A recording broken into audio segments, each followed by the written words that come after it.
Hey everybody, welcome back to the Nerdcast. I am Devin, broadcasting as always live from an undisclosed location in the center of Texas. How's everybody doing on this Tuesday evening?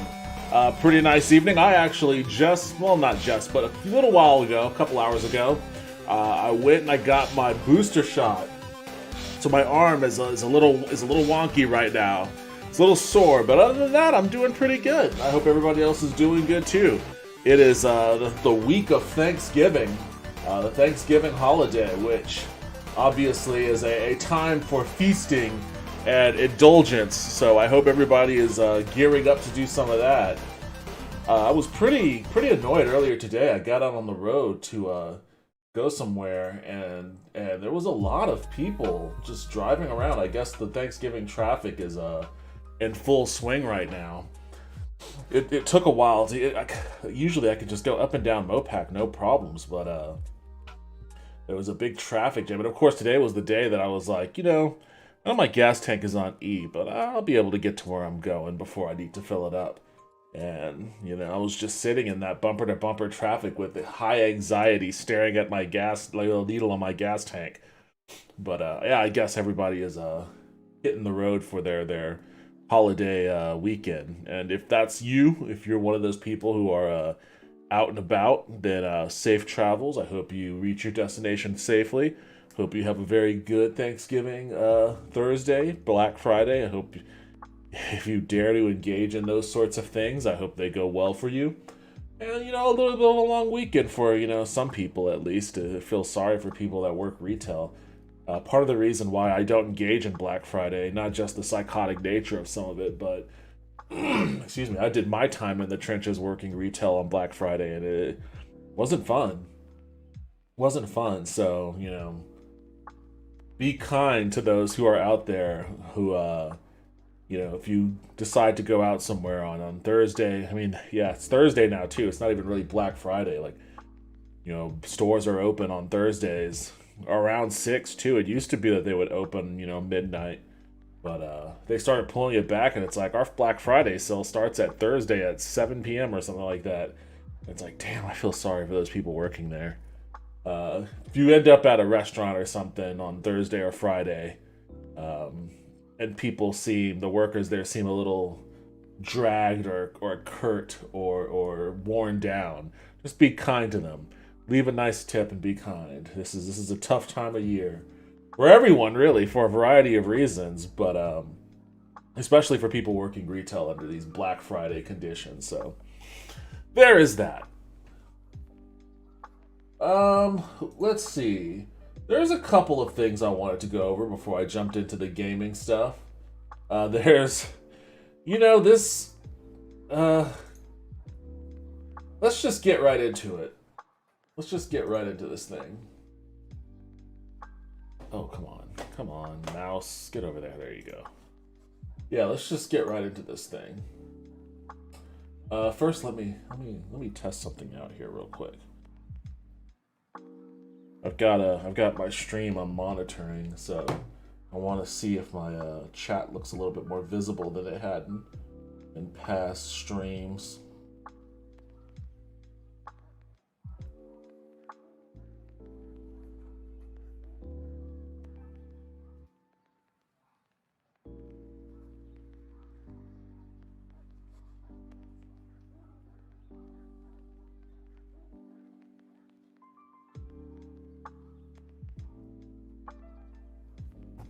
Oh man, I'm rubbing up against the mic. That's not good.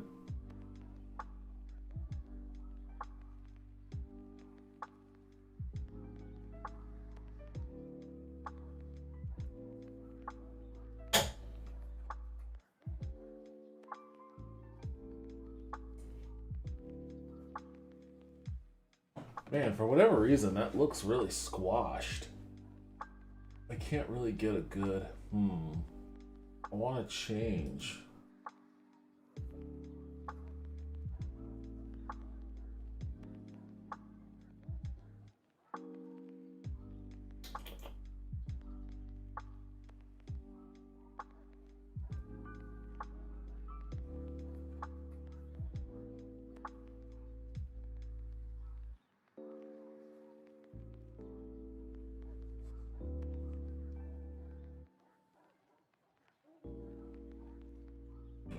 something like that.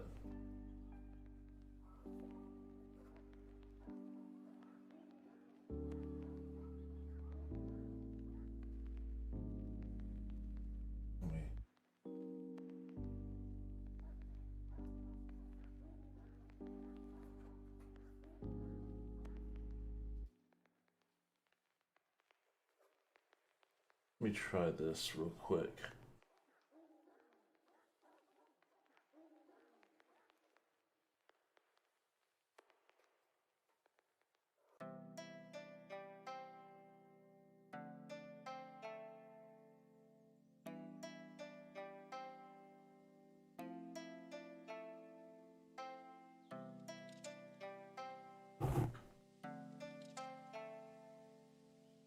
Really?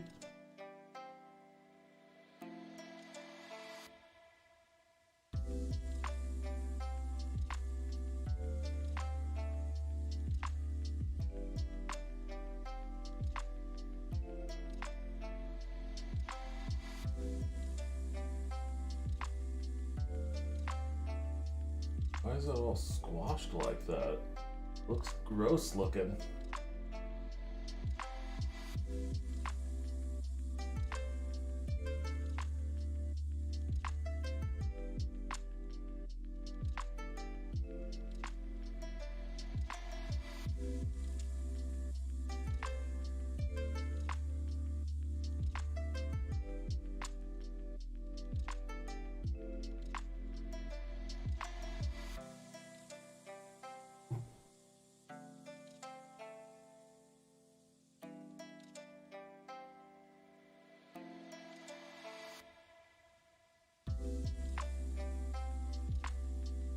I don't know why it looks so squashed.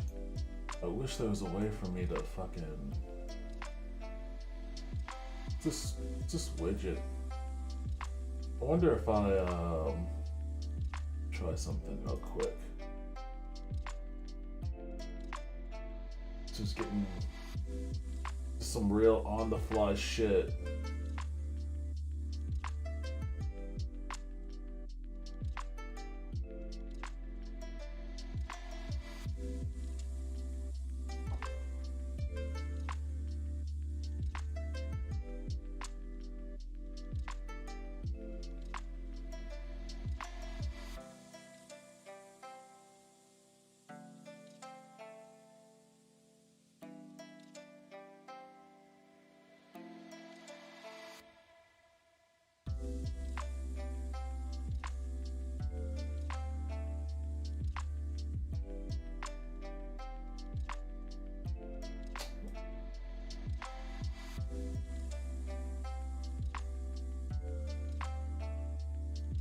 I gotta get this chat looking good.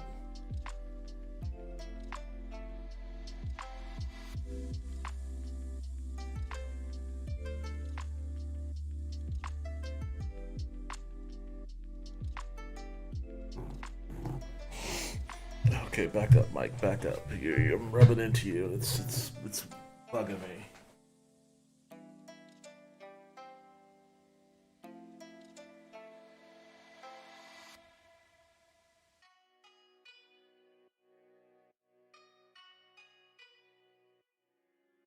I think that looks better.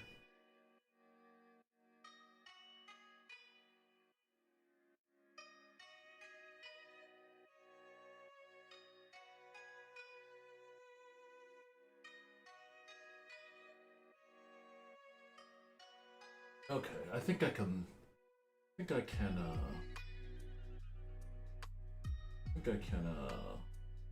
shrink the text a little bit.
Okay, well, the red name doesn't quite pop on the background there. Wonder if I can change that.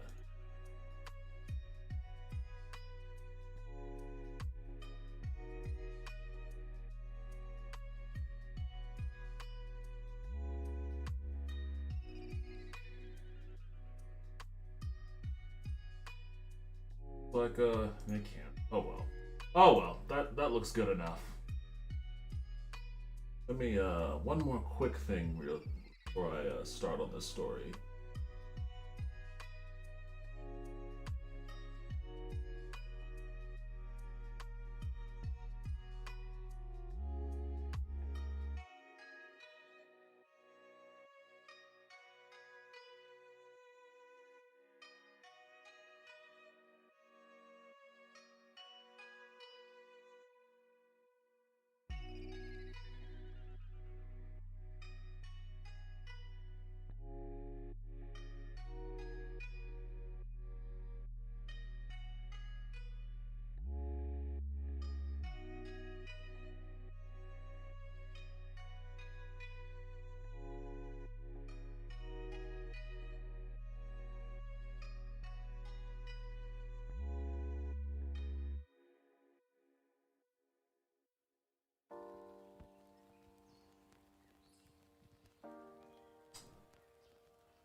Just doing a little configuring here, making sure.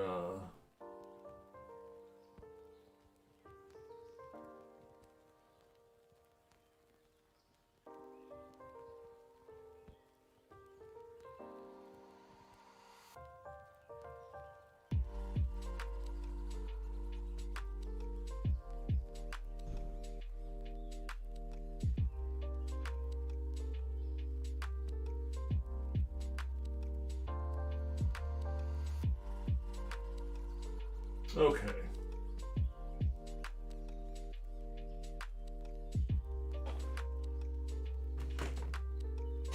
Alright, well, I mean, that was kind of annoying. I had noticed that in some of the videos I had done before, like the text in the chat box was not displaying well. Like, it was barely legible. It was really small, it was really squished, and I couldn't figure out why.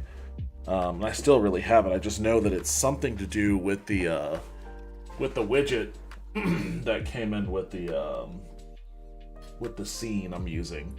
So I just created my own new chat box, and it looks like it's working pretty fine. So that's annoying, but at least it's a problem solved. So with that said, let's get on to this story. So a lot of stuff has been coming out pretty fast and furious about this Activision Blizzard Bobby Kotick situation.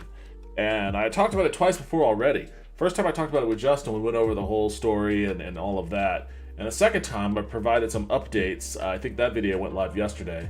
I provided some updates about, the board of directors voicing their support for Kotick in light of, Sony's boss and Microsoft's boss coming out and talking about how they're reevaluating their relationship with Activision Blizzard. And then some other weird stories that came out as a result of like the Wall Street Journal podcast. But today, and I mentioned in the first video, I mentioned in that follow-up video, I was like, well, where's Nintendo at? Like, I don't know, but I guess they really haven't considered it, or, they aren't big partners with Activision the way that Microsoft and Xbox, or Sony and Xbox are, because, that's primarily what they release their games on, those consoles. But better late than never. Here today, report, Nintendo of America president says Activision's harassment stories are, quote, distressing and disturbing. Nintendo of America joins PlayStation and Xbox in condemning Activision's culture of sexual harassment and toxicity. Activision's self-serving response to historic allegations of abuse and misogyny in its workplace has been drawing a lot of criticism lately, from shareholders demanding the resignation of Bobby Kotick to staging multiple walkouts. So now those shareholders that are demanding Kotick to resign are a radical minority of those shares. So keep that in mind. Now, Nintendo of America has reportedly joined the chorus of those unhappy with the performance of Kotick and his board of directors. As Fanbyte reports, an email sent to all Nintendo of America employees by President Doug Bowser. By the way, I will never not be amused by the fact that Nintendo's president is Bowser.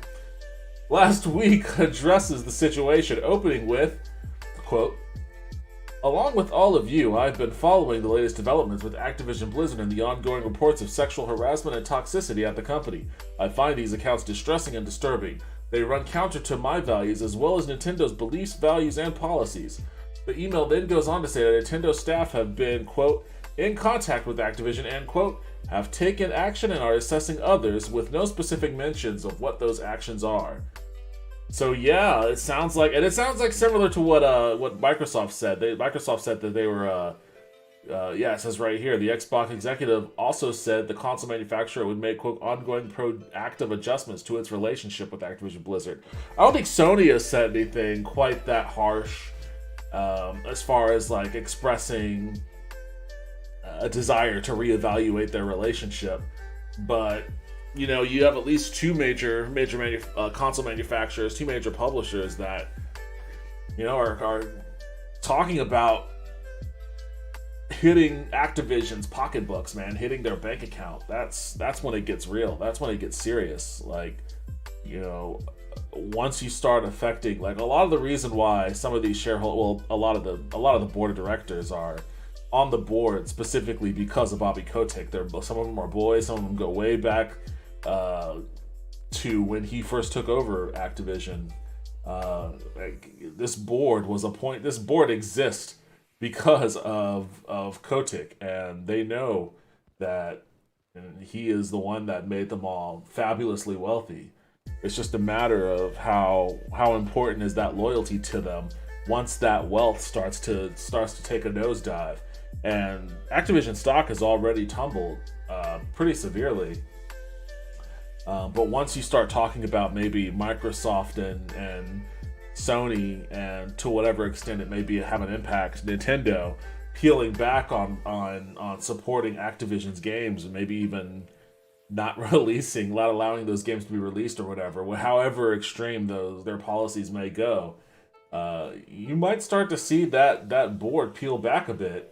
Although they haven't so far, they're still very in support of Kotick. Kotick reportedly told Blizzard executives last week that he would consider resigning his position, which he held since 2008. That's the CEO position. He's been the CEO of Activision Blizzard since that merger.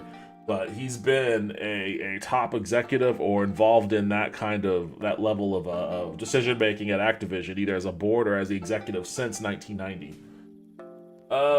When he helped put the modern Activision together, if he can't quickly fix the culture problem at the video game giant. So yeah, he's basically saying, if I can't fix it, then I'll leave. But first, let me fix it.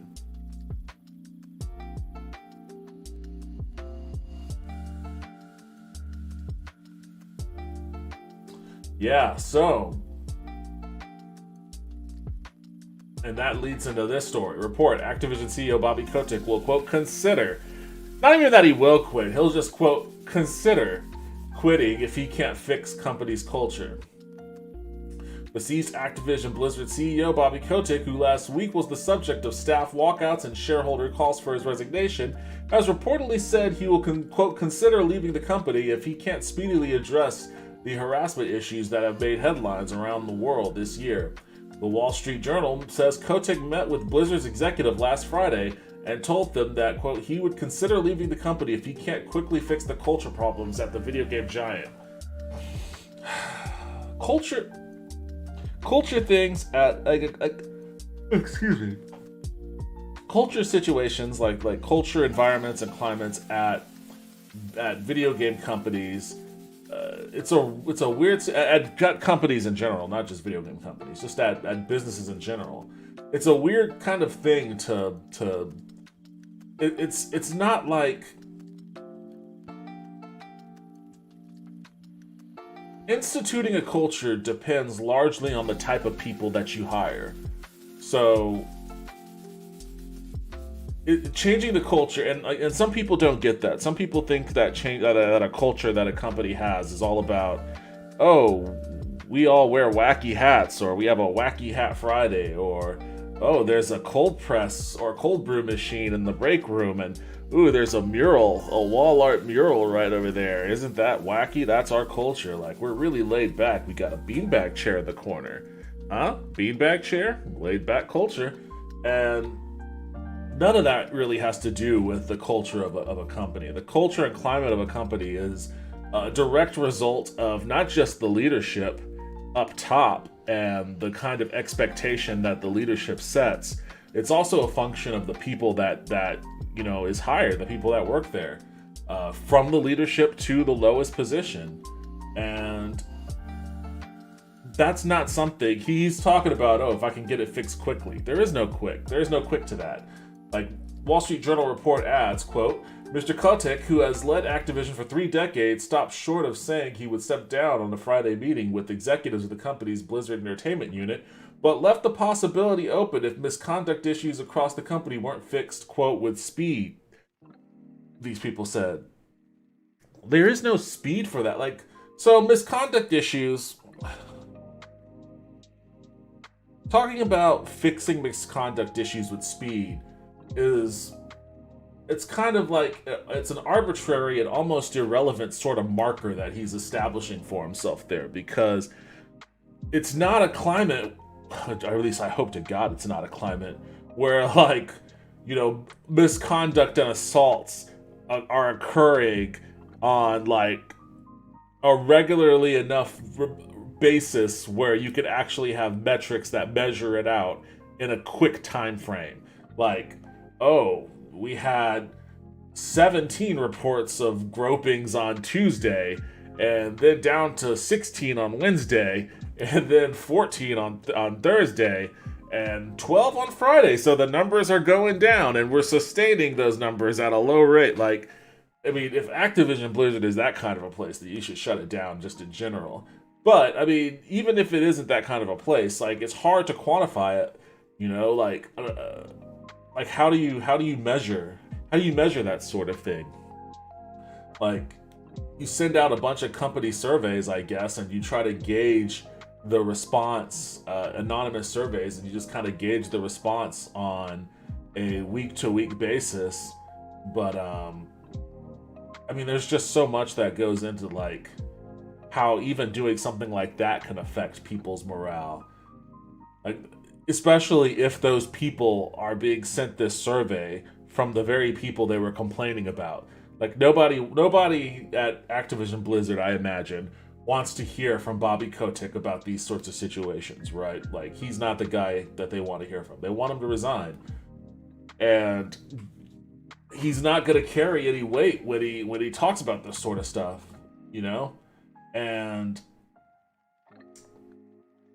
I don't know how again, climate is dictated by the people that you hire and largely by the leadership on the top. I don't know how he can change a climate that he, in some ways, intentionally set out to foster. Now, he didn't set out to create, like, or imagine that he didn't set out to create, like, a culture of sexual assault. But, as I pointed out numerous times in that article, from when he was named the CEO of Activision Blizzard, he did want to not make working in games fun. And mission accomplished. It sounds like he made the shittiest, environment to work in. And he wanted to instill pessimism and fear, and mission accomplished. People or skepticism, pessimism, and fear. Mission accomplished. People are very skeptical of his ability to change the climate. They're very pessimistic about the outlook, the future prognosis of Activision Blizzard under his leadership. And they are fearful of working there because, they might get assaulted. And then God knows what else may happen. People might not believe that they might lose their job as a result of coming out from being assaulted. Who knows? They may be blacklisted from the industry, which is a broader problem outside of just Activision Blizzard. So, I mean, Kotick is not the person that should be doing this. And the fact that he's talking about doing it with speed, it shows his desperation. So maybe there is a little bit more heat on him from the board than I initially gave credit. But,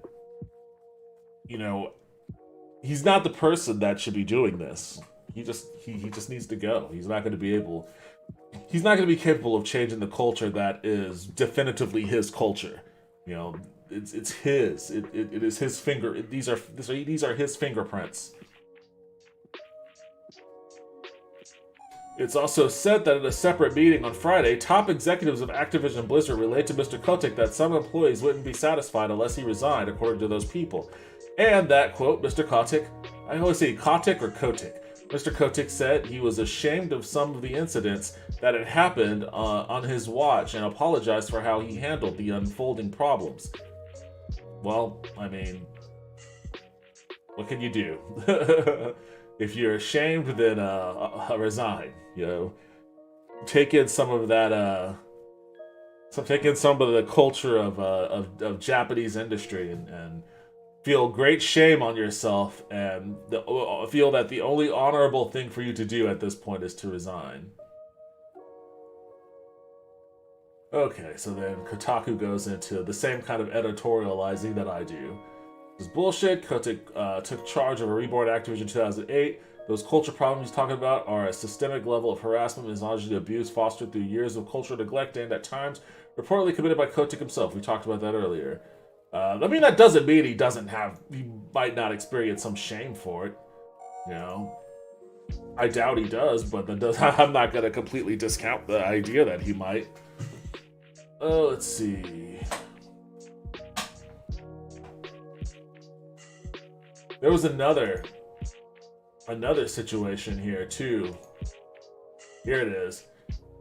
Activision's damage control reaches sad new low. The company is forming a, quote, workplace responsibility committee led by 2 current members of the board. Faced with internal unrest, plummeting share prices, and a growing public relations disaster, the men and women at the very top of Activision Blizzard, the senior executives and the board of directors, should all be resigning. Instead, they've put out a desperate press release in the middle of the night announcing the formation of a, quote, workplace responsibility committee. This committee will apparently, quote, oversee the company's progress in successfully implementing its new policies, procedures, and commitments to improve workplace culture and eliminate all forms of harassment and discrimination at the company. The policies reportedly won't retrospectively apply to the conduct of CEO Bobby Kotick. Well, I mean, there it is right there. If the board was actually interested in a workplace responsibility committee, then, I mean, the biggest element of responsibility, man, my arm is really getting sore. The biggest element of responsibility is accountability. And if they're not willing to hold the highest level of their operation accountable, not just for the climate that he oversaw, and not just for, you know, everything that happened under his watch, but also just for the shit that he did himself. Like, if they're not willing to hold him personally responsible for his own actions, the same way that they would hold any other employee responsible for their actions, plus hold him responsible for the climate that he created, then this workplace responsibility committee is bullshit. Activision have appointed the only 2 women on its 10-person board of directors to lead this committee, and will soon be adding, quote, a new diverse director to the board to join them. And just how will this committee work? Like this. The committee will require management to develop key performance indicators and... Oh boy, this already sounds... This is exactly what I was just talking about, basically. Key performance indicators and or other means to measure progress and ensure accountability. The Chief Executive Officer, Bobby Kotick, along with the Chief People Officer and Chief Compliance Officer, will provide frequent progress reports to the committee, which will regularly brief the full board. The committee is empowered to retain outside consultants and advisors, including independent legal counsel, to assist in its work. So it's exactly like what I was talking about, where they're gonna have to, like, you know, find some measurable metrics, aka key performance indicators. Oh, there are only 17 sexual assaults on Thursday, but by the following Thursday, it was down to 12 sexual assaults. We're really going. The numbers are really heading in the right direction. You know, and, I mean, and like I said, a part of this is going to also inevitably fold in anonymous employee surveys too. Like, do you feel great on a scale from on that little strongly disagree, disagree, neutral, agree, and then strongly agree? Like on this scale, how would you rate your comfortability working at Activision Blizzard? What do you like? I feel comfortable. It's like I feel comfortable working at Activision Blizzard. I feel safe working at Activision Blizzard. I don't feel at all like the CEO is going to try to molest me and then threaten to kill me and my family at any given moment. I strongly agree, strongly disagree. Like they're going to be sending shit like that out, probably on like a bi-weekly or monthly basis. Which, you know, I mean, it's kind of like, do you ever have to work anywhere that there had to be a bunch of signs that felt like it was, you know, holding your hand? Then that doesn't make you feel like it's a morale killer. You won't like working in an environment like that. Like working somewhere where people are constantly just like up your ass with, you know, surveys or this and that just all the kind of things all the kind of things that just kind of remind you of you know, all the most obnoxious parts about working at a place. You know, it'll bum you out. You'll just be like, I don't want to be here. I want to work at a place that's not so shitty that they have to have like, you know, the fucking Night's Watch of rapers going around trying to make sure that nothing untoward's happening in the shadows. You know, why would anyone want to work in a place like that? Like that sounds awful. And it's not like and I don't even think it's necessarily something that needs to be done if they just cleaned out their C-suite. Really, that's really all that it is. Like, you can probably implement some mechanisms to make sure that further workplace impropriety is clamped on, because it's got to happen. You hire people, some people are not good people, or some people are desperate people, or whatever, lonely people, shitty people, and you know something's got to happen. You could probably institute some things going forward that'll help clamp down on that sufficiently, and you can implement those things, but you need to get rid of your C-suite if you really actually want to really change the culture and really change the direction, and send a message to your workers that you're serious about it too. Like, you've got to be serious about it. You've got to clear these dudes out.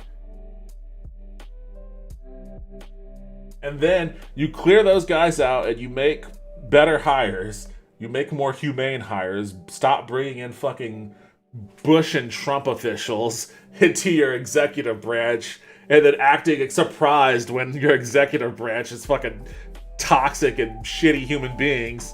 You know, stop bringing those dudes in. Bring in some actual human beings, and you know you won't have to have a fucking weird ass workplace like this.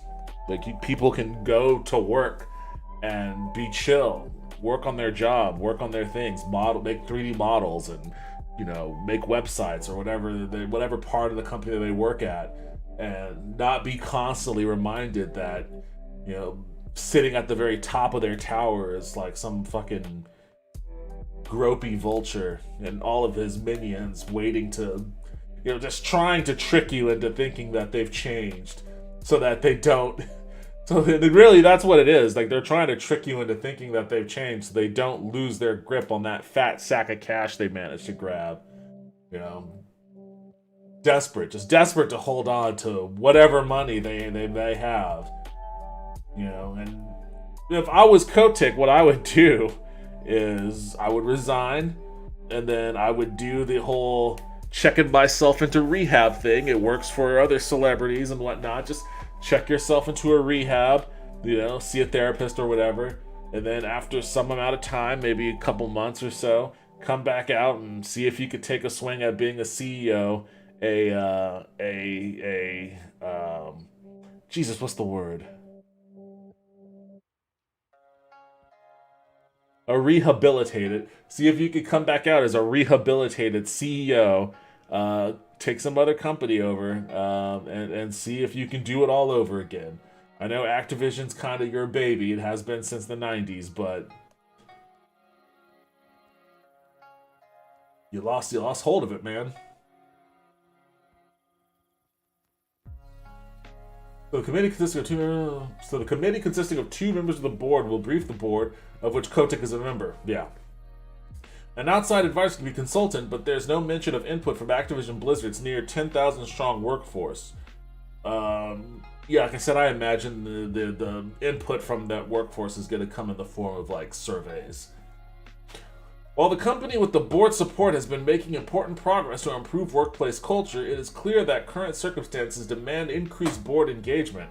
Formation of the committee and the additional future changes will help facilitate additional direct oversight and transparency and ensure the company's commitments to Activision Blizzard's workforce are carried out with urgency and impact. This has been a challenging time across the company, but the board is confident in the actions underway to set the company up for future success.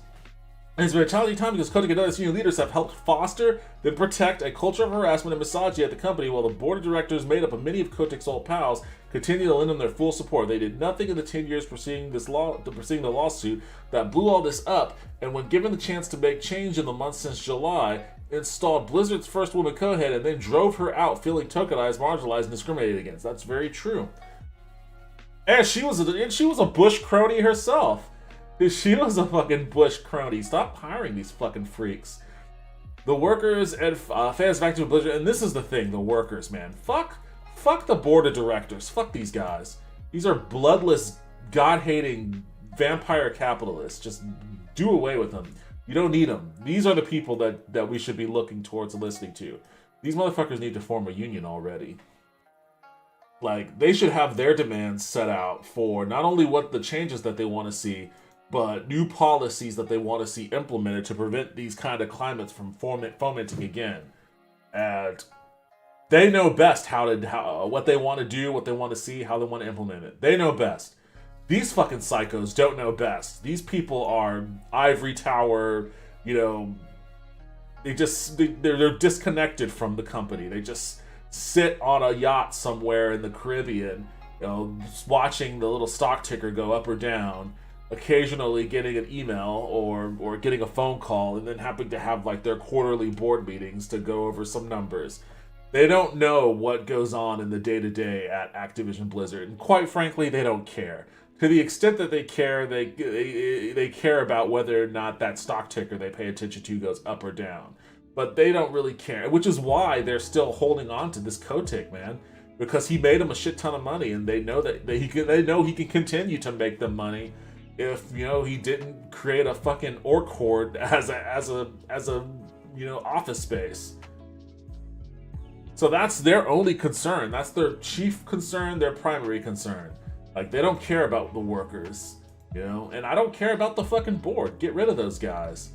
Get rid of them. If there was a way, for like a revolt where it would end up with all of the C-suite just being forced to flee to Nicaragua or whatever, and Activision Blizzard and its assets were somehow split up amongst its workers in some kind of a cooperative, a worker-owned cooperative, that would be the best outcome. But absent that, they need to form an incredibly strong union. They need a big union within Activision Blizzard. And they need to hold out, they need to strike until all of their demands are met. Chief among them is the complete and total removal of Bobby Kotick from the entire Activision Blizzard ecosystem. After that, then you can talk.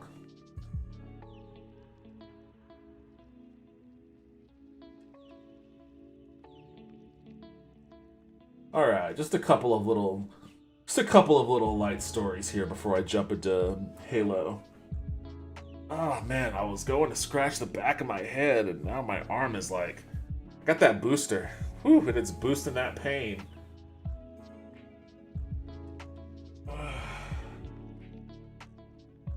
What the heck? Louis C.K. is trending. That dude hasn't trended for a while. The last time he trended, it was not for good news. Let's see. Louis C.K., Kevin Hart, and Dave Chappelle were all nominated for Grammys.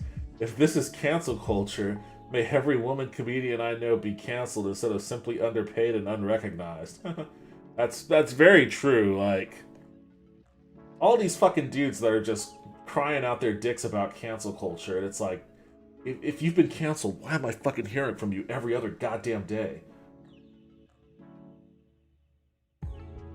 I won't say that about Louis C.K. I actually haven't heard from that dude in a while. I think he's just kind of keeping it low key.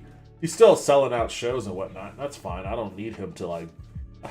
Some people when somebody quote unquote gets canceled, there are a contingent of people out there that just want that person to just live in an unending state of poverty. Like, you can cancel someone for like, oh, one day he grabbed some waitress's ass. It's like, oh shit, he's canceled. And then like 30 years later, he's like living in a gutter, struggling to get food, and he's like, oh, nope, you can't eat that. You're canceled still. We haven't uncanceled you. You should have thought about that before you grabbed her ass. Like, that was 30 years ago, sir. I need food.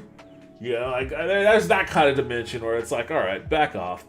People can still live their lives, And I think Louis C.K. lost plenty of money when that movie of his that was scheduled to come out around that time was shit canned, and his TV show on FX was shit canned, and he didn't tour for a little while, and it took him some years, and he's back on the circuit, and if you don't like him, then don't go see him, don't watch his shit, and he can be canceled in your heart.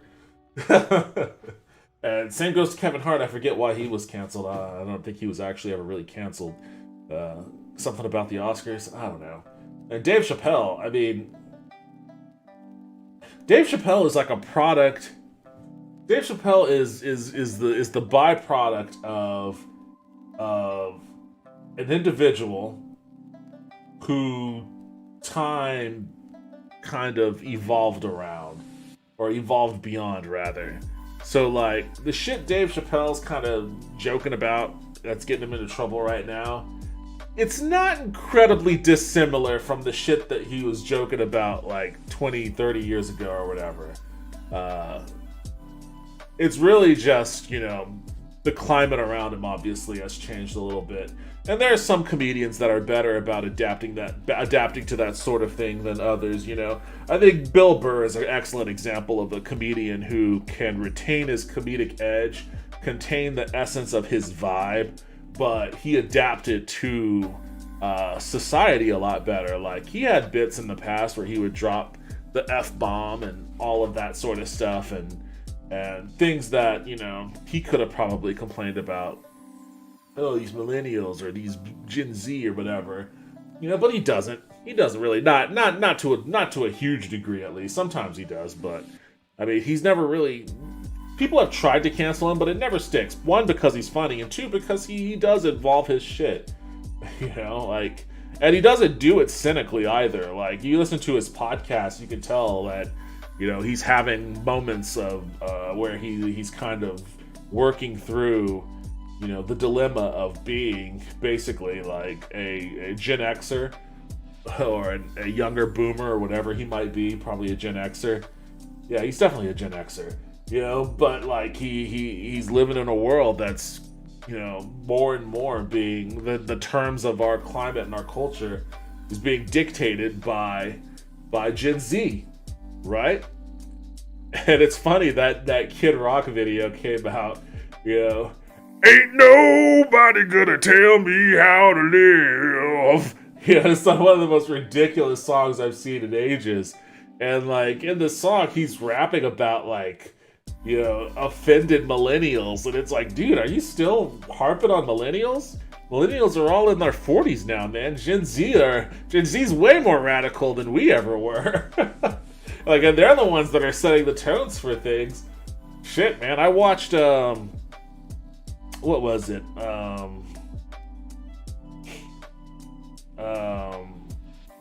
I watched, I think it was called, I forget what it was called, Wine Country? It's basically Bridesmaids, but it's like, they're all wine moms in Napa Valley or whatever. And at the end of that movie, there's a scene where they're encountering, like, they're at an art exhibit and it's a bunch of millennials, and they're having their encounter, and it's going back and forth between the wine moms and the or not millennials, but the same, about to pull the same Kid Rock shit, the Gen Zers.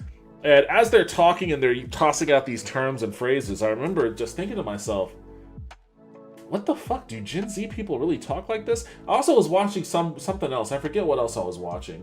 I was watching something else where it was like that, where it was a bunch of Gen Zers tossing out all these weird phrases and whatnot. And I was like, man, do they really talk like this? This is weird. Like, it's almost like they're talking like robots. But, I say this as a millennial, it's like, this is a different generation. They have different set of values. They see the world different, they speak different, and it's just a different thing, And sometimes, you adapt, and sometimes you don't. And if you don't, then, hey, man, you're going to catch it if you're out in the public.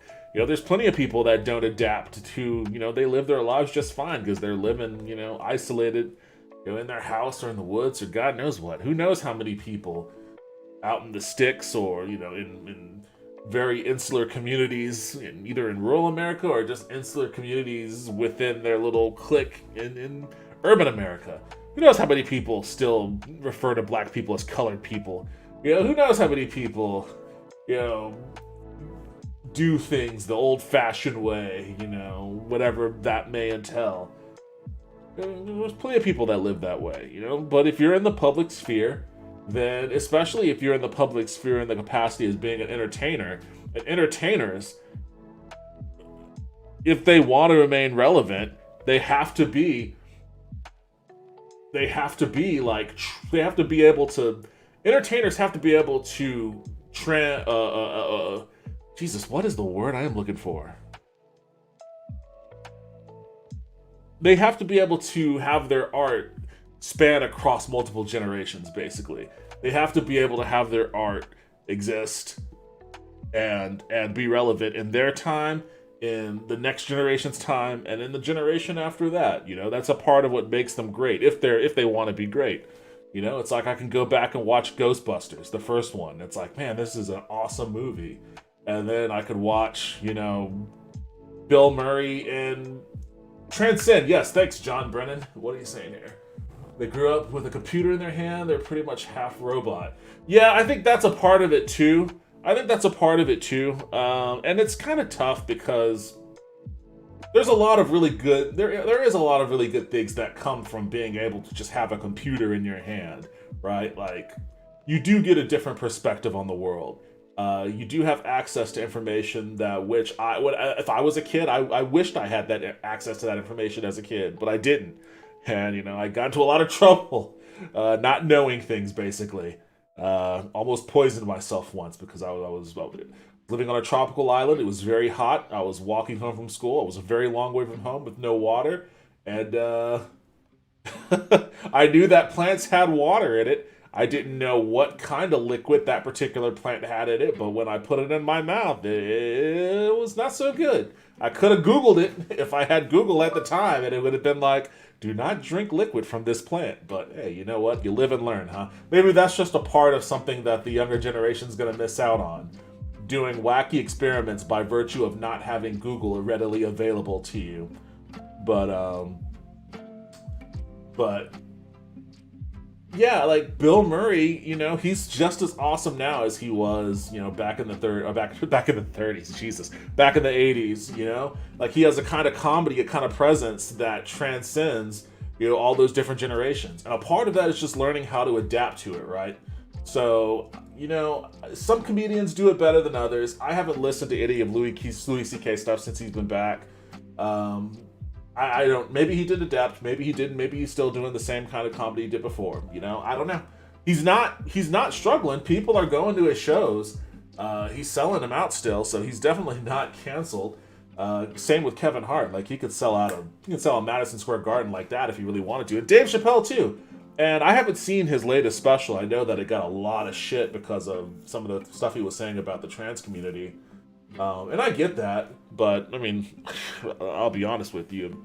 Dave Chappelle came to Austin, I'd go see Dave Chappelle. Yeah, sorry guys, I'd go see him because he's one of my favorite comedians. And I think, but to my point that I was making about Bill Burr earlier, I think Bill Burr is much, much better at adapting to the changes of culture while still retaining his comedic edge and his sense of comedy and timing and edginess and all of that.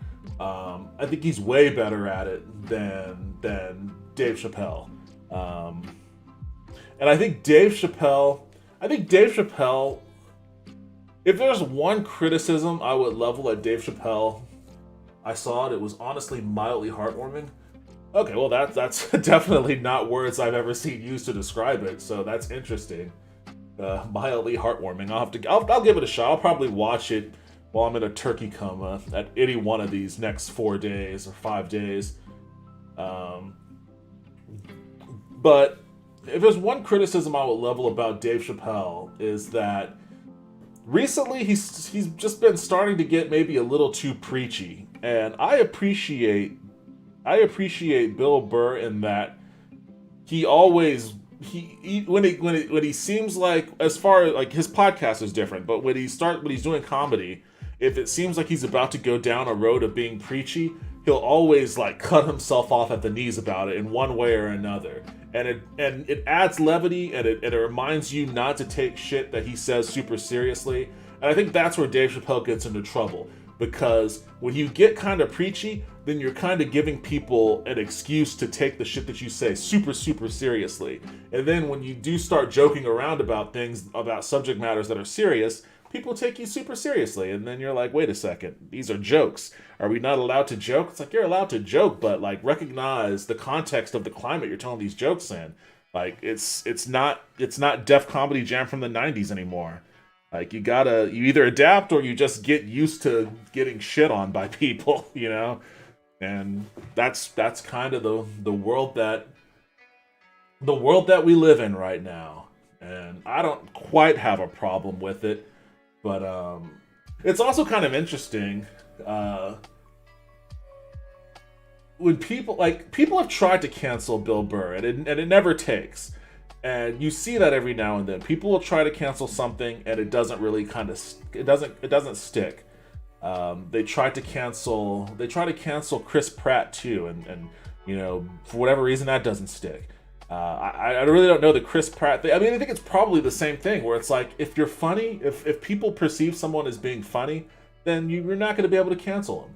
You know, and Louis C.K. is actually an excellent example of this, because he had a bit several years ago, before his whole scandal broke. Louis C.K. had a bit where he was on stage, and he was, as a part of his bit, like he was maybe not unironically, but he was close to unironically dropping a hard R N-bomb as a part of his set, just like leveling it out there in like a way I haven't heard since like Richard Pryor, basically. And but it was funny, like the way that he was using it in his bit was actually really hilarious. And he, to my recollection, he got no shit from it, none whatsoever. There was never any issue with Louis C.K. doing that bit, because that bit was incredibly funny, you know. So like, he existed in a world where, and this wasn't like he was doing this bit at a time where, you know, people weren't sensitive. I mean, it's the N-word. People are sensitive to that shit all the time. But, you know, he was funny, so he got away with it. And then I think about that dude who lost that Saturday Night Live. He lost that Saturday Night Live job because some old podcast recording where he was doing these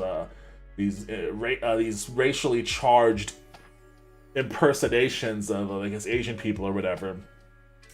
And I listened to that and I was like, yeah, this isn't funny. It's just not funny. That's his problem. Like, this sucks. If it was funny, then, you know, people wouldn't have minded so much. If it was funny, people would have been like, oh, I see why this guy got hired at SNL. He's funny. You know, like, so you could get away with, even in this time of cancel culture, you can still get away with quite a bit if you're funny. Like, I think that's what it is. The demands for quality is higher than usual. So it's like, you better be fucking funny with this, or we're gonna come after you. And, you know, you could talk about, you know, the people of left-leaning orientation going after comedians like Dave Chappelle or Kevin Hart, but, you know, and those guys aren't people I necessarily think are like, conservative minded comedians or anything. But Chris Pratt is like a very openly conservative person, and they go after him all the time, and it never takes because people generally like Chris Pratt. They like his shtick. They liked him in Parks and Rec. They like him in the Marvel movies. They think he's a generally affable dude, and because of that, he's not gonna get canceled. It's just not gonna stick. So it's interesting though that I hadn't seen Louis C.K. trending in years. I was like, oh god, what did he do this time? Like, oh, he got nominated for a Grammy. It's hard to say you got canceled when you're nominated for a Grammy. Although I don't really know how much weight do the Grammys even hold anymore. I do miss his FX show. That show was awesome. What do you think the difference is between being funny versus unfunny? I mean, that's like the $1 million question. And that's also what makes being a comedian right now like such a gamble. Especially if like I almost feel more sorry for comedians who got famous years prior than comedians that are coming up right now. Because if you're a comedian coming up right now, then you've got nothing to lose. You can pretty much still do or say whatever you want because even if you're offensive or whatever, what does it mean being like, look at me. What would it mean if I got canceled? I've got like what, 2 people watching this stream maybe? Like it doesn't mean anything for me to be canceled. Like I'm self-canceled by the virtue of the fact that no one's watching me anyways, right? Except for you, John. Thank you for joining the stream and enjoying it. Hopefully. But if you made your money like 30 years ago and you're still trying to perfect your craft right now, then you've got a hell of a lot more to lose, and you've got to figure out the answer to that question in probably like the most tenuous environment that you can, unless you manage to be one of those people that just crafted your own little ecosystem of followers. So I had a video. I made a video on this channel a couple months ago, I think, where it was after Norm Macdonald had passed. And Norm Macdonald is probably, I don't know if he's my favorite comedian, but he's got to be top 5, maybe even top 3. Maybe even top 2, man. I love Norm Macdonald. He was awesome. And when he passed, I was incredibly bummed out. I was just watching a ton of his video clips. And it always struck me as odd that he wasn't a political person by any stretch of the imagination, which is funny because I was introduced to him from Weekend Update as a kid, but he's a conservative. He was a prominent conservative person. Everybody knew he was a conservative dude, and sometimes he kind of let that show. And as I was watching all those videos, I was thinking to myself like, what makes, like, why are so many comedians that I like, at least, why are they all generally of like a left orientation versus like conservative comedians? Are there a lot of conservative comedians? What makes a conservative comedian? So I kind of dove into that world. And as I was watching, I was going down list and looking at, okay, Nick DiPaolo or the Foxworthy or Bill Engvall or whatever. And as I'm looking down these lists, I'm like, what is it that makes me more drawn to someone that isn't like this, or somebody that is it a worldview sort of thing, or is it stuff that I can relate to? And as I was thinking about it, kind of in relation to your question, what's the difference between being funny and unfunny? I came across a lot of like high-minded, think pieces about, oh, well, the reason why conservative comedy isn't funny is because in order to be comedic, you have to have empathy and blah, blah, blah. And conservatives don't have empathy. And, I was like, okay, whatever. Like, I think that's kind of obnoxious. I think that's an obnoxiously elitist sort of take on comedy. Because there are some conservative comedians that I would consider, empathetic and funny. And like, I think Norm Macdonald had a tremendous amount of empathy, and it showed in a lot of his jokes too. So that descriptor kind of set me the wrong way. But I think that I think in my, I don't know, it's weird. There's a certain level of earnestness that I need. Like someone that's, I can always tell when someone's putting on an act for their comedy, and kind of reaching for the laugh, rather than someone who is earnest in in their comedy, and whatever laugh occurs comes naturally, even if they aren't really particularly funny. Like there's always something about the earnestness of a person that makes their comedy seem more approachable, more real to me. So that, I think that's probably the only thing that I can kind of grasp onto. Like as far as like particular jokes are concerned, like sometimes edgy jokes just don't do it for me. Like I don't really like edgelord, and maybe that's why I love Norm Macdonald, because he wasn't really an edgelord comedian. He was goofy as shit. I love goofy comedians. I love him, of Conan O'Brien, and all that kind of stuff. And but that doesn't. But I like Bill Burr, so like I have some capacity for liking edgy comedians too. I don't know. It's a coin flip. Would you consider Joe Rogan a comedian? Well, yeah, he started off as a comedian. He he started off as a stand-up, and then he was on the Chappelle Show for a while, and then he did the Man Show with Jimmy Kimmel, I think. No, he did it with Doug Stanhope. It was him and Doug Stanhope, and Doug Stanhope is a comedian too. And I remember listening to Joe Rogan's comedy way back in the day. I think before he even had his podcast, and I didn't dislike it. I didn't care for it too much. He kind of struck me as like,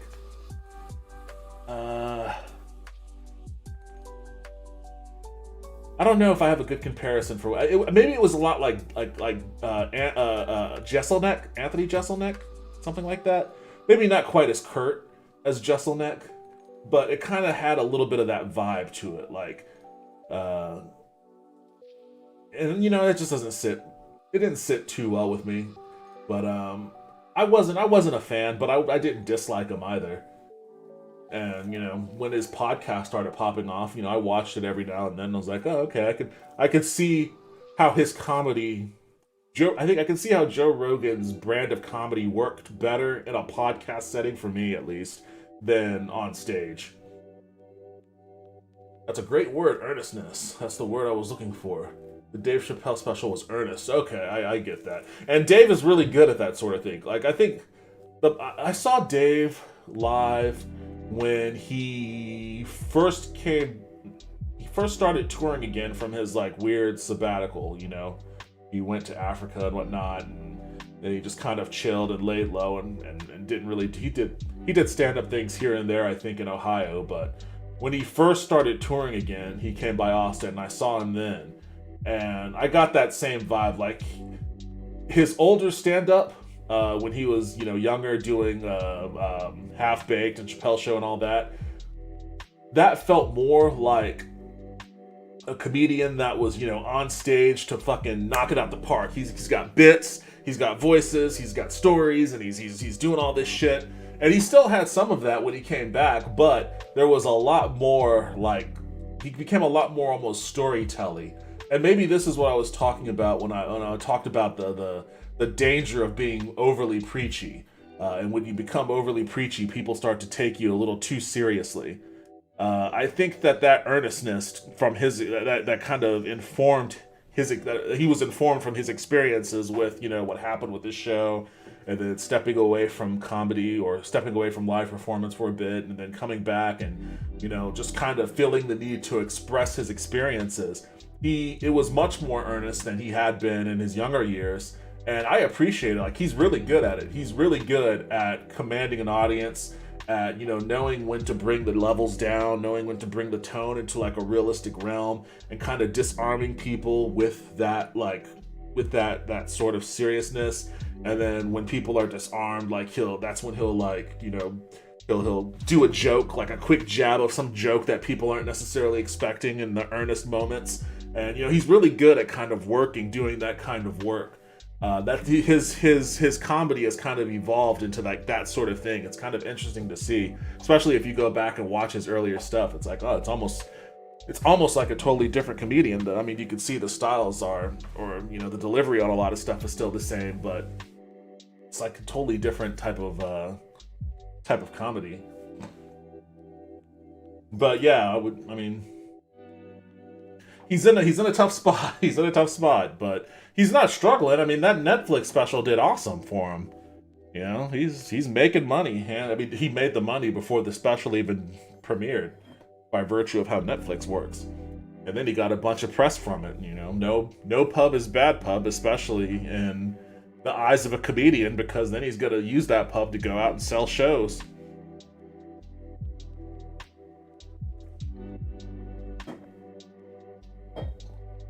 Man, this is making me want to go see live shows now.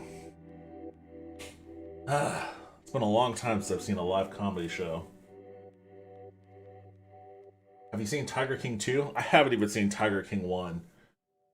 I remember when that was popping off and I was like, I have no interest in this. Like, I have no interest in this at all. And I still don't.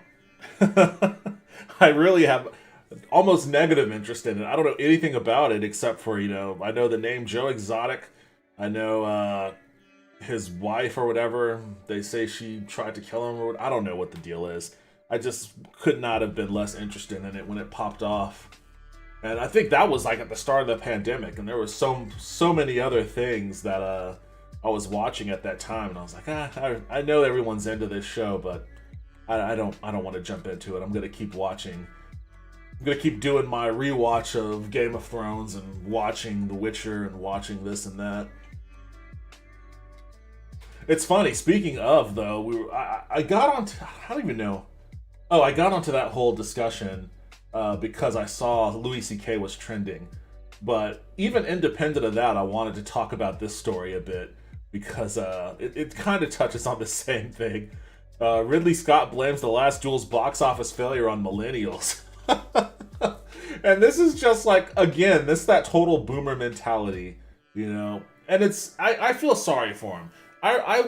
What did I see? I went and saw Eternals. And as I was walking to the theater, I saw a poster for The Last Duel. And I remember thinking, you know, movies like this used to come out in theaters regularly, like 20, 30 years ago. There would always be some kind of period piece like Last Duel that was in a theater. And they were big theater releases. They were as big a theater release then as any Marvel movie is now. But they kind of phased out of the theaters and like they became streaming movies. Like I think Chris Pine had a movie, a period movie like this that debuted on Netflix, and Timothy Chalamet and Robert Pattinson have one about, I think, King Henry IV or something like that. That looks awesome, and I want to watch that. That looks awesome, but I mean that's only on Netflix. And it was cool to see the posters of this in the theater because I was like, oh man, those are coming back in the theaters now. But admittedly, I didn't watch it, and it looks like not very many other people watched it either. Can you give me a quick rundown on what this topic is about? Pretty lost. Okay. So this is just about, and I haven't really discussed this topic in particular. I was right before you entered the stream.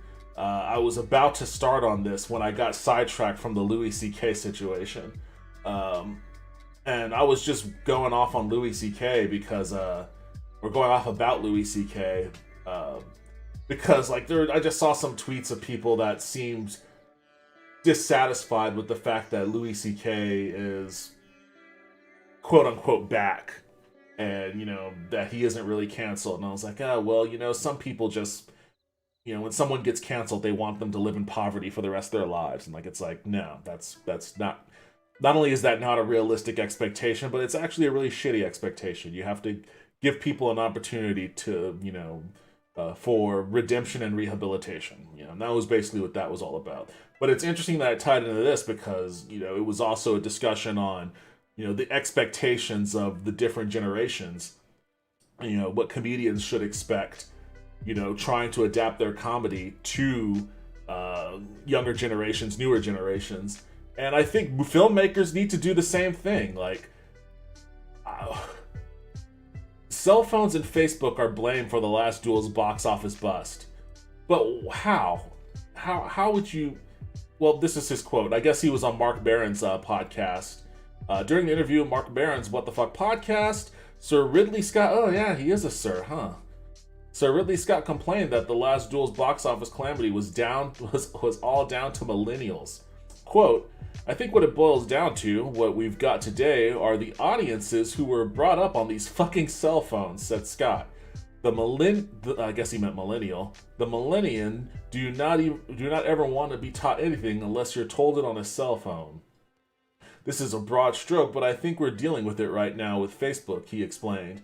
This is a misdirection that has happened where it's given the wrong kind of confidence to this latest generation, I think.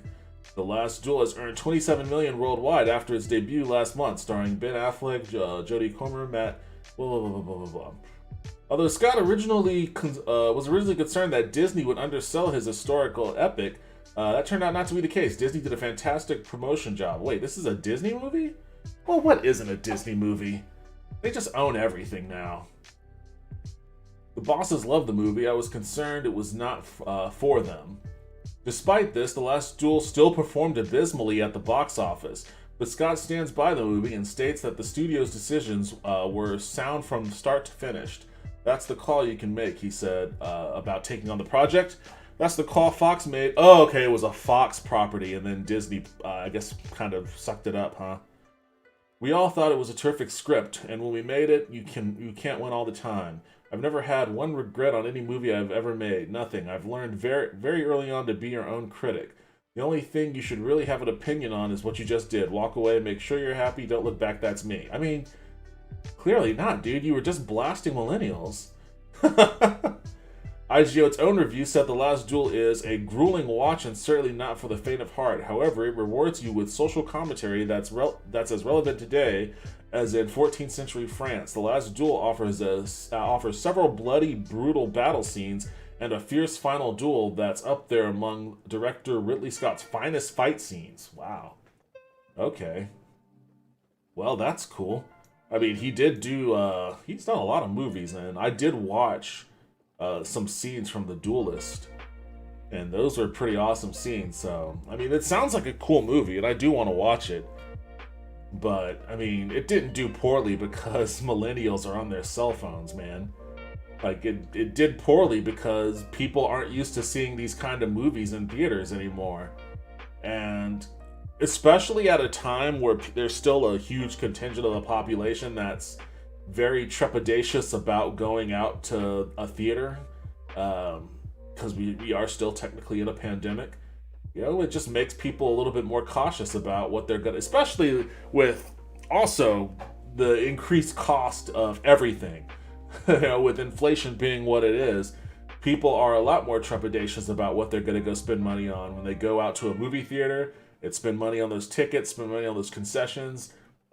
If they're gonna have to spend gas to get there, I mean, it's not all frivolous money anymore. So, I mean, you know, and unfortunately, these kind of movies, in better times, this probably would have been a much better movie, a much better performance from this movie. And you know, it's not unlike The Green Knight, actually. And I saw The Green Knight in a drive-in movie theater when that debuted. And I think The Green Knight did okay, didn't it?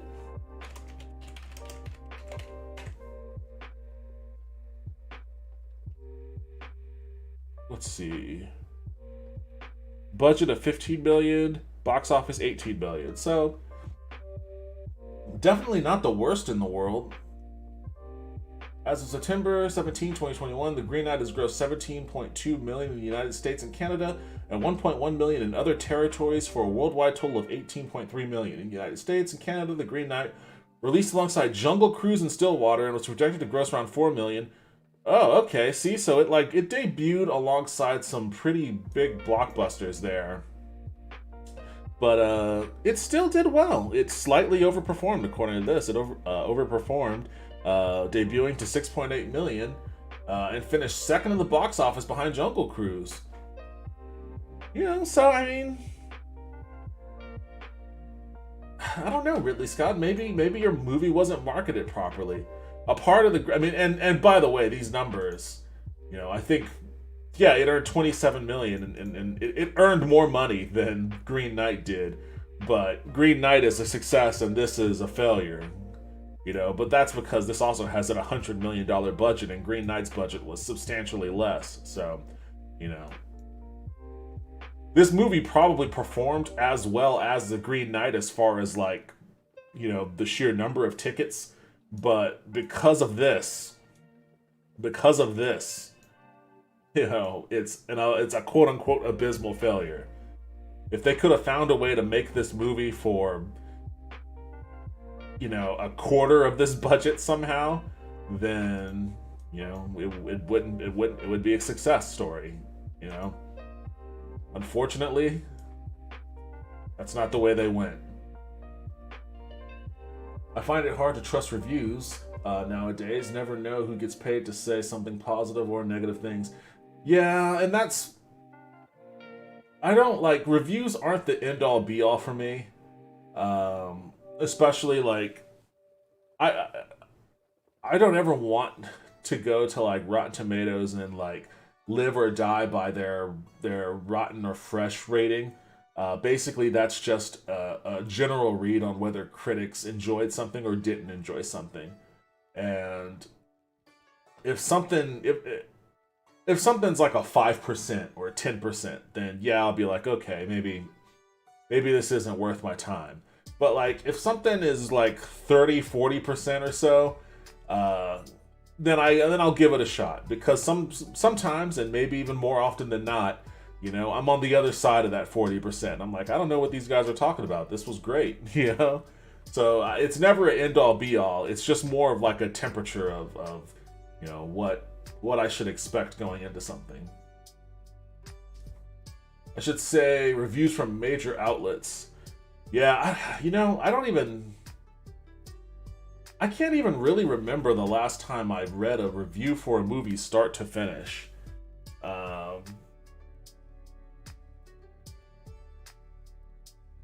No, I don't know if I ever have. Just because I don't want any of the movie to be spoiled for me. Like, I don't know if you've ever watched, there's a movie called One Cut of the Dead. I'm not going to say a single damn thing to you about that movie other than the fact that you should definitely watch it if you haven't. If you haven't watched that movie already or heard of it, make sure you don't hear of it, but go watch it. It is a fantastic movie. It is so good. It is so unexpected. And I'm glad that all I did for that movie was I looked at the Rotten Tomatoes for it. And it just said, you like it, and that's all I really need from it. I don't even know what its score is on Rotten Tomatoes. Oh, it's a 100. Is it still a 100? Yeah, it's 100. Based on 92 reviews, it doesn't have a single negative review. And the audience is 86%, which is still very high. So yeah, I saw this and I was like, well, I'm going to watch it. And I did. And I can't remember a time I enjoyed a movie more, not knowing anything at all going into it. I would have hated reading a review of this movie before watching it, because it would have killed the fun for me. It's called One Cut of the Dead. It's a Japanese movie. It's a lot of fun though. It is a lot of fun. So definitely check that out. But like, it's because of stuff like that where I'm like, I'm not gonna read a movie review. I don't want them to tell me. I don't want to have any kind of expectation. Not even just spoilers, but like somebody saying this movie is like, it starts off this way and then it builds into this thing, and it's like, well, I just want to feel that development naturally. I just want to know if you thought it was good or not.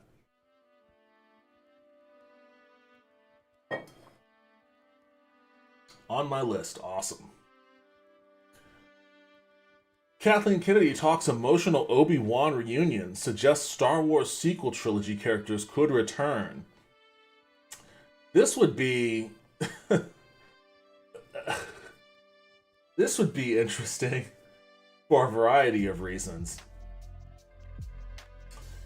If there's one thing that got everyone talking on Disney Plus Day this year, it was the behind-the-scenes look at the upcoming Obi-Wan Kenobi series, bringing none other than Ewan McGregor and Hayden Christensen back to the Star Wars universe as Jedi Master Obi-Wan and fallen Padawan Sith Lord Anakin.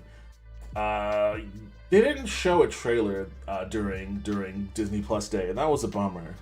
Um, but they've got Boba Fett coming up, so I'm imagining they're going to try to get this series out the way so that they can clear the runway for Obi-Wan.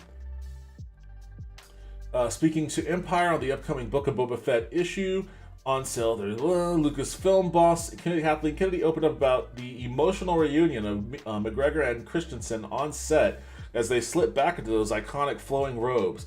The thing that was most exciting was being on set and watching the two of them get excited, said Kennedy. They hadn't seen one another for a long time. I was surprised at just how incredibly emotional it was for each of them to find themselves back in these roles and just realizing how important Star Wars was to each of them. It was the beginning of their careers. Was it the beginning of Ian McGregor's career? I could have sworn that dude did stuff before. I have a hard time watching movie trailers now because they show so much. I end up foreshadowing too much. Yeah, Kelly, when Kelly was still my roommate, he would go out of his way to not watch trailers as much as possible. Now that guy is a psychotic movie buff, more so than I would ever be. Like he would always go to theaters like 2 or 3 times a week about, and go to film festivals and all that kind of stuff. So like going to like the movies, he took incredibly seriously. And because of that, he was always like not watching trailers and trying not to watch trailers, especially for like the big releases. So he's a lot more on that kick than I was, but I kind of understood where he was coming from. But then also, I think that movie companies understand now, because now they're starting to bake fake outs into the trailers. Like, we noticed it with Infinity War. There was some stuff in the Infinity War trailer that was explicitly misleading, as far as what was actually happening in the movie. And I think Endgame they had some stuff like that there too. And people are speculating that the last Spider-Man trailer has some stuff like that. Which is kind of like, wait, is this false advertisement? Or, I get why you're trying to psych people out. You want to give them an exciting trailer, but you don't want to expose too much. But this seems tricky. You're tricking people. Hayden Christensen is a phenomenal actor. The writing did him dirty in the prequels. That's what I think too. I think he's pretty good, and I'm glad that he's come back to it. I want him to redeem himself. I want him to redeem himself in the eyes of the Star Wars fandom, because I know that I don't know if the younger generation understands just how much shit.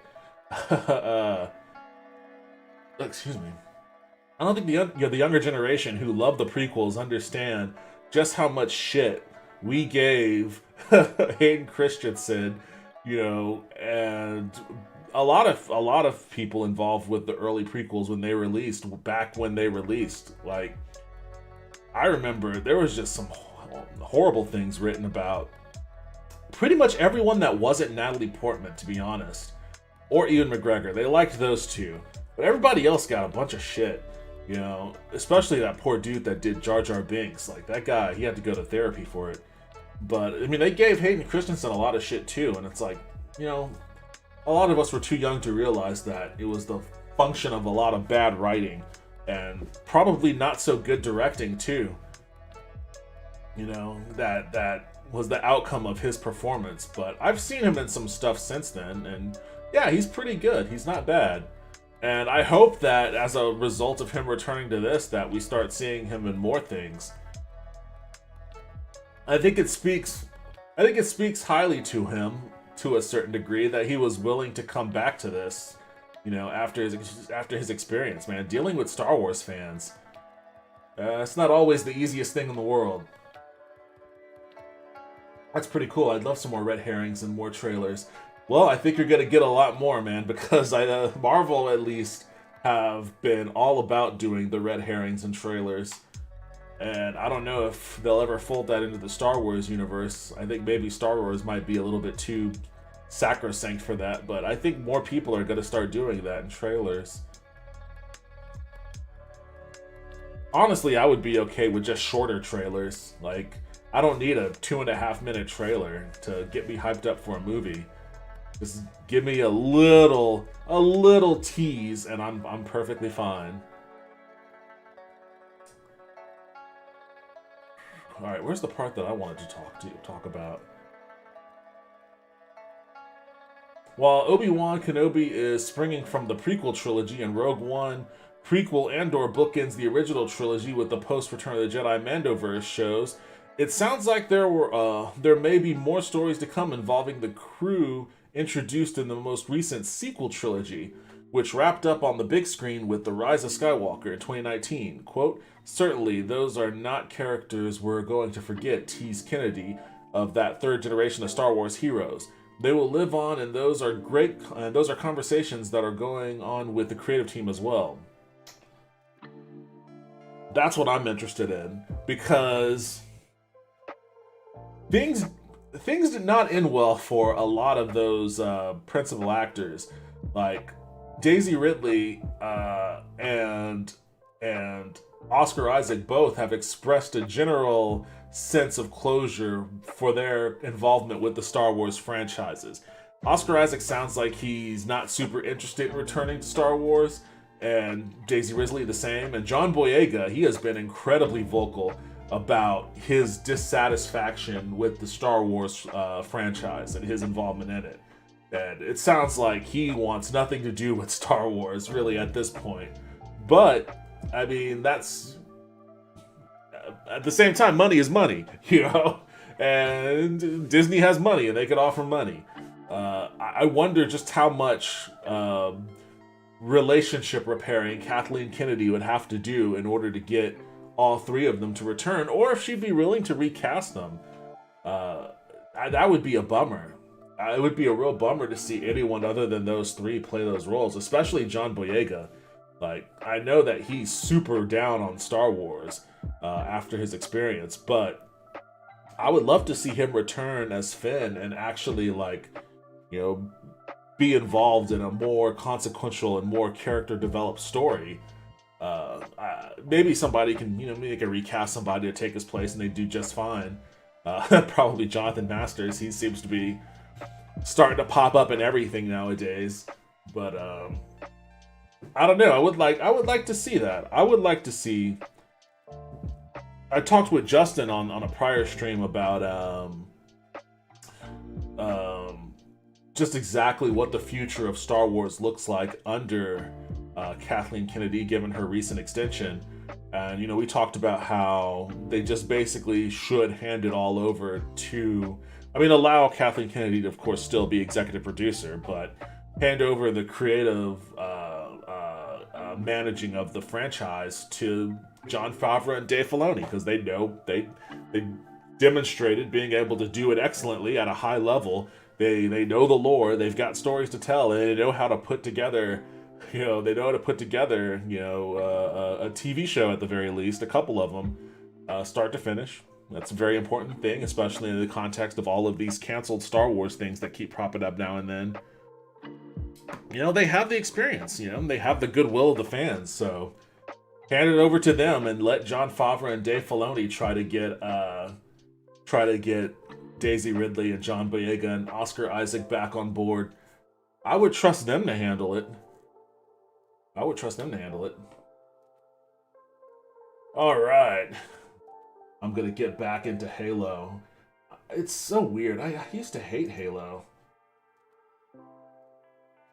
I used to have, well, maybe hate's a little bit of a strong word. I used to have not super high opinions of the Halo franchise. And I tried with Halo 2. I gave it the college try and just couldn't get into it. And yet somehow, all these years later, I find myself slowly becoming more and more obsessed with the Halo game. How is the new Halo? It's fun. It's more fun than I thought it would be.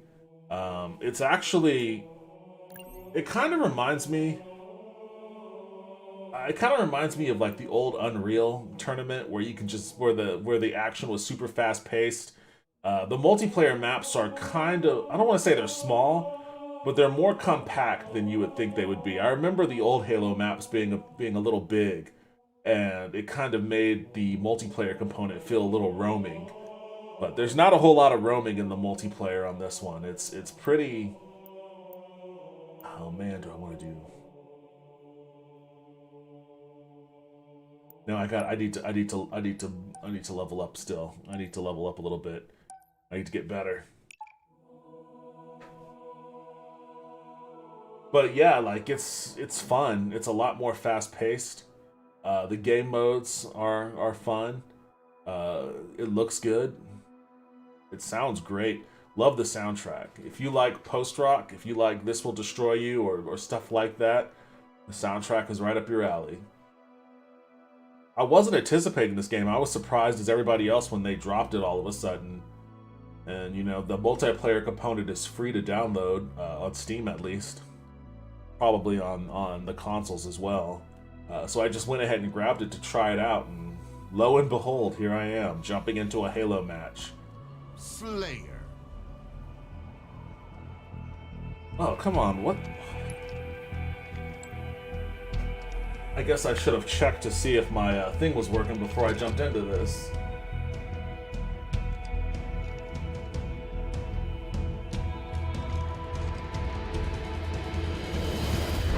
Rack up the most kills to achieve victory.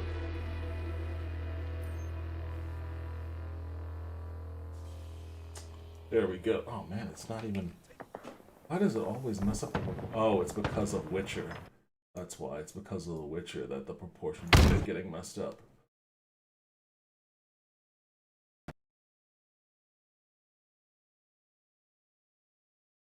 What? Oh, it crashed. Oh, you see, that's another thing. I have been hearing from a lot of people about this game crashing a lot. And I've never experienced it. I've never had any really bad technical issues with it. But I guess finagling around in and out of the game like that kind of messed it up. Well, sorry to the people that I just jumped into that game with there, but you know what? It sounds like those kind of issues are pretty common, so I'm pretty sure they're like, oh, that guy must have crashed. I'm working in Cali right now, but my PC is in Austin, thinking about getting a gaming laptop while I'm out here. Oh, your PC is in Austin? Why is your PC in Austin?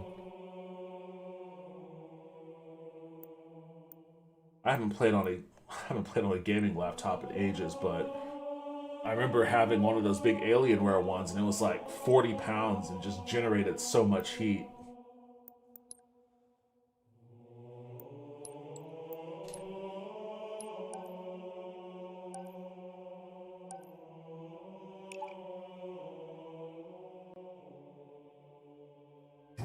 Ooh. Yeah.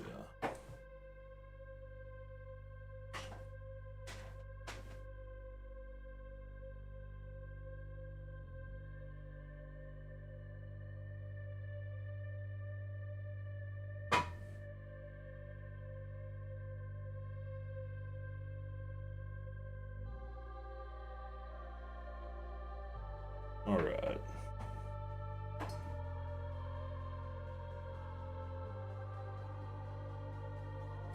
I'm living out of a hotel, working 12 hours, 6 days a week. Damn, dude.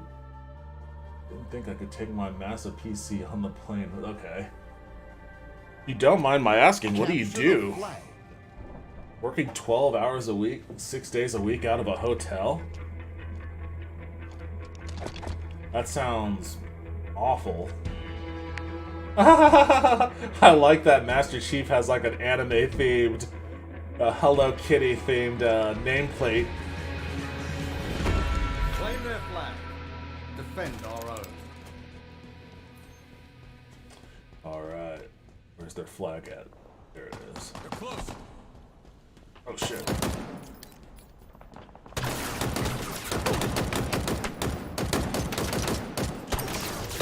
Enemy flags in That guy has a serious weapon. I grenaded him though. I should take that weapon. Hell yeah. They have our flag. Take it. Hell yeah, bro. The Oh enemy wait, shit, carrier where is he? has revealed themselves.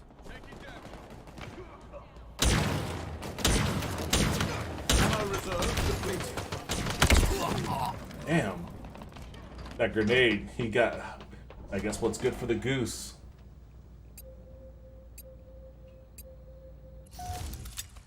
Firework for the California Dixie Fire. Oh, damn. The enemy carrier has revealed themselves. Taking fire.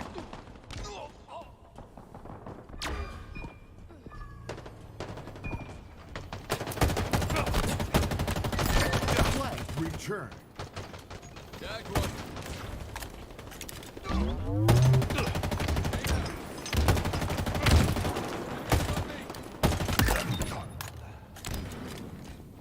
I should have gotten... Oh, wait, I did kill him. Cool. Flag captured. Sweet. Oh, shit. Our forces have seized the enemy flag. Damn, I got run up on pretty hard there.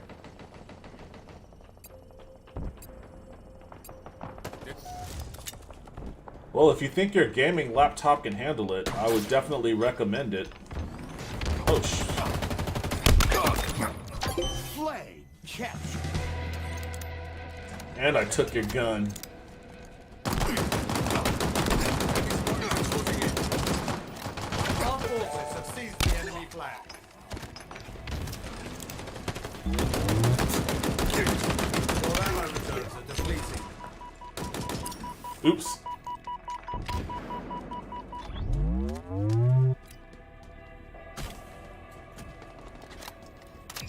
Flag captured. Alright. Spectacular victory. I bet you an awesome... Oh, okay. Awesome. Thank you, man. Yeah, I remember. We were talking about Dune, right? Yeah, I think you were going on about Dune for quite a while.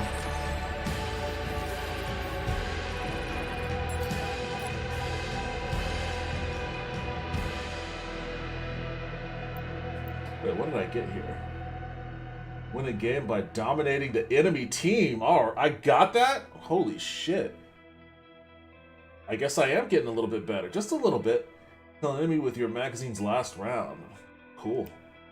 Kill an enemy by hitting them from behind with a melee. Back smack. Alright, well. I'm getting better.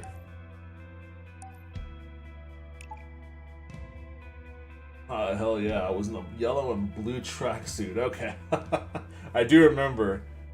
Awesome. Well, I'm glad that you finally been able to catch a stream. Although I do try to upload clips from my streams regularly. It's always better to actually have somebody to interact with. Although clearly I have no problem talking to myself at length. Yeah, this game is actually a lot of fun. I'm a little disturbed at how much fun I'm having with the Halo game. I think I just conditioned myself into thinking that Halo is for Taco Bell bros. And I was like, I'm not a Taco Bell bro. I will never be a Taco Bell bro. Yet here I am. And now I want a Crunchwrap Supreme.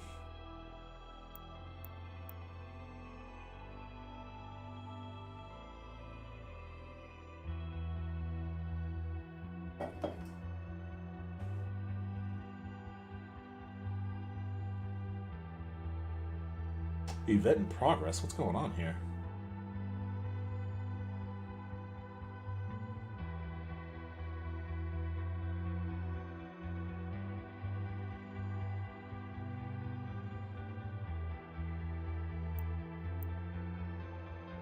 And I'll wait a little while longer. I was never too into it, but I loved Reach and really want to try this one, this new one. Try out this new one. Yeah, give it a shot, man. It's fun. I like it. I'll probably, you know what? I like it so much that when the campaign mode's not out yet, but when the single player campaign mode is out, I'm probably gonna drop $60 to get it. The multiplayer is free, and the campaign is $60. You know, and I didn't have any intention of ever buying this game at all. I just, you know, it was a free download, so I was like, okay, I'll give it a shot. But you know what? The free download worked. They got me. Their marketing got me. I'm gonna buy this game. Congratulations, Xbox, and I guess what? 353, is that the name of the studio? 353? You did your job. You just gotta purchase.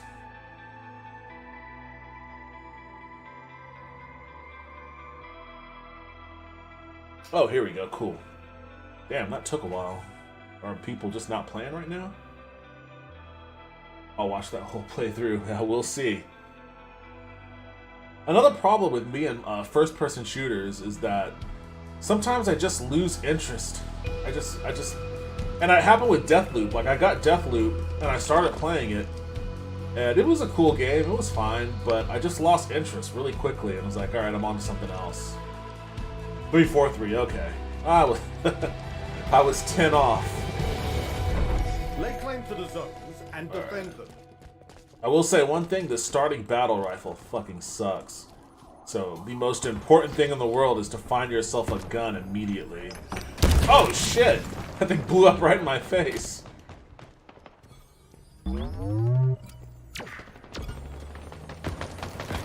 What the fuck? What is going on here?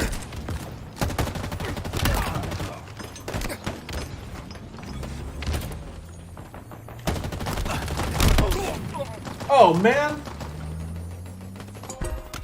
Your team scoring. Well, it's not because of me. They're under us. Alright, let's try this again. Over there. Hostile. Where's a gun? Give me a gun. Stronghold Alpha lost. Stronghold Charlie is ours. Oh, I don't even think I'm good with this gun now. Spartan down.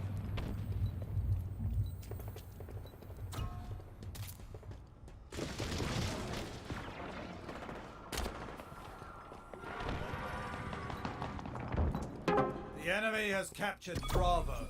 Enemy team scoring.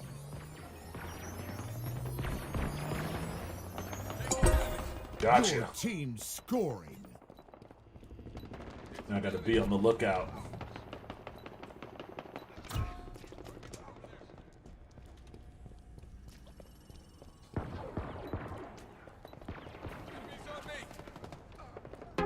Stronghold Charlie lost. Enemy team scoring. Watch my back.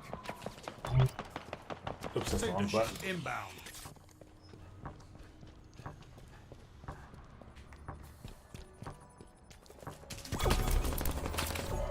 Cinder shot available. Your team scoring. It's yours. Now we keep it. Grenade out. Shit! Enemy Alright, that team was a bad scoring. idea. My gun needed to vent, but damn.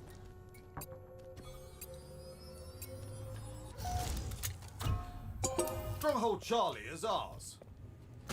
Alright. Time for some close quarters poetry. Stronghold Bravo lost.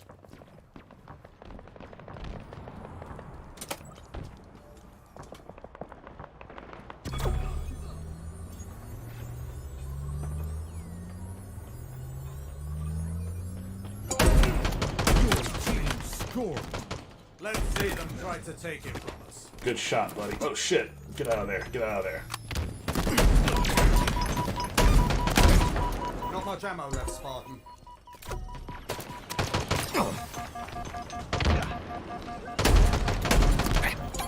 Captured Bravo. Oh. Whew. Oh my. Whew. I don't think I have any ammo. I gotta get another gun or something.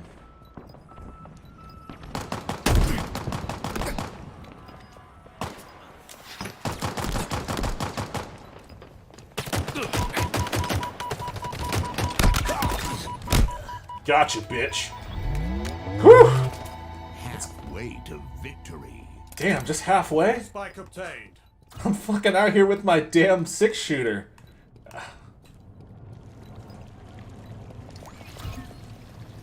Cinder shot inbound. The enemy has captured Alpha. Gun. I need a gun. Cinder shot available.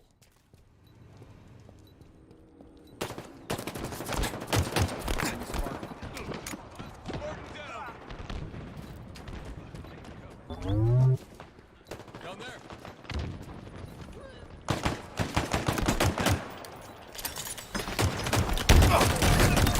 Killing spree. We've captured Alpha. All right, what are these? What's this? Stronghold Charlie lost. Okay. Well, this is. It's got to be better than that little 6-shooter I had. Although I was. Oh shit.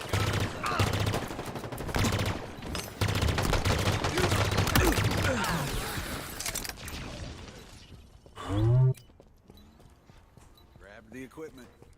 Nearing victory. It shoots in bursts, so it's makes it a little bit harder to. Your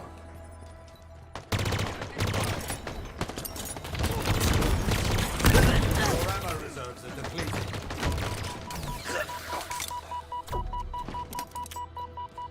Oh, I don't have any ammo. Oh shit, I do. Oh, all right. Damn, that was hard fought. I mean, I guess maybe not. We seemingly crushed them, but damn.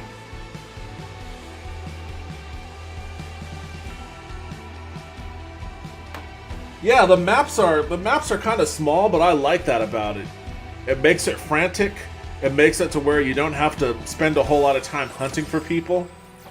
Wait, what achievement is this? Oh, complete a weekly challenge, okay. Alright. 9 kills, 2 deaths. Damn, that was the best I've done by far. Killing spree, kill 5 enemies without dying. Damn. Always rotating, capture all zones in a single life. Did I do that? Holy smokes. Reversal. Kill an enemy who attacked you first. I definitely did that. That's... A lot of this... a lot of this is just like... anxiety. Like, I have no idea I accomplished these things. I was just trying my hardest not to die.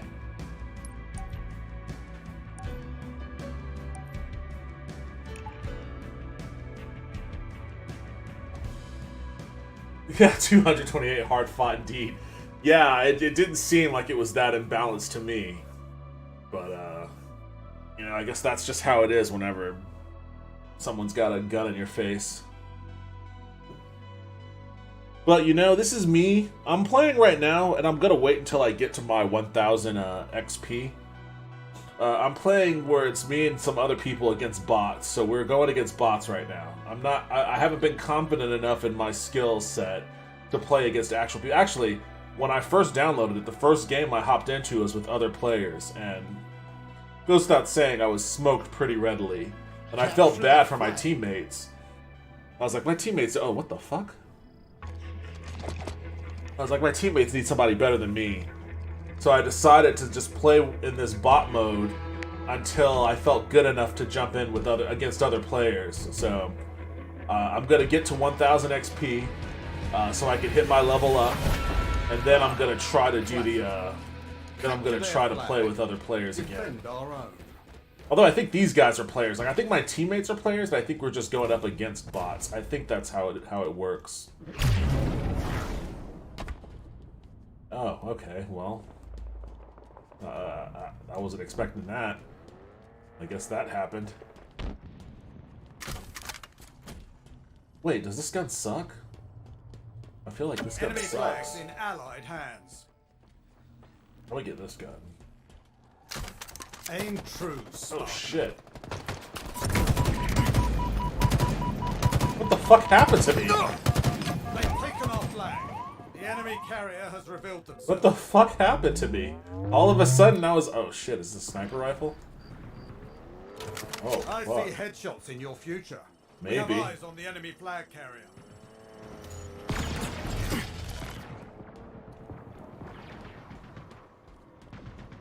Enemy flag carrier spotted.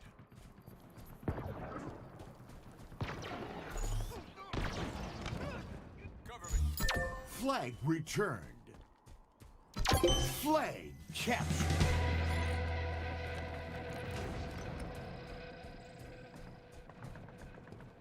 I've got to find a good spot to just kind of chill if I'm going to actually do the sniper rifle game. I am by no stretch of the imagination a no-scoper, so this is actually a dangerous game I'm playing here.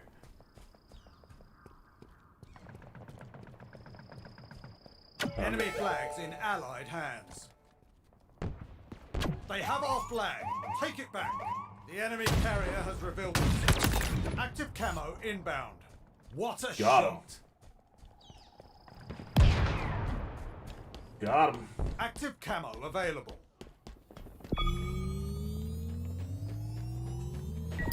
Flag returned.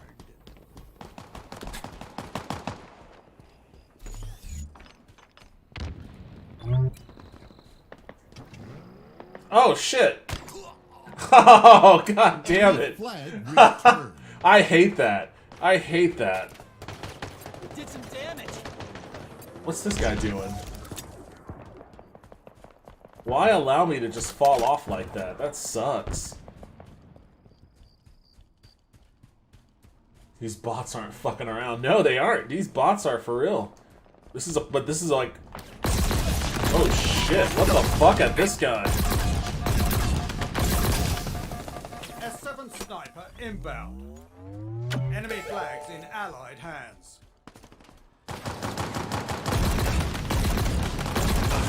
S7 sniper available. Not much ammo left, Spartan. Oh shit.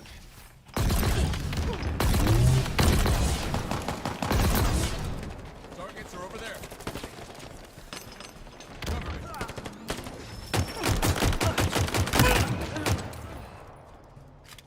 Whew. Flag captured. Oh, battle rifle. I don't want Enemy this flags thing. Get in away from me. allied hands. Get away from me. I have a battle rifle already. I want something better. Enemy flag returned. Alright, you get the sniper I'll take rifle. that. You're probably better at it than I am anyways. Our forces have seized the enemy flag. Active camo inbound.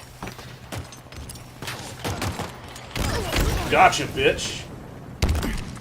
Oh shit.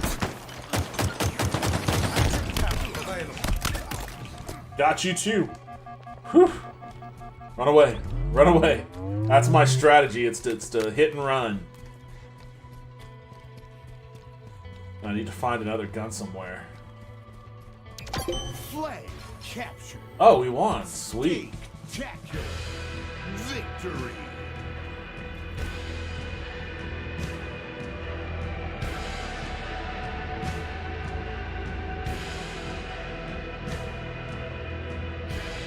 This game is a lot of fun.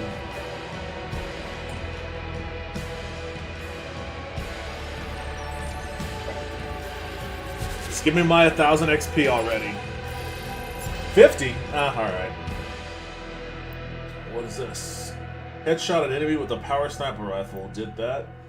And dominated that team. Did that one again. That one wasn't so bad.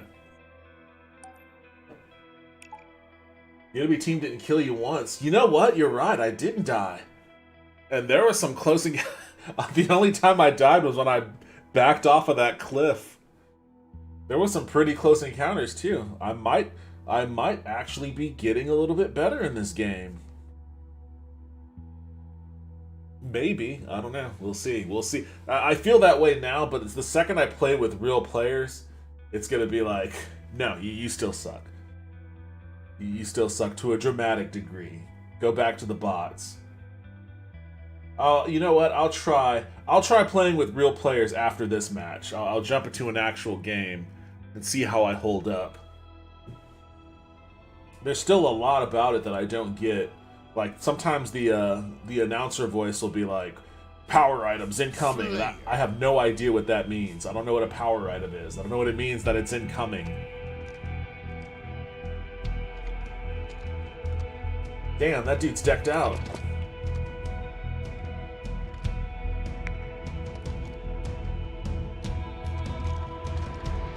I need to get me a cool armor set. Earn more kills than your opponents to win. Plasma Alright. grenades obtained. Pretty straightforward.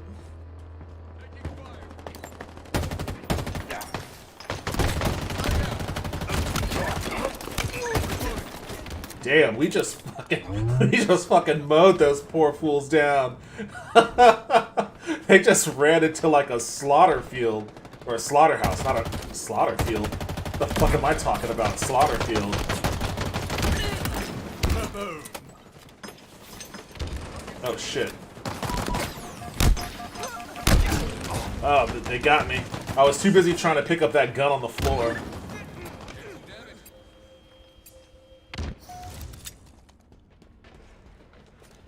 Alright, let's see.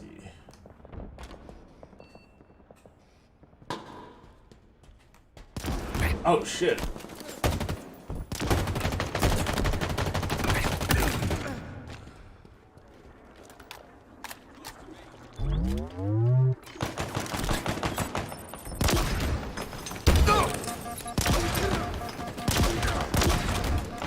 Damn, this gun is kind of tough. Enemy Spartans are closing in.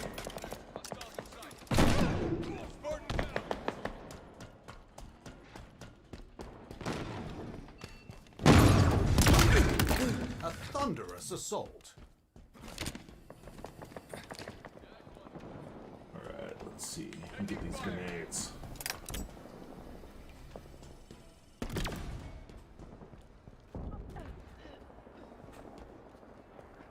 Grab the equipment.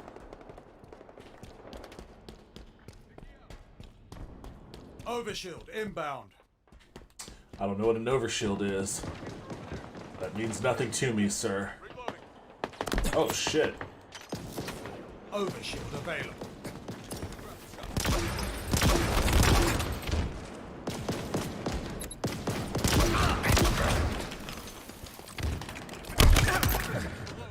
Reload, dude, reload.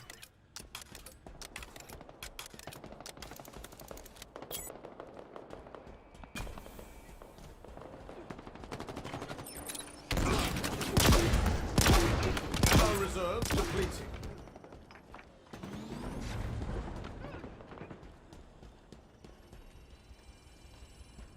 I don't even know what kind of gun this is or where to get ammo for it from.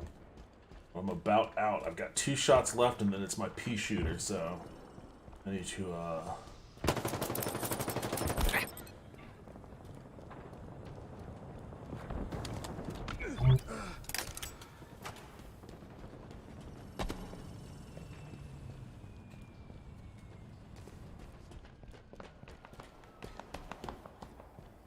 Taking damage. Frag out. Over there. Hostiles in sight. Reloading. The way to victory.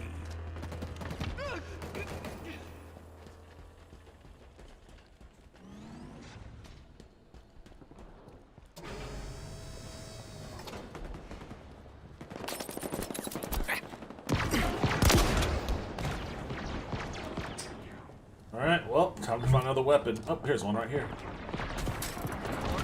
What the fuck is this? Double kill. Killing spree. Power rifles en route.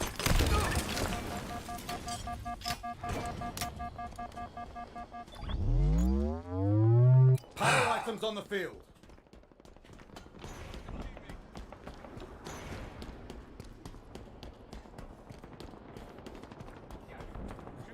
Alright.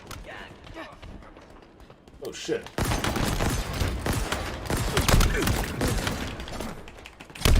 Double kill. Whew. Brutality. What? Kill an enemy with a bladed weapon? This thing has a blade? I didn't know that. Oh shit.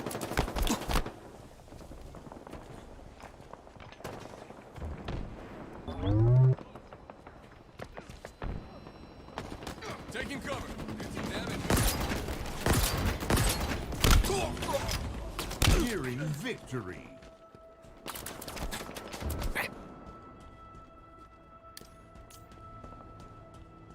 Enemy is below us. Targets are over there.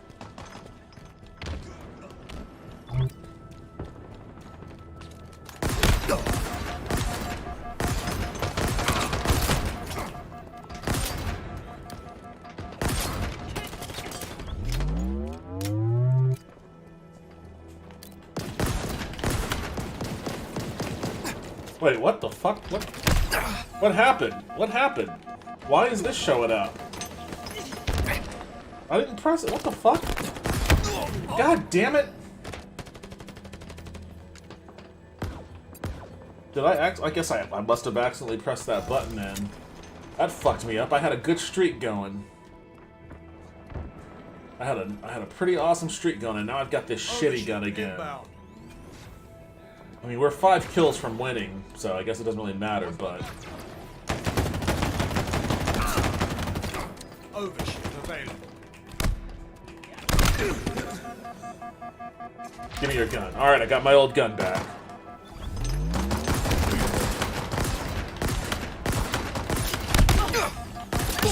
This gun seems to be kind of weak.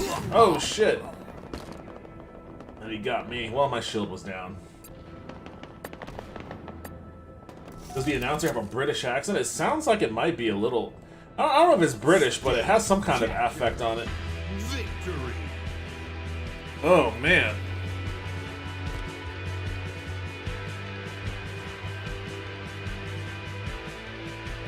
I don't even know how. I feel like I did good in that one, too. I think I only died twice? Maybe 3 times.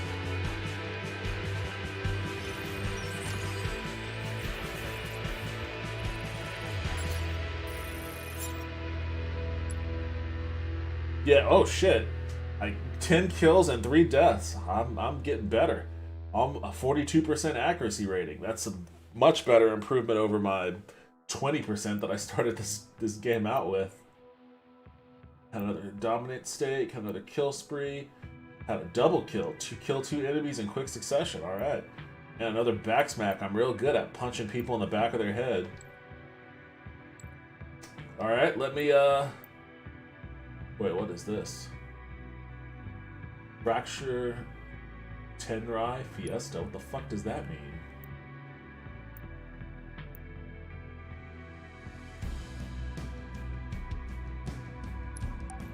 I'm gonna try it. I don't know what it means. I'm gonna get served up so fucking quick in this. I have no idea what this is. No idea what it means. I'm just doing it. I'm jumping right in. I've got... who knows? Who knows? I'm gonna give it my best shot. I'm gonna give it the college try. I'm gonna see how I hold up. This guy has fucking samurai armor on. What am I getting into? That dude does he have a hammer? He looks like he has a giant war hammer. Oh my god, I'm so fucked. I don't know what I'm doing here. I am fucked. Oh, I'm waiting for other players. Okay, well.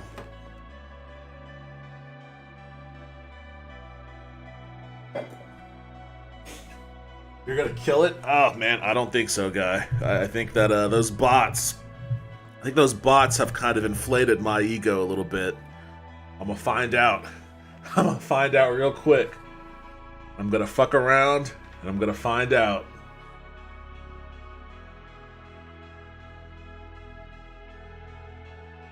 If I can get into if I can get to a match.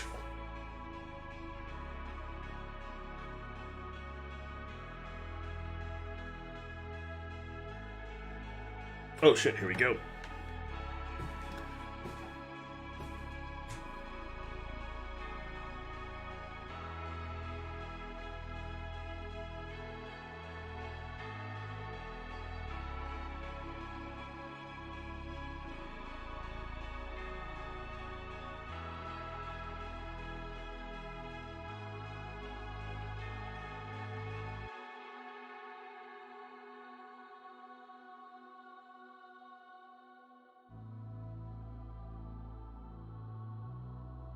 All right, we are waiting.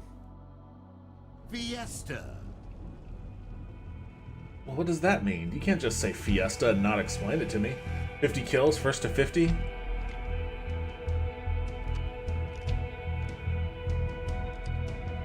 What the fuck?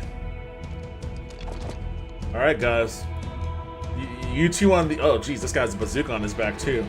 I'm leaning on all you guys. Earn more kills than your opponent. Oh, I'm starting off with a different weapon. Tagged one.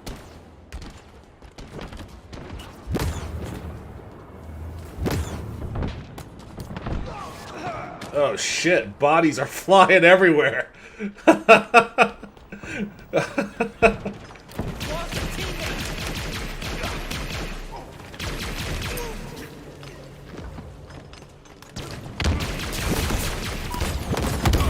Oh, damn. I have no idea what was going on there. I don't like this gun I'm starting off with. I don't... Oh, is it just starting me off with a random gun? Alright, well maybe it just started me off with something shitty that time. Although I don't know if that's gonna make a difference.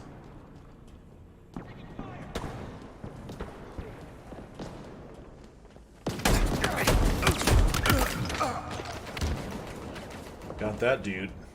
Frag out.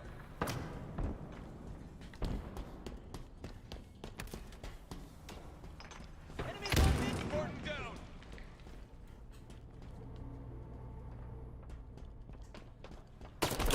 Oh shit.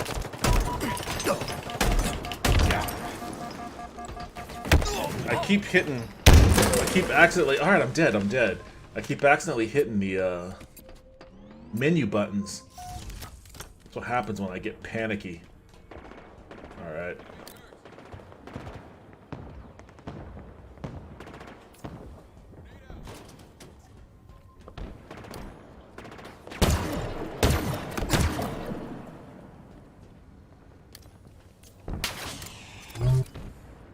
What was that? We've lost a teammate! Lost another to a sword fighter! Enemies on me! Oh shit.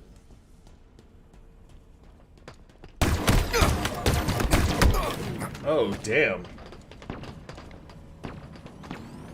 Alright, I'm getting rocked a little bit more than usual in this match. I gotta... Well, it's because they keep giving me random guns. I don't know how to fucking work with these things. Like, I don't... What the fuck is that? What the fuck is this? Tossing an aid. Back up, back up. Ah, fuck. Alright, this isn't going very well. This is not going very well at all. Taking fire. Mark down. Keep your head down.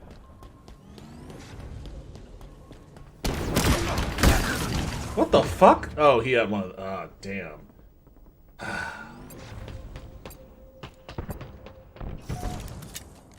Oh god, they gave me the shitty gun.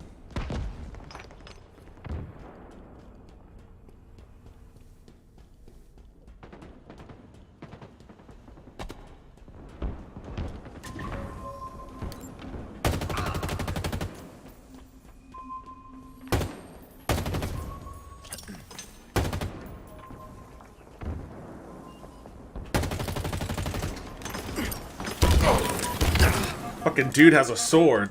I'm not gonna try to punch him. I'm gonna run away.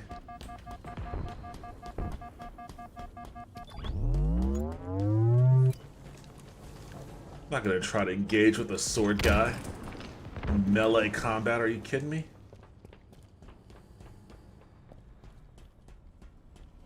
I guess there aren't any gun pickups when they randomly give you one on spawn.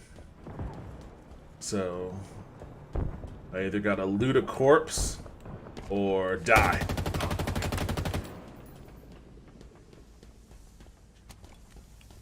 Oh shit, what the fuck?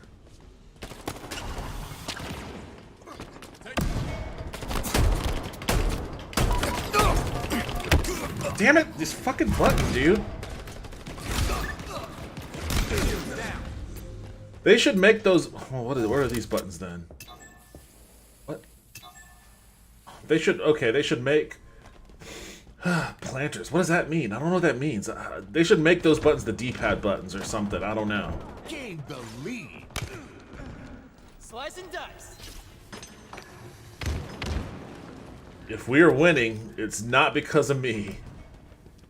My teammates are... Lost the lead. My teammates are carrying me through this. Victory. I think I've got 2 kills. Oh shit.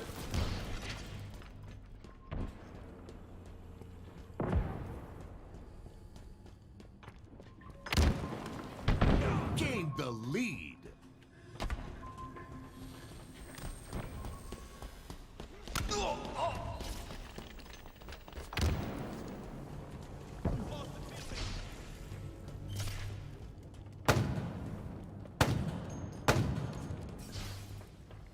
shields. Damn, this dude's just running around. I'm just like, oh shit.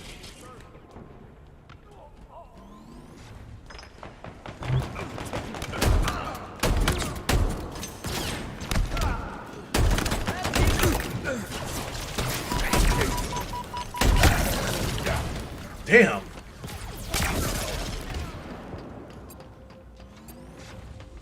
Can you edit the controls? I don't know. I haven't tried.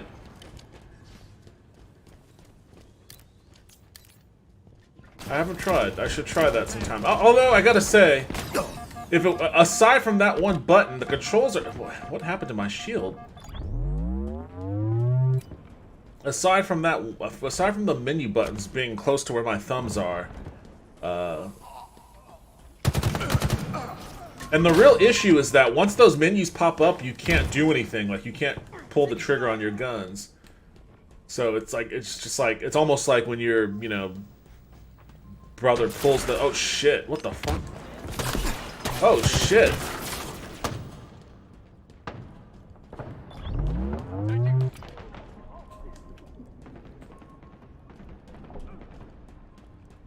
I see you. Oh, he saw me first. I didn't notice he had a sniper. I was gonna try to make my way over there. You fucking straight up headshotted me. What is this gun? Nearing victory. Really? Well, if we're winning, it's not because of me. Oh, shit. Damn.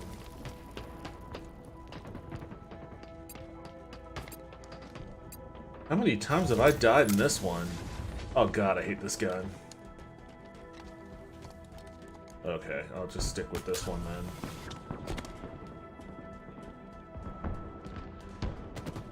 Grenade out.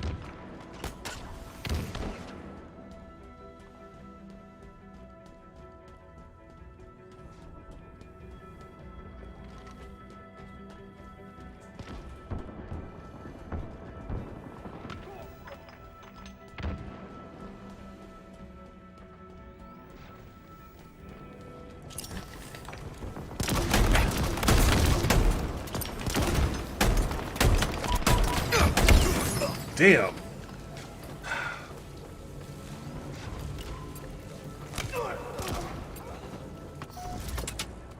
Another one down.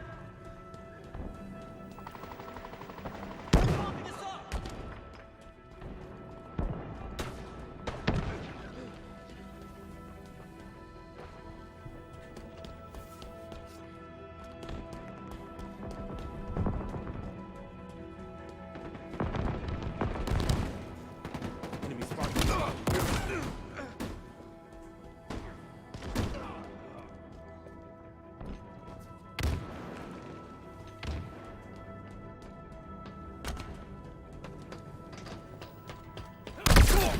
What the fuck? Oh man, he sorted me in the back. What a dick.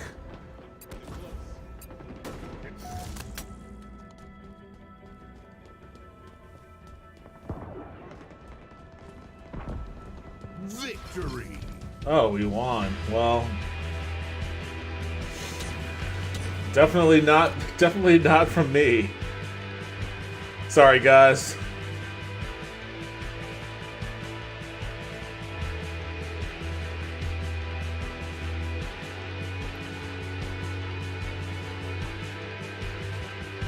Maybe it can be changed to hold instead of toggle. I'll check on that.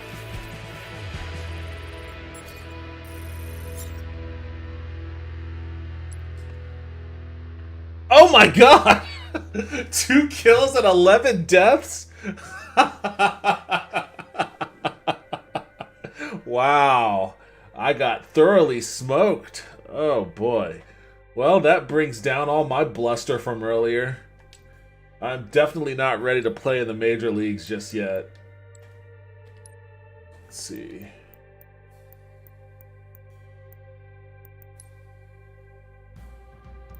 Oh, that's just about customizing my guy. Button layout. Okay, well, let me see.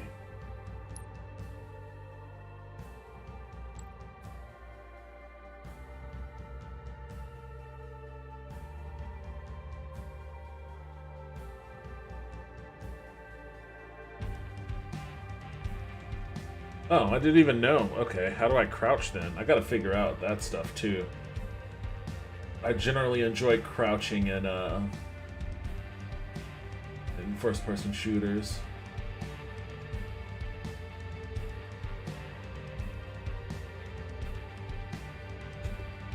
Campaign menu scoreboard. That's what I'm looking for. I'm looking for that one.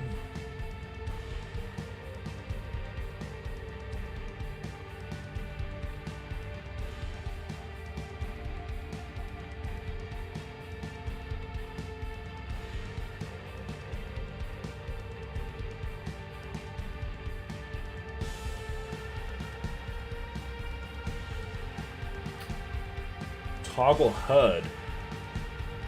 I didn't know you could toggle the HUD.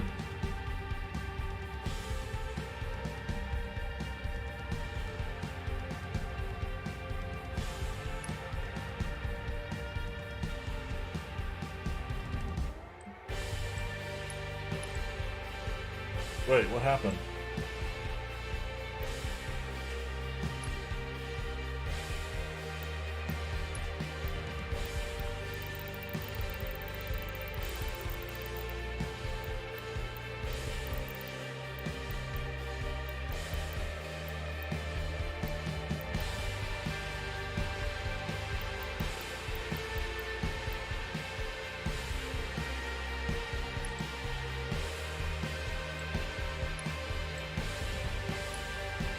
I don't think I can change it to hold. I think it's just a toggle. That's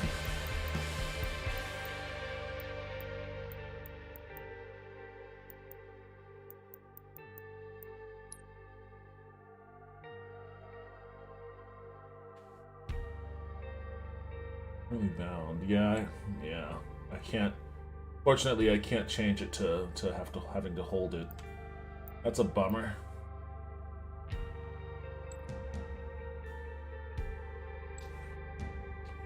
Well, that would have been nice.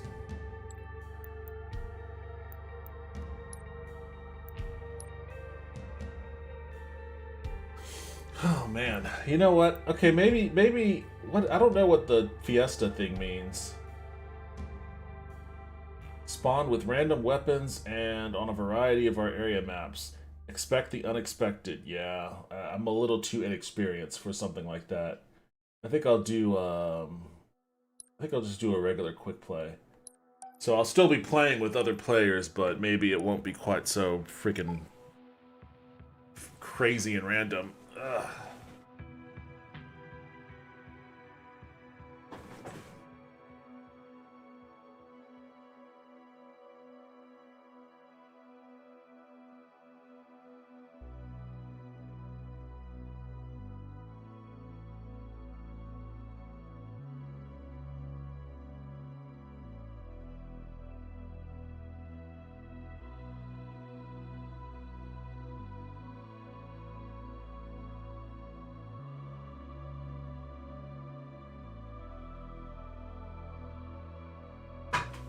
Let's see. What time is it? I'll probably play one last one here, and then take a little break, and then jump onto The Witcher. I gotta get my Witcher in tonight.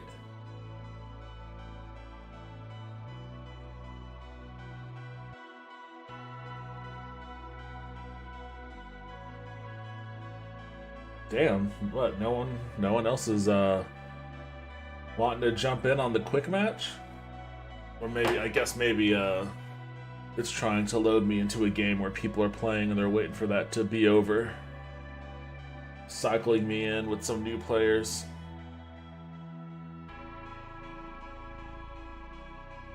I don't know what my overall stats are.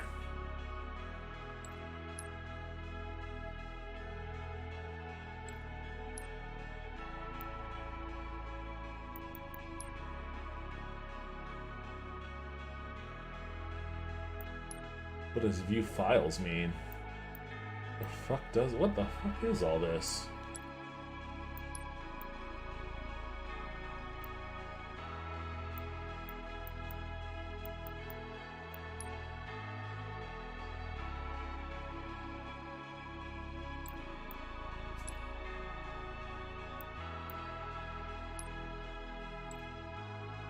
I kind of just want to see what my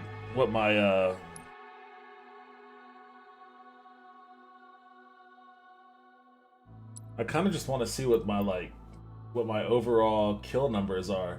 I got to dip in a bit. Might come back for The Witcher though. Yeah, cool. Once I get into that game, I'll probably be in it for a couple of hours, if history is any lesson. So I'll be here for a while. But yeah, if not, then thanks for dropping by, man. I'm glad you were able to catch a stream. Definitely helped make it a bit more fun. Where? You would think that. Oh, well, that's just the last one. I don't want to... Why is it taking so long to come up with this other game?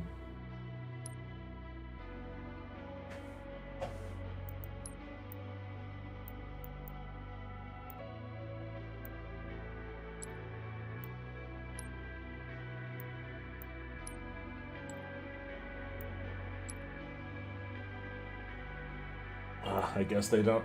Oh, that sucks. This UI, that is one complaint that I have about this game, is that the UI UX is a little bit... It's a little bit confusing.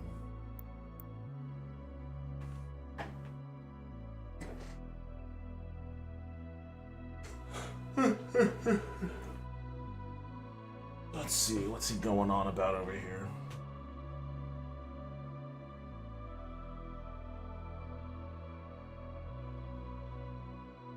The Jets have placed QB Joe Flacco. Oh, it's starting. Joe Flacco and Mike White on the reserve COVID list.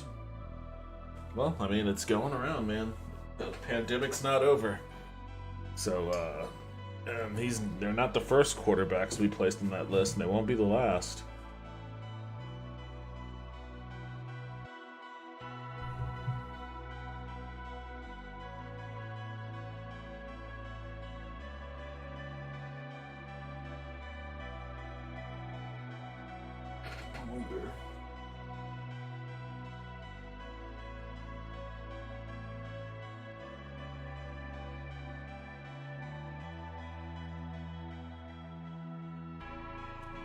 Strongholds.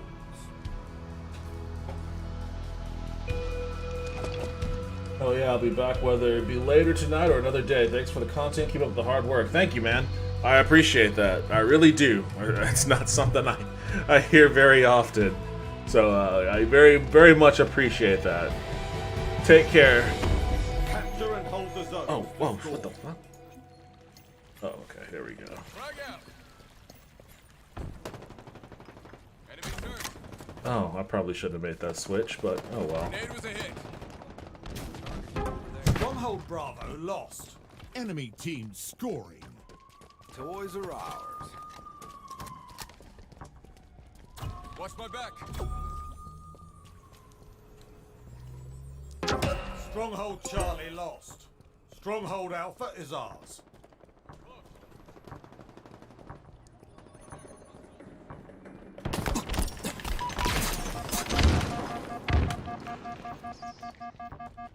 The ease at which they can just shed my shield off of me is pretty annoying.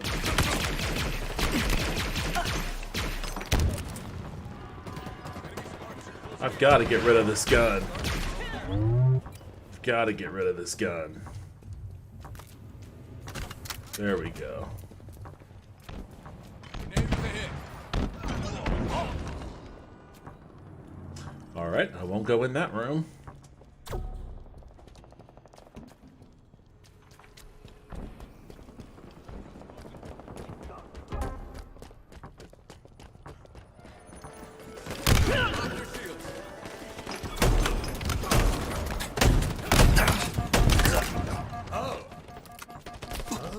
Oh shit, I didn't even notice that dude wasn't my teammate.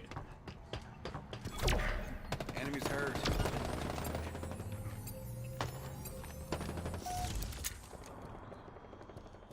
Stronghold Bravo is ours. Your team scoring. M41 Spanker inbound. He kind of sounds like... Oops. Stronghold Charlie is ours. Stronghold Alpha lost. M41 Spanker available. The way that guy says spanker. When he says your team is scoring, he kind of has a Beavis and Butthead sort of affect to it. Your team's scoring. Alpha is ours. The enemy has captured Bravo. I'm just not good at punching, man. I mean, I'm good at punching bots. I'm not good at punching non-bots. We've captured Bravo. We captured Bravo. The enemy has captured Alpha. Enemy team scoring. Every time he says it now, oh shit.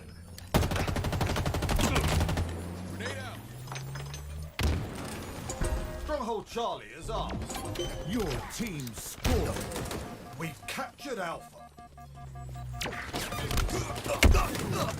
Damn. Wrecked.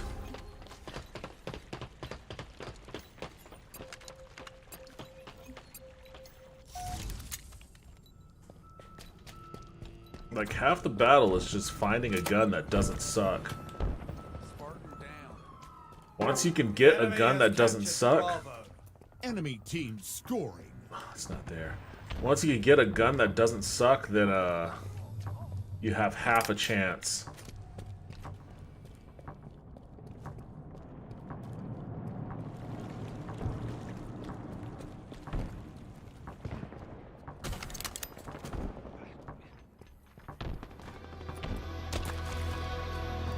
M41 Spanker inbound.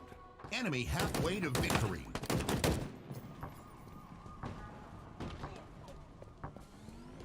M41 Spanker available.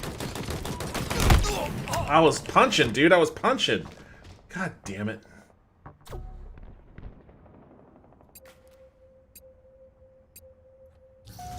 We've captured Charlie. Your team scoring.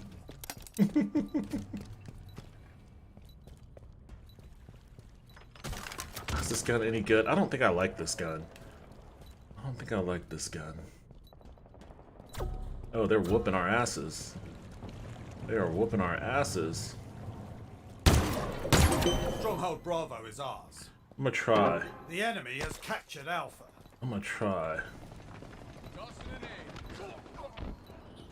Picking up a drop off. Taking fire. Oh shit. I couldn't see his name. I couldn't see his. Oh shit. The enemy has captured Charlie. Enemy team scoring. Frag out. Your team scoring.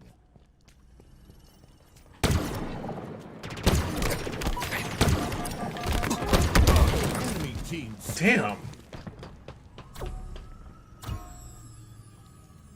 Look at that. My leg is twitching. Stronghold Alpha lost. I am just nowhere near good enough to be playing with people. Tossing an aid.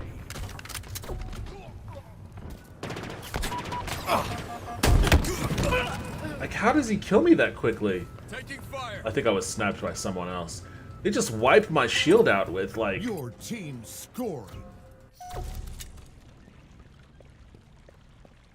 It's like, I don't think I've ever shed anyone's shield as quickly as my shield gets Stronghold shed. Bravo lost.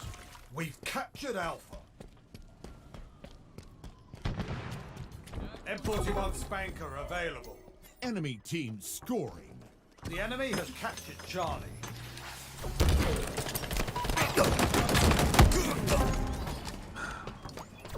Unbelievable. Your team scoring.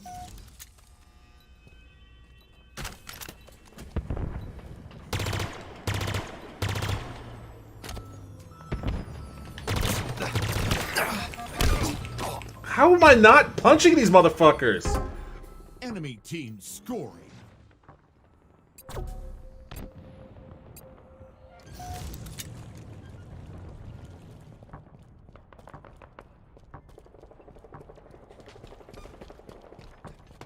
Pop their sheet. Keep that beam steady, Spartan.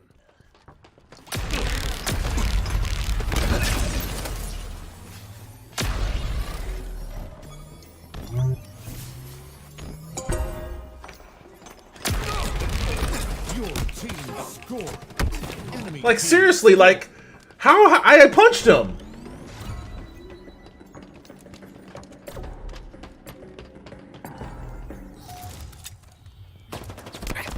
The fuck? Stronghold Alpha is ours. The enemy has captured Bravo. Targets are over there. Tango close. Like, I really want to know what's going on with, like, my inability to fucking... Like, my shield just drops instantly. Like, one shot and my shield is gone. M41 Spanker inbound. Stronghold Bravo is ours. Your team scoring. Jesus, finally. A microwave. M41 Spanker available.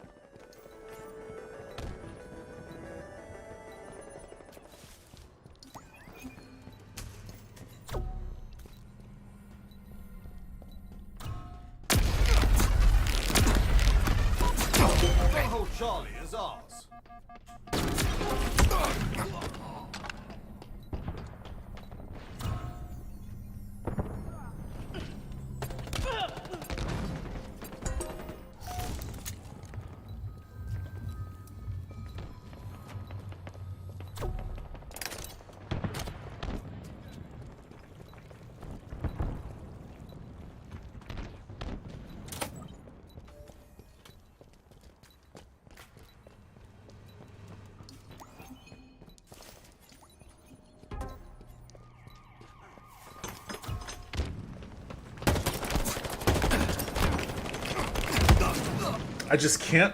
I just can't punch people, dude. This Mr. Mango dude, he's just on me all the time. We've captured Alpha. The enemy has captured Charlie. Oh shit, sorry. Stronghold Bravo lost. I'm just in a panic. I see somebody and I'm like, I'm pulling the Enemy trigger. team nearing victory.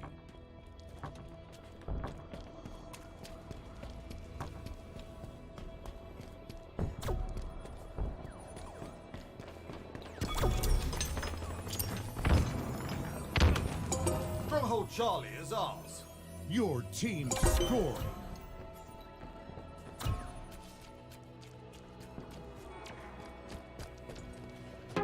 Stronghold Alpha lost.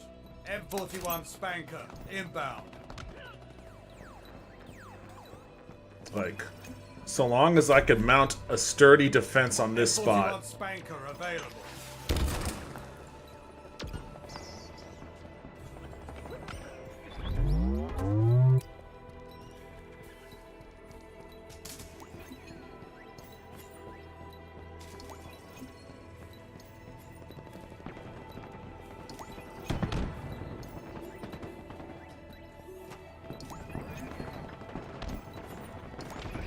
Victory. Whew, we won, just barely.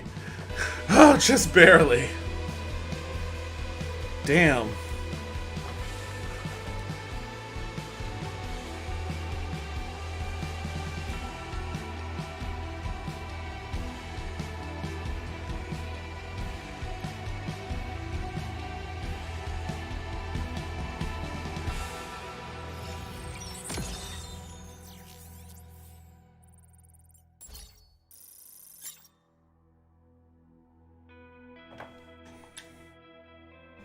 Two kills, 11 deaths. Oh my god. What does it mean when you I need to look look this shit up. Like, what does it mean when you level up or when you reach 1000 on Heroes of the Reach? Like, what does that shit mean? What does that actually mean? Alright, well, you know what? That was a good run. I gotta use the bathroom. And I'm gonna get a snack of some sort, probably another drink. And then I'm gonna jump into The Witcher, so... That was fun. That's always fun. I like that game. Alright, back in a sec.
I am back.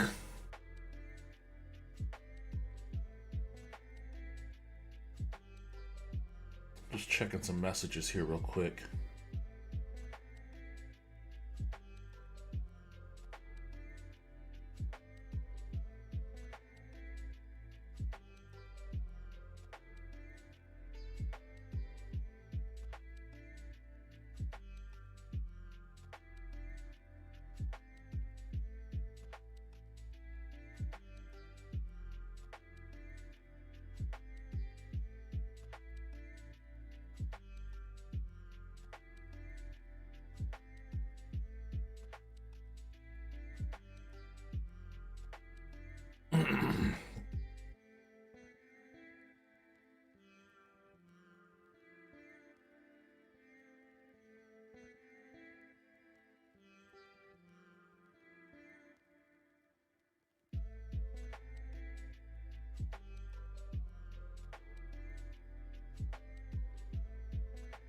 Okay.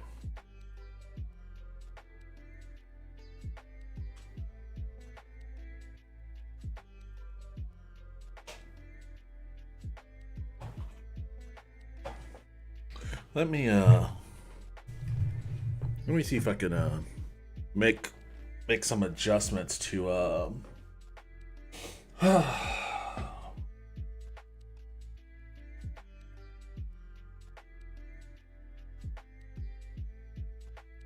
Let me see if I can make some adjustments to my chat window real quick.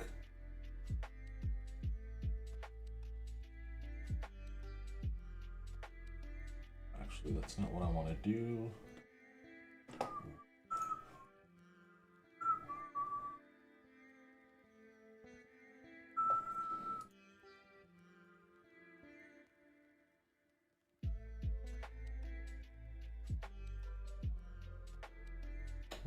I'll go back there.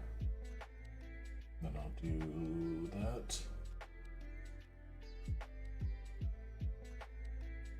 Okay. Oh, that's weird. Let me do that. I'm gonna change.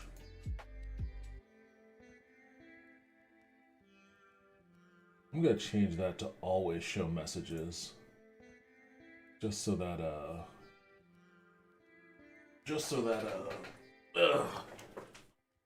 John was sending me a lot of messages, and those would be great if I could rebroadcast them and check what they look like in the stream, but I can't, so I will just have to use my monitoring account.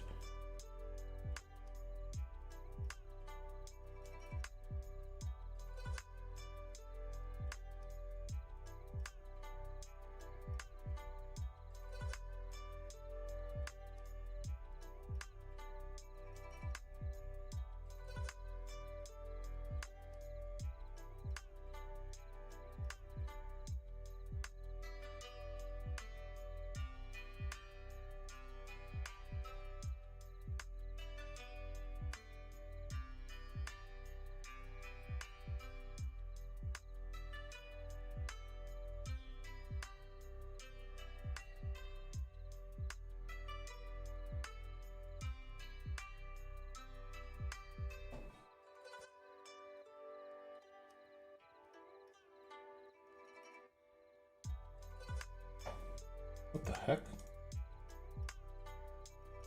Man, this is really... Alright, I guess I will.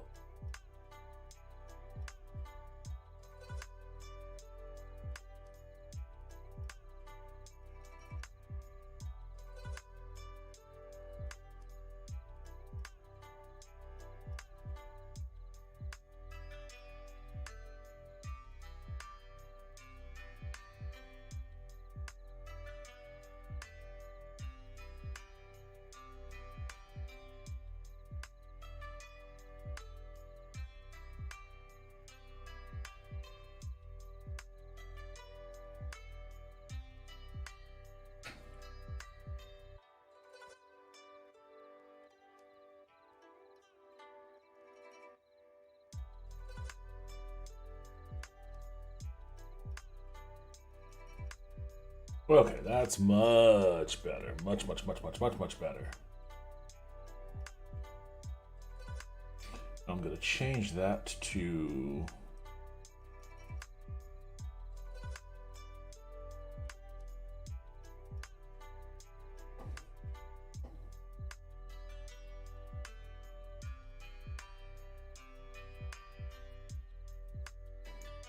oops. Damn it. There we go.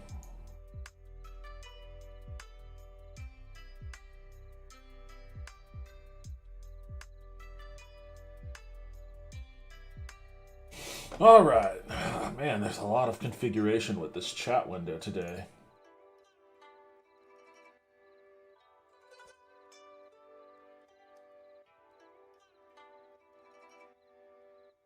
I didn't update my thing to say I was playing Halo Infinite. What a bummer. People should have been watching that. I'm bad. I'm bad at updating my stream info as I go. I gotta get better. I gotta get better at that. Other people might have wanted to watch that whole session, but oh well. Alright, let's get on to some witchering.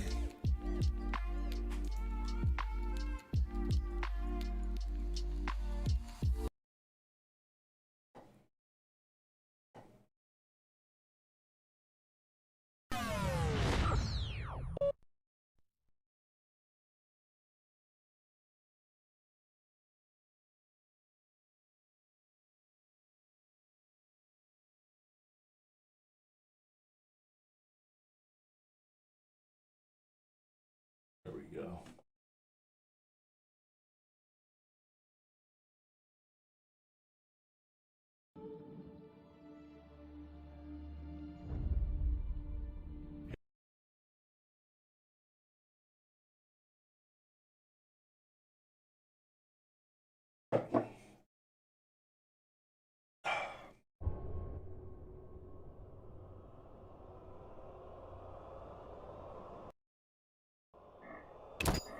Alright.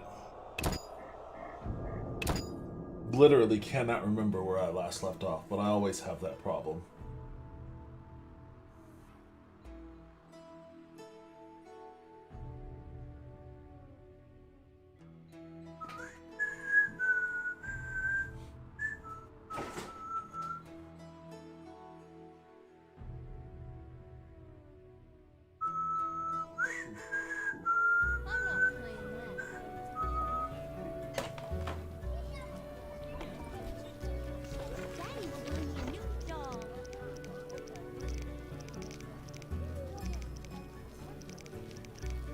Am I not tracking anything? Alright, well, I guess I'm,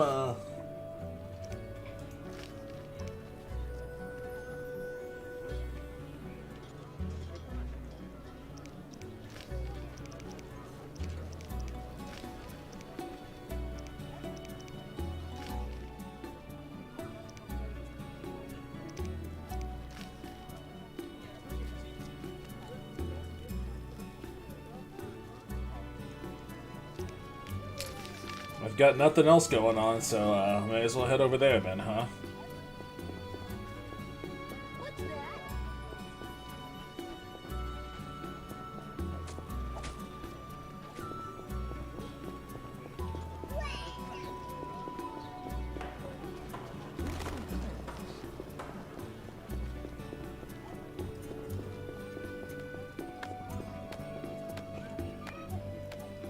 Oh, is it me or does my performance seem a little choppy?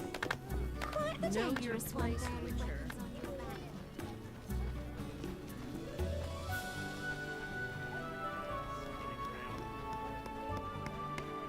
I make coin here. It's probably from staring at Halo Infinite for so long.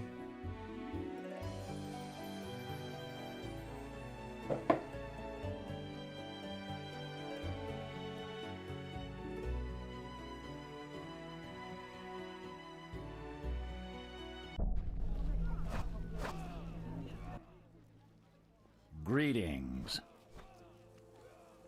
Any new monster jobs? I don't handle that anymore. Farewell.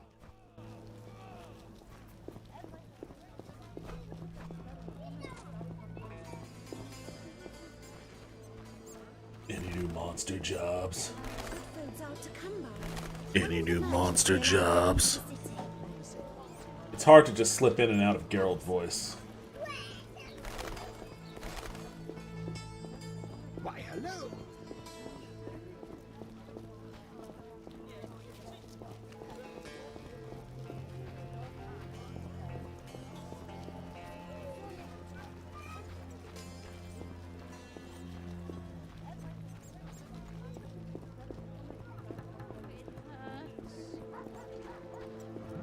What's that?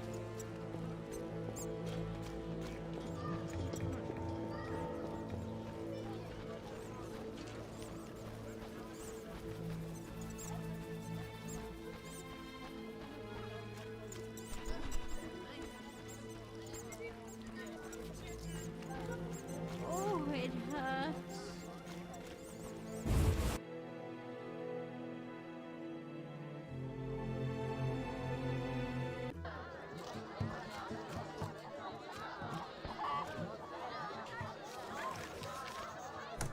Wait, what? Talk to the gambler, okay.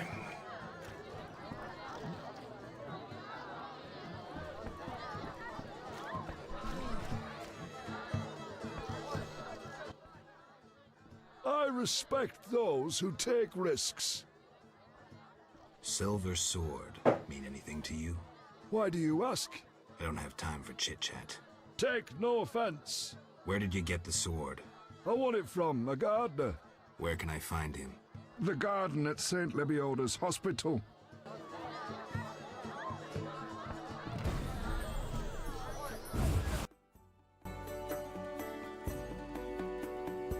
You would think that a sword made of pure silver... Sorry about that. You would think that a sword made of pure silver would be worth a hell of a lot of money. Actually, wasn't that... Sword Quest?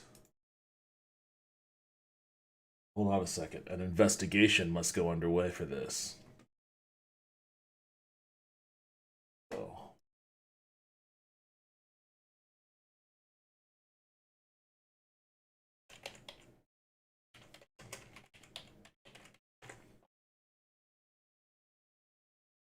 The 35-year hunt for Sword Quest lost treasures.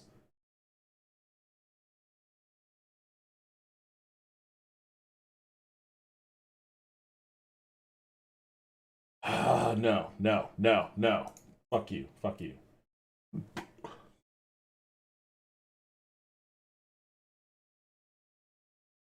Okay, if you don't know what Sword Quest is, obviously it was a game for the Atari 2600.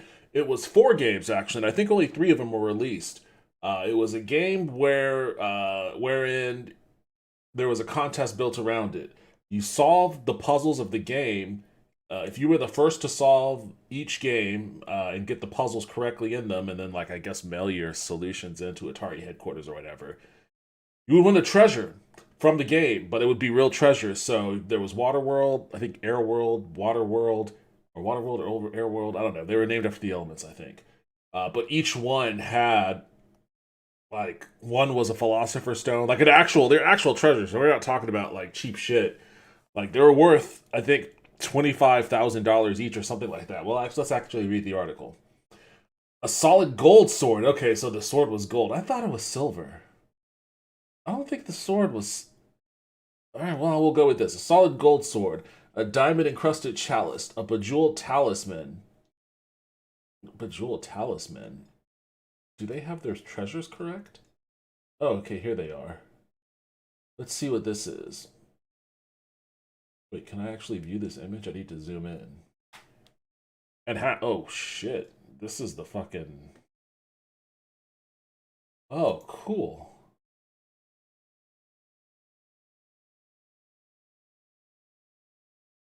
Enhance. Enhance. The fuck? Oh my god. Oh my god. How do I? No. Oh my god. How do I? Let's just do this one page at a time. Enhance. Okay. In October, Atari presents Earthworld. It presents the Earthworld game program cartridge, launching launching the most exciting real-life treasure hunt of our time, the Sword Quest cycle. There will be 4 new Sword Quest games in all, each part of the total Sword Quest adventure story. This continuing fantasy tale of treacherous tyrants and daring deeds is told in the special DC Comics book. That's right, there was a comic book component, and you had to use the comics. The clues to solve the puzzles were in the panels of the comics. Packed with it comes with the DC Comics books, packed with the game cartridges, and played out in the games themselves. But the Sword Quest challenge is more than on-screen action. By finding clues hidden in each of the cartridge and comic book combinations, players can win prizes worth thousands of dollars. Each quest begins with, the quest begins with Earthworld, which holds the key to winning a spectacular 18-karat solid gold talisman studded with an 18-karat gold solid gold. Oh, Jesus, why am I fucking up this reading? The quest begins with Earthworld, which holds the key to winning a spectacular 18-karat solid gold talisman studded with Jesus, it's because of all of this shit. Studded with 12 diamonds and 12 other precious stones. A prize produced at a cost of $25,000. So this talisman is $25,000. The next comes Fireworld in early 1983. The winner of... Okay, hold on a second.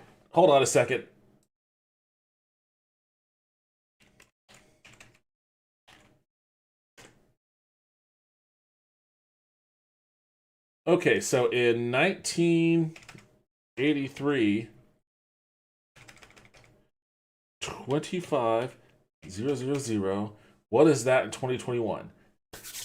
Calculate. $70,000. $70,000. Like, you could buy a nice Tesla. A nice Tesla by cashing in this 18-karat gold talisman. Okay, this is real treasure, people. The next comes Fireworld in early 1983. The winner of the Fireworld contest walks off with a chalice, a gorgeous goblet of platinum and gold, glistening with rubies, sapphires, diamonds, and pearls. Another $25,000 prize. So that's so far. We've got let me calculate the adjusted for inflation math here. So 69424. Let's just say 69425. 69425 times 2. So right now, with just those two prizes, we're looking at $138,850. Later in 1983, there is Waterworld, with the prize truly fit for a king. A $25,000 golden crown encrusted with diamonds, rubies, sapphires, green tourmalines, and aquamarines. So another 69,425. Was that what it was? 69,425. Yeah, 69,425.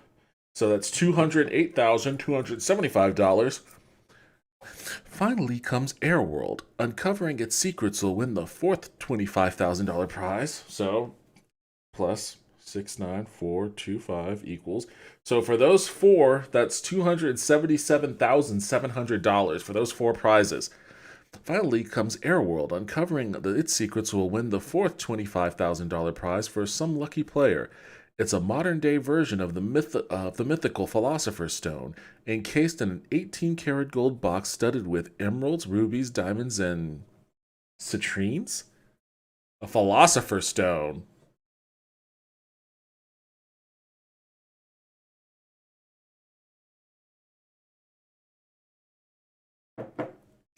And when the sword quest cycle is complete, it will be time for the 5th and final challenge of Sword Quest. The answer, which will earn the grand prize winner an incredible jewel-encrusted sword with 18-karat gold handle. Okay, so the handle's gold. Jewel-encrusted, okay. Jewel-encrusted sword with 18-karat gold handle and a gleaming silver blade. Yes, I knew it. I was right. So it was a silver blade. This is like the most ornate Witcher sword in the world. An 18-karat gold handle and a gleaming silver blade blazing with diamonds, emeralds, rubies, and sapphires. A $50,000 sword adjusted for inflation.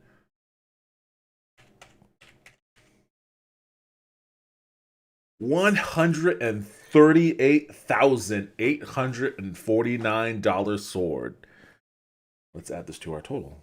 Plus 138,849.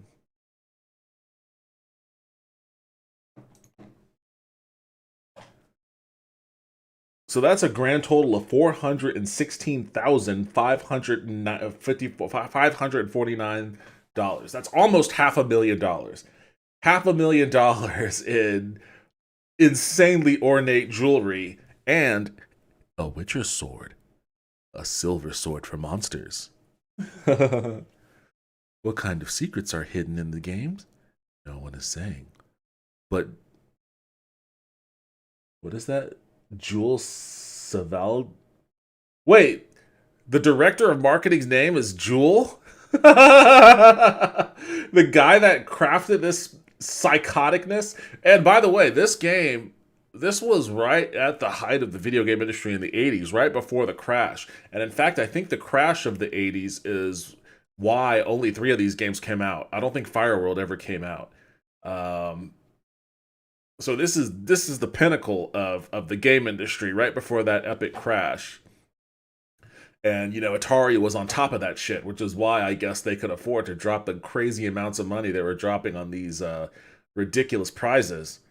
But that's funny that the director of marketing's name was Jewel Savadelis. No one is saying, but Jewel Savadelis, Atari's director of marketing software, says, when someone finds the clues, they'll know it. All the contest details will be enclosed in the cartridge box, she explains, but I can tell you that we're going to recognize everyone who finds at least a single clue. Find more and you'll receive greater level of recognition, but you'll have to find all 5 valid clues to be eligible to win the major prize for each cartridge. And that 5th valid clue is a real challenge. Yeah, man.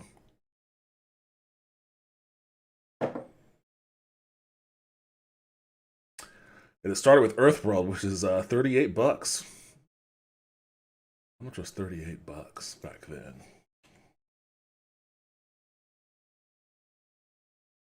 Wow, are you kidding me?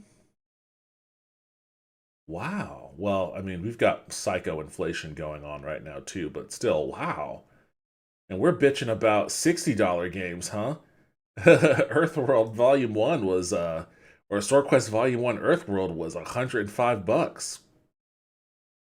Damn. Well, that's without the club member discount. Somebody actually has these treasures.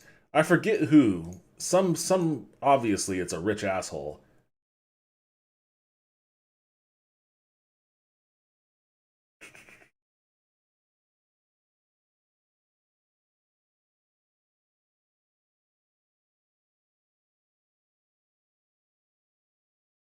Let's see. Let's see if Reddit has a clue. Oh man, I would love that sword. What does that sword actually look like?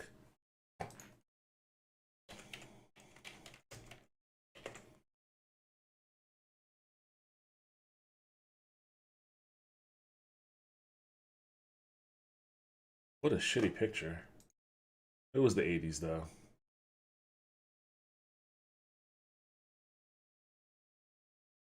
Oh, this is like a replica. There probably wasn't a... I mean, that's the chalice, huh? Look at this guy. Oh my word, he looks like a vampire.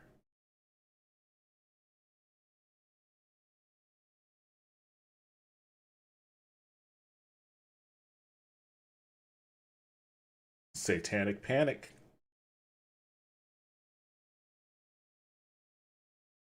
So everyone was sitting around posing with this chalice.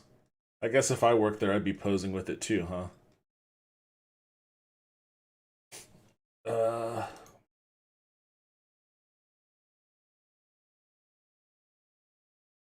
The winner of the first prize melted his down?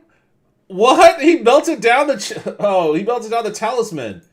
He melted down the talisman? Oh my god, dude, that sucks, man. Fucking poor people. Fucking poor people, man. He melted down the talisman. What a dick. He probably needed that money.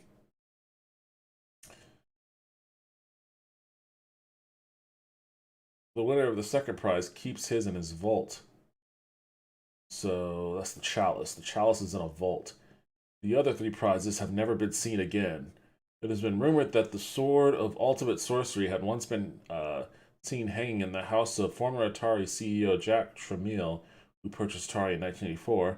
However, no hard evidence to support this theory has ever surfaced. More than likely, they could have been melted down. Oh man, what a bummer. An additional mystery lies with Airworld, the 4th and final game in the series that was never even released. Rumors about a prototype pop up every now and then, but there's no real proof of it. Okay. Oh man, I do remember hearing that he had it, but you know what? I bet you Bobby Kotick has it.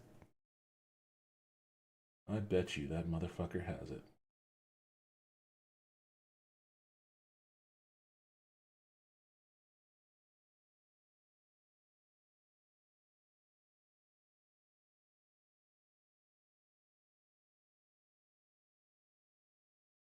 Okay.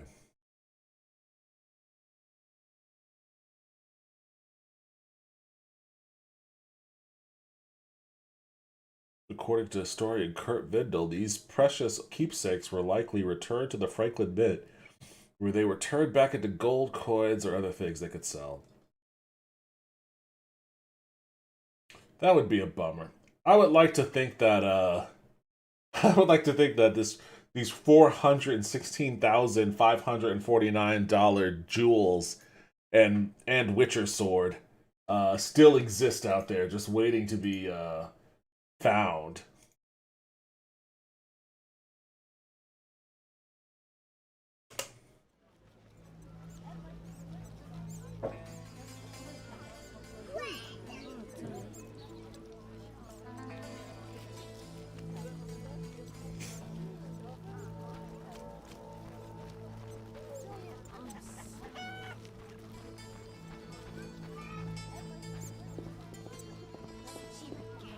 Well, I have to imagine that a blade of pure silver, that's probably not... I mean, I guess if you're hacking into monster flesh, it's fine, but, where am I going? I would have to imagine...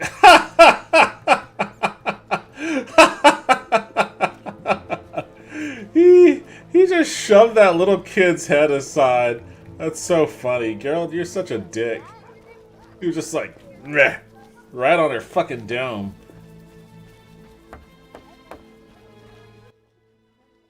Look how they grow. I'm more interested in silver swords. I knew one of you would come by eventually. You lost it playing dice? I was sure I'd win. Beware the sharp one plays well. Where did you get this sword? 5 years ago there was a battle near Brenna. When the dust had settled, our men had beaten the Nilfgaardians. We ceased to call ourselves an imperial province that day. You captured the sword during the battle? Yes, it was Witcher Cohen's. A strapping fellow and a rare breed. Not very talkative, mind you. Like most of us. I gave my word the sword would find another Witcher. As he lay dying, he mumbled about teeth and destiny. Then he laughed at his own death. Yet you lost it gambling? I kept it hidden for 5 years. I lost hope I'd ever run into another Witcher. Miss Shani knew Cohen. She works at the hospital. Thanks. Good luck on the path. Tell me about your mercenary days. Bring me a morsel to eat and we'll...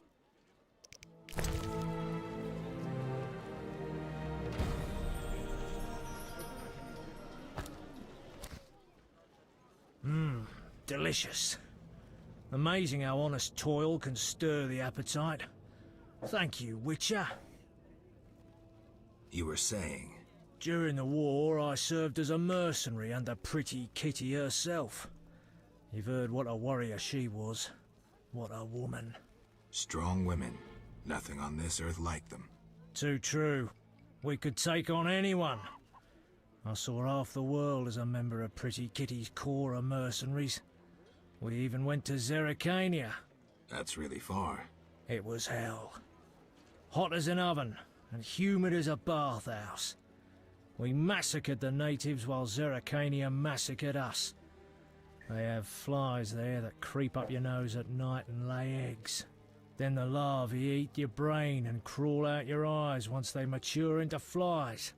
Disgusting. Many of us died thus. There were also diseases, venomous spiders and snakes, and many other afflictions I can't even name. I even saw a striped horse. After almost 8 months of fighting the jungle, we had to retreat. Impossible to win a war if you can't locate your enemy. So Zerrikania is a jungle? I always thought it was more like Interesting story. Thanks. a desert or Sahara. Godspeed. Maybe sub-Saharan.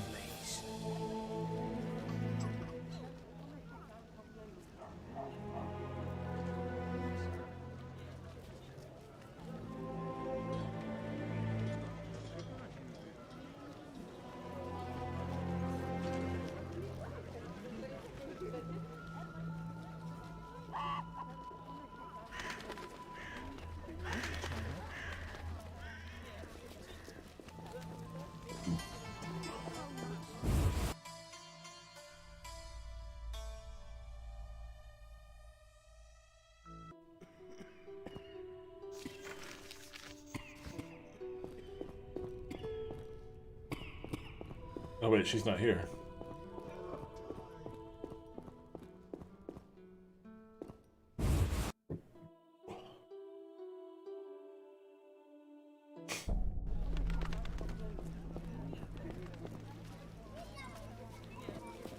How strange.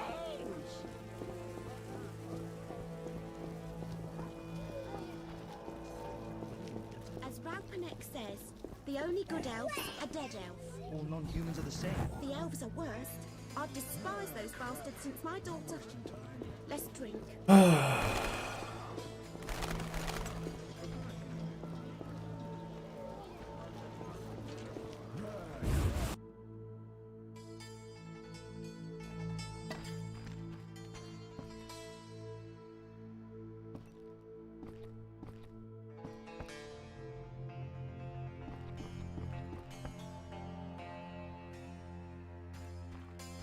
Is she even in here? I don't want to talk to that old woman.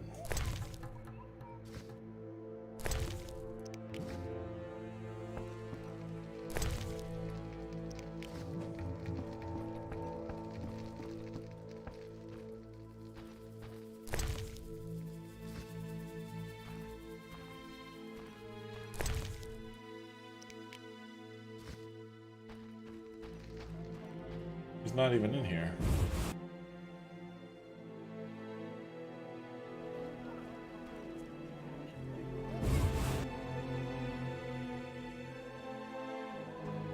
Well, the old woman isn't even in here.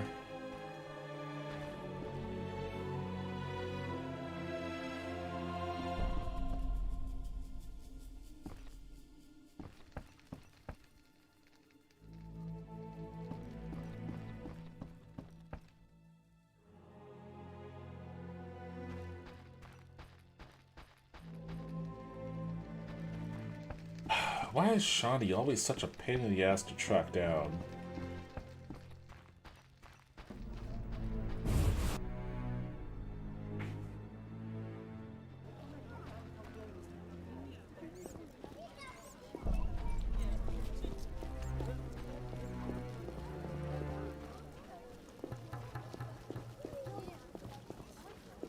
Time to pray. Punish the outskirts with spilled blood and blazing fire. The gods sent a messenger with a blazing sword.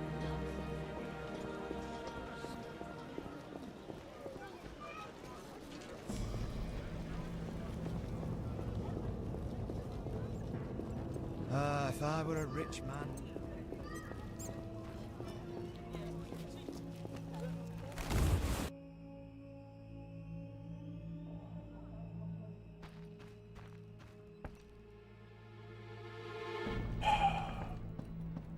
Wish I could just sit here and wait for her.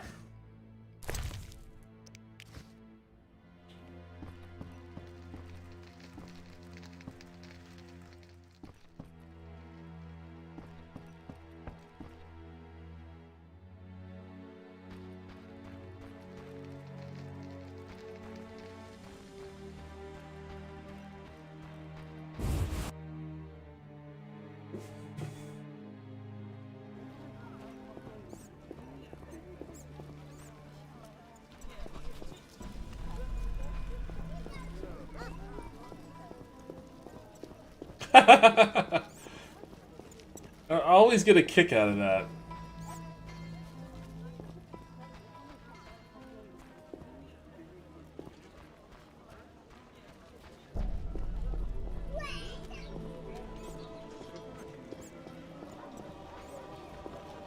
What am I to do?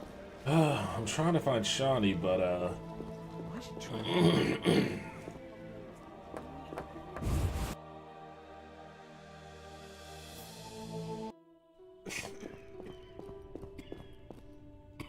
there she is. How the fuck did it? Is all well, Geralt? I'll just chill here until you're back at your house then. God. Sons of bitches. You fucking motherfucking sons of bitches. I'm so tired.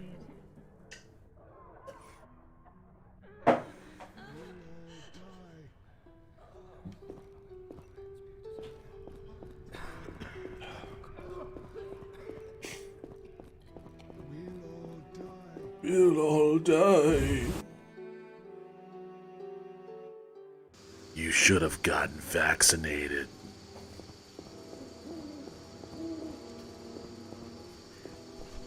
Let's fight some pricks on my way.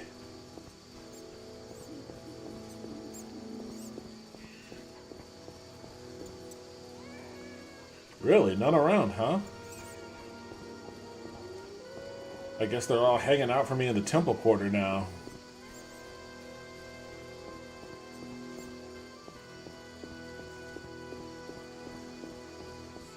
Co-op existence.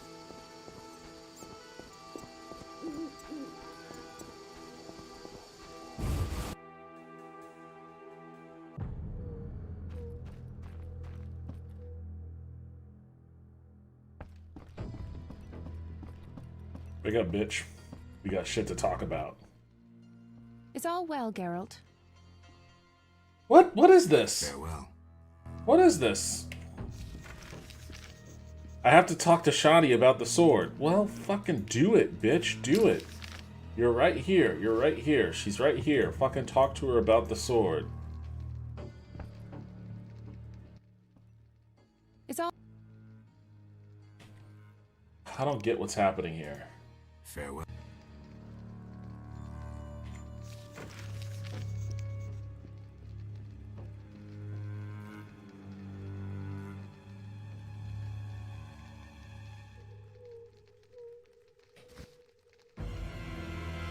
Is this like a known bug or something? What is this quest? Memory of a blade. Let me look it up.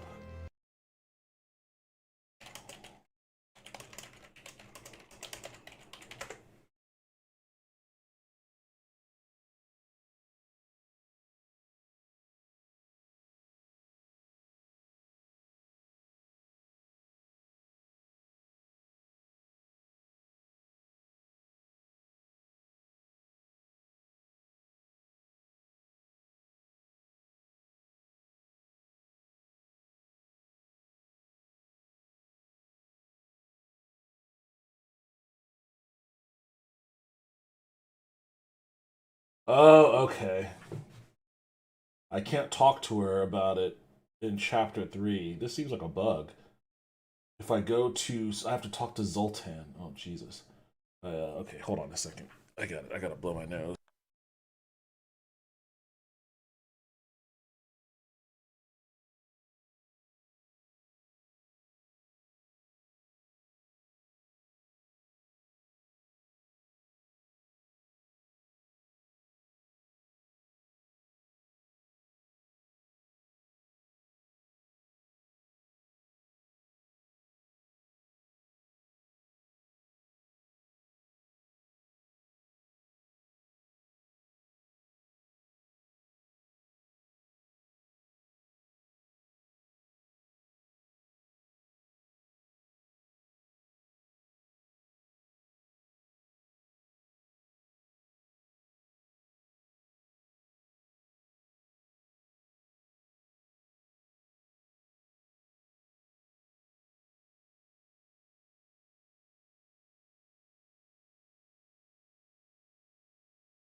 Alright, I don't know what happened there. All of a sudden, like... okay, so I gotta talk to Zoltan. Where the fuck can I find Zoltan? Is he even in this city? I guess he was, yeah. I don't know where he hangs out at, though.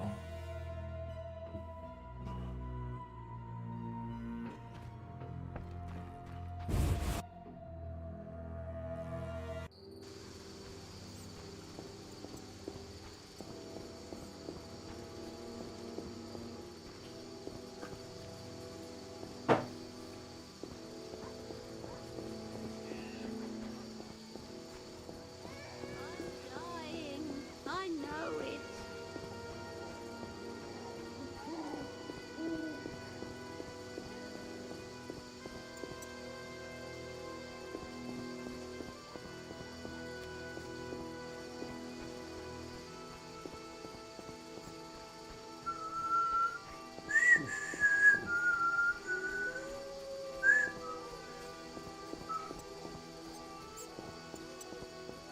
I'm just gonna guess that he's at that inn.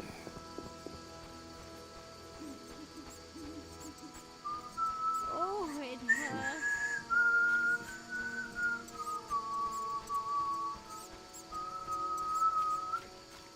Curses!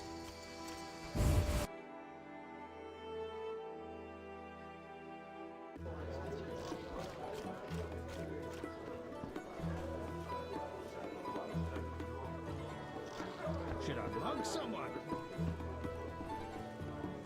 Let me sleep. Fine.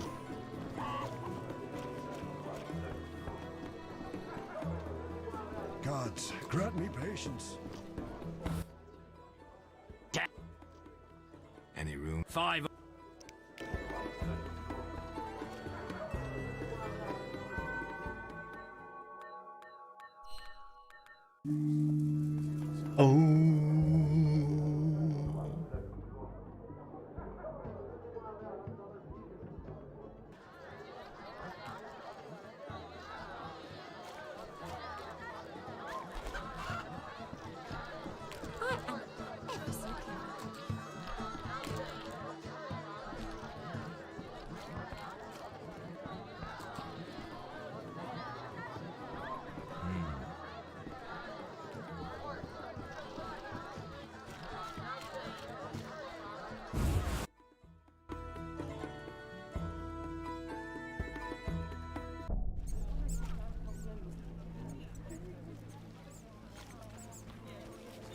Should I mug someone?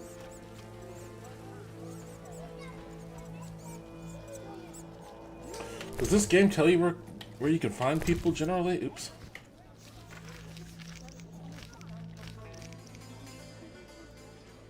Zoltan Chive. Oh, he's in the temple quarter. Okay, so I gotta go to the temple quarter.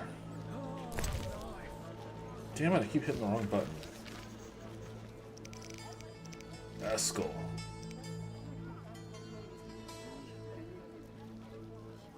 The calm and reasonable Witcher from Kaer Morhen is my peer. Wonder how he got that disfiguring scar.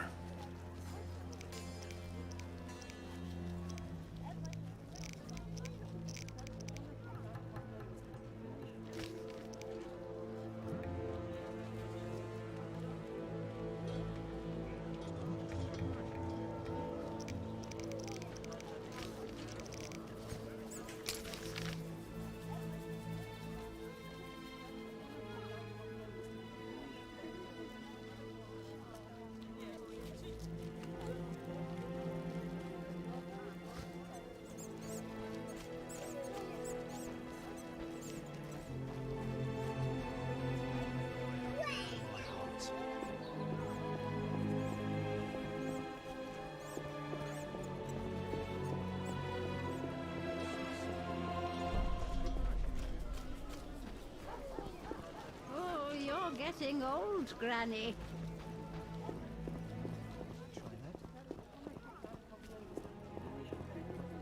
Time to pray.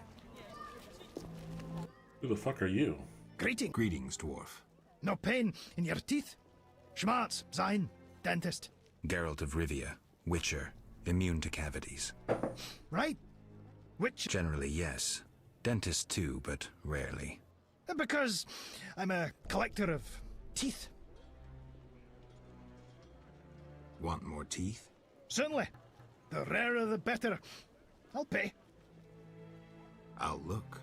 Remember, they needn't be monster teeth. I prefer unique specimens with a story to them. Okay, that's weird, dude.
What brings you here?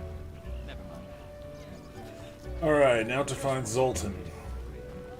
Zoltan Chive. Know your place, Witcher. Perf is definitely taking a dive in this area. There's a lot of things going on right now. It's raining, it's a much bigger open area, there's a whole lot of people on the screen right now. So yeah, my perf is taking a nosedive. Quite the storm. Those swords tricks just for show? You want to find out, bitch? Geralt, seethe your bloodlust.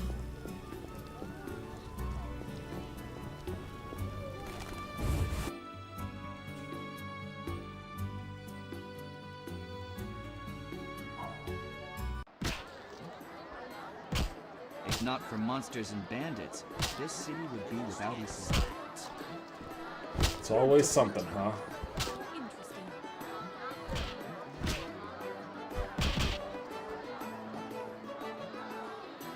What a day!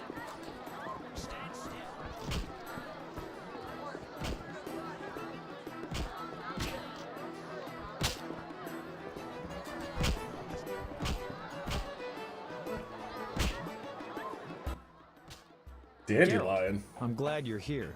I'm not in the mood for music, Dandelion. We'll talk later. Geralt, I promised to perform for all these people and I don't have my loot. Then you have a problem.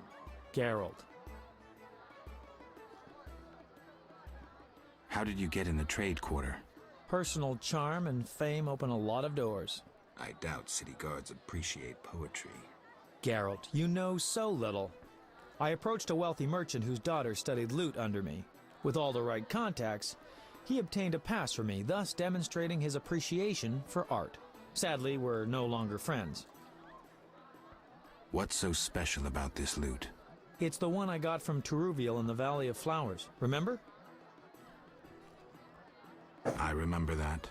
Great. So you know why I want that loot back. What's so special? It's the...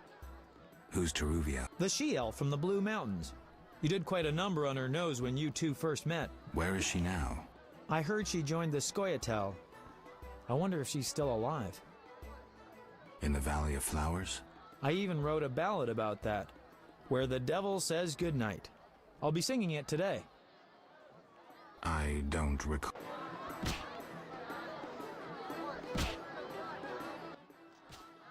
Geralt. What happened to your loot? Long story.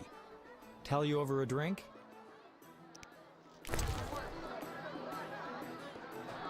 The weird thing is, this is my first encounter with Dandelion, I think. And they're talking like they've re-engaged before, and Geralt's acting like he remembers him, even though he has amnesia and shit and can't remember anybody else. So I don't know, maybe at some earlier point in the game I ran into Dandelion? I don't remember that, though.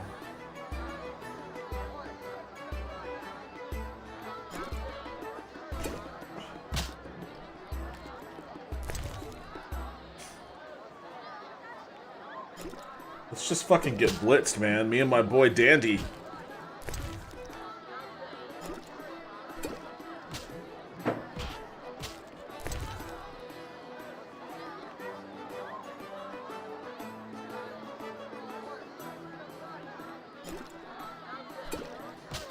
Uninteresting. I'm just clearing out my inventory at this point. I'm not even trying to get drunk. Though that was the weakest shit. I'm just getting rid of all my weak booze.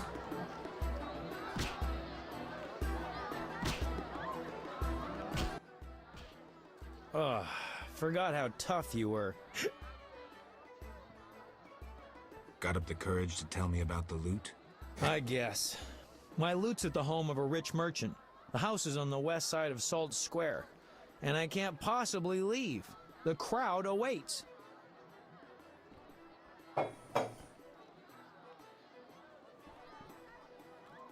Why wouldn't you tell me earlier? Well, the merchant caught me giving his daughter lessons. In what? Relax, Geralt. Music.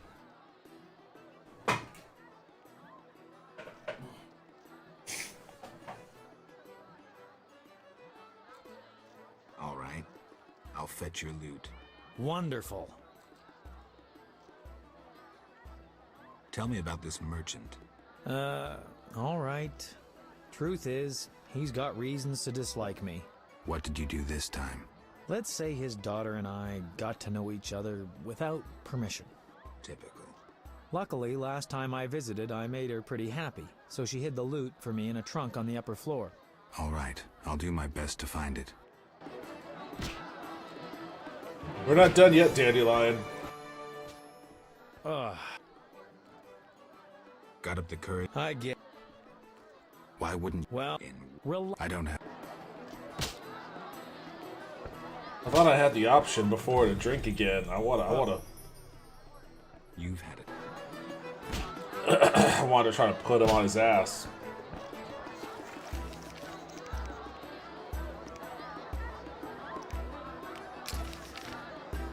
That minstrel is alluring.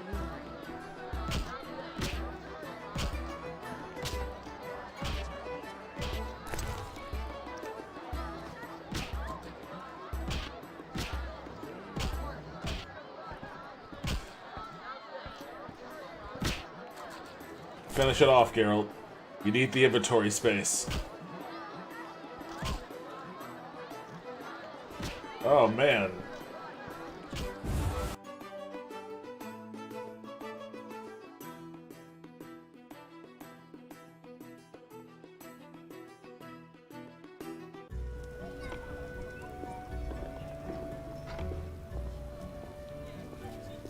Everyone will be wet.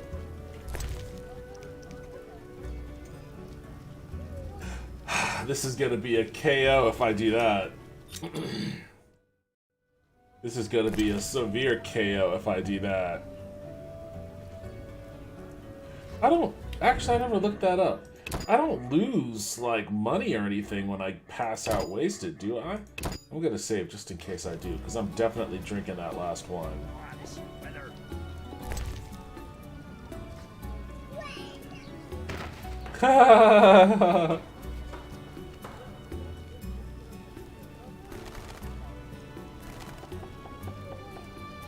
Out of the pan into the oven, then the fire, and now a witcher.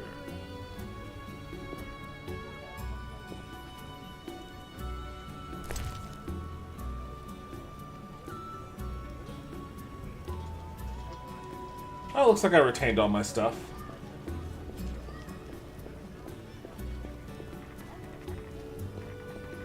Knights should fight monsters.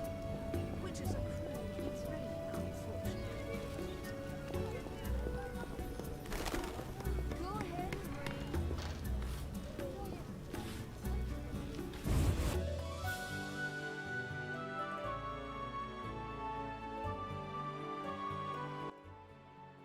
Leave my daughter in peace.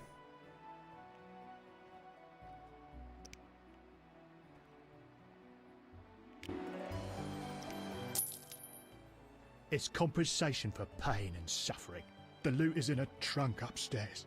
I'm gonna hang myself. What? Damn, dude. Ease up.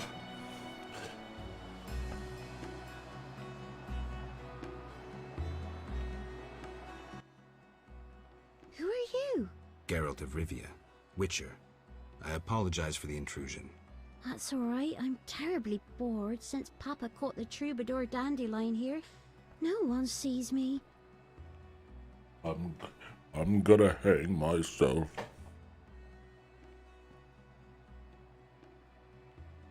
He caught Dandelion? Doing what? He was to teach me music. One day, Papa returned from the trading post earlier than usual. We were rehearsing the cantata, A Bird's Tears. Papa walked in at the climax. Is that an obscene song? No, it's beautiful. Very poetic. Papa couldn't understand why the rehearsal was in the nude. He was furious. He pulled an old crossbow from behind the wardrobe. Luckily, his vision isn't what it used to be. That's why I'm here. Why didn't he come himself? Perhaps it's just as well. You look promising too. I'm here about the loot. I figured. Somehow he hasn't been singing love songs under my window since Father caught us. By the way, I hope you didn't hurt Papa. We settled matters. Why should I give up the loot? After all, Dandelion won't come to see me anymore. He's like that. If I give it to you, He'll use it to serenade some other victim.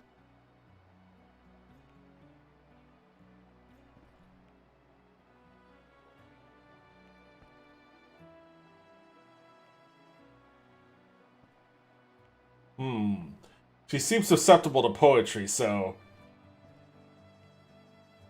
If you give up the loot, it'll prove he's nothing to you. You dumped him. Or...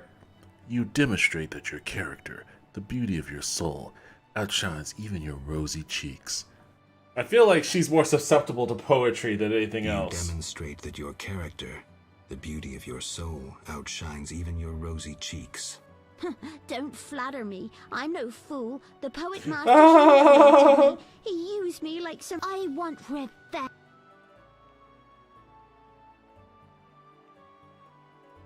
If you give up the loot, it'll prove he's nothing to you.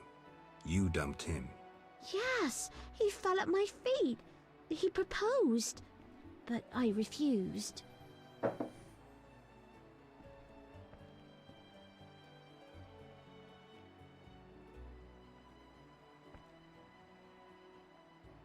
Now can I take the loot? Just a moment. What's in it for you? Why are you helping? He's my friend. A friend? Come closer. Fear not, I won't bite. I heard once that a witch's touch is, Jesus, this girl is fucking horny. Geralt!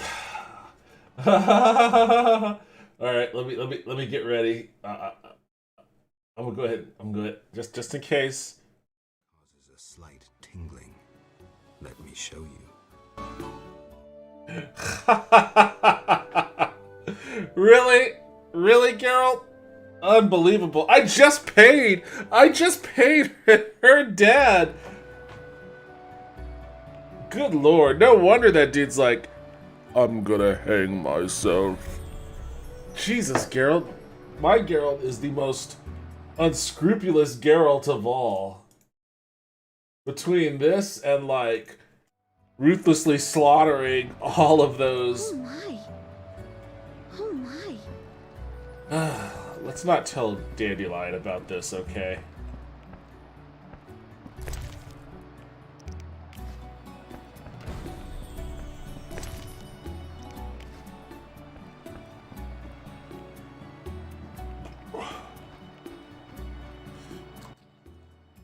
It's compensation for pain and suffering. I hope you didn't hear what was going on up there, buddy.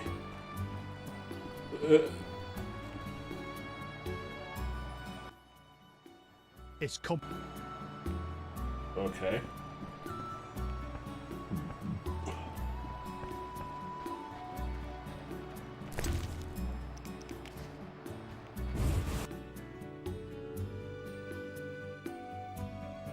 This Geralt is like the least scrupulous Geralt ever.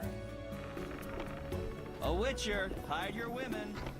Yeah, no fucking shit. That guy knows what's up. That guy knows what the score is. Those swords just for show.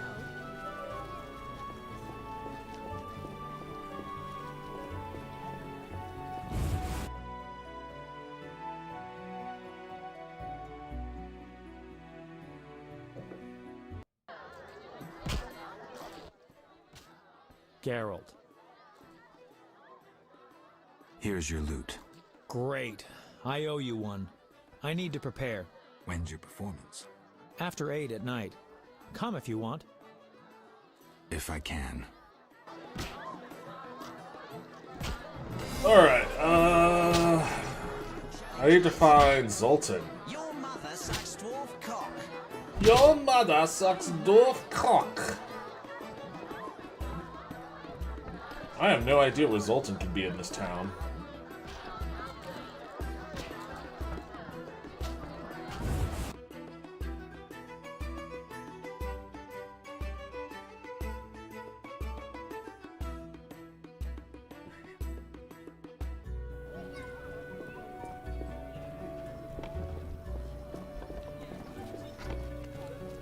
A witcher, hide your women. Alright, guy. Alright. Enough of that.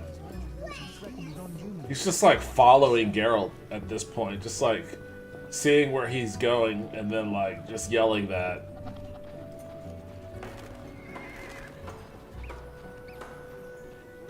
Always shop with your sword? Sharp enough, pal. Geralt of Rivia, I presume. Who wants to know? I have a message from mutual friends. Don't meddle in affairs that do not concern you. I have a message for these mutual friends. Go on.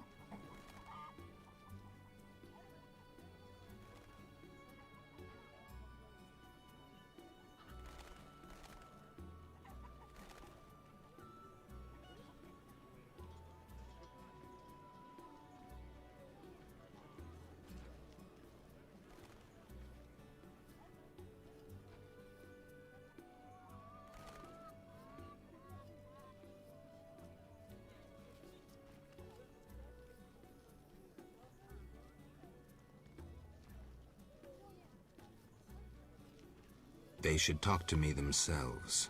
Fret not. Your paths will cross. Think the knight's shields will protect you from the wrath of Salamandra?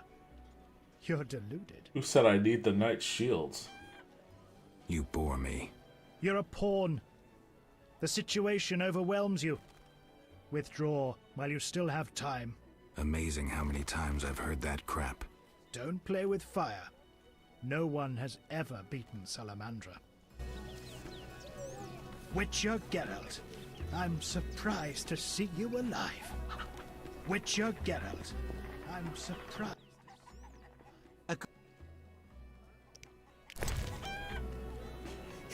Oh, let's see. What does this guy have?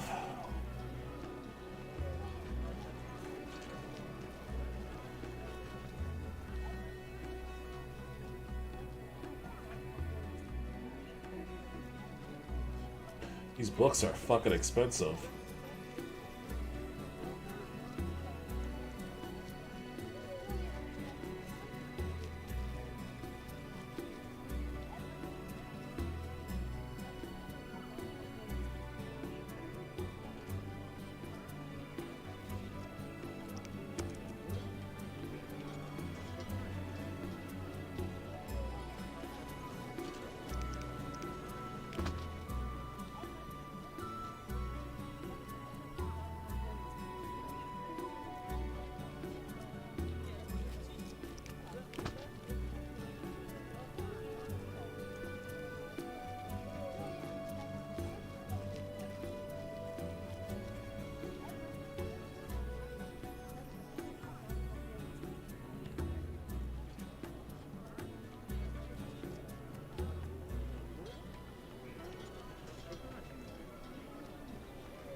Why do you stare?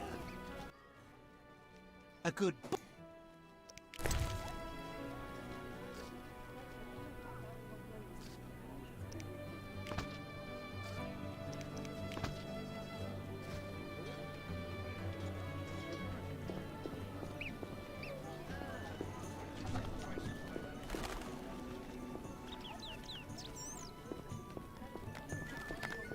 I gotta find...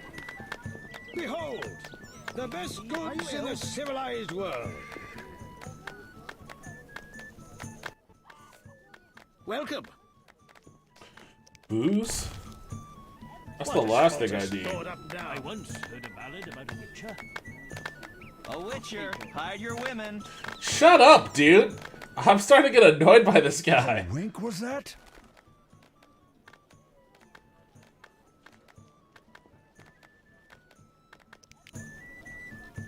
I heard King Radovid is meeting with Foltest in Vizima. Perhaps the customs war between the kingdoms will end. Or Foltest gains a son-in-law. Ruffian. Need some salt? I stockpiled a dozen. Oh, greetings. Exotic goods from Zerrikania, fragrant with roots. I need armor and swords. Where can I find those guys at?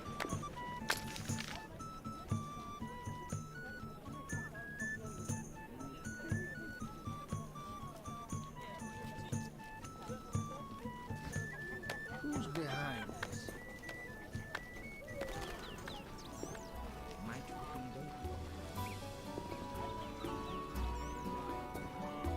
Impossible. Greetings. You're a swordsmith? Someone who understands. Can I help?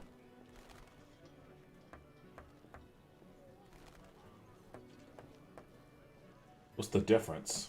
I'd like my sword enhanced. Before I evaluate the sword, you must fetch me a Oh gemstone. my lord. Okay, okay. Do I have a gemstone?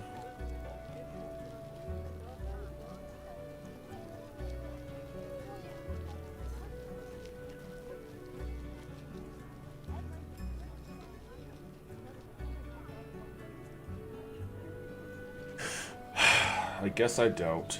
Oh, we're getting angry. Yes, we are. How many? I'd like my... Before I... A gemstone? Why not gold? I dislike taxes and guild payments. Thus, I prefer goods in exchange for my services. What do you want? A precious stone suitable for the hilt of a weapon for Count de Wet. I'll be back. God, motherfucking damn Does it. Roderick de Wet truly hail from Nilfgaard? So now I need to get a fucking gemstone for this bitch?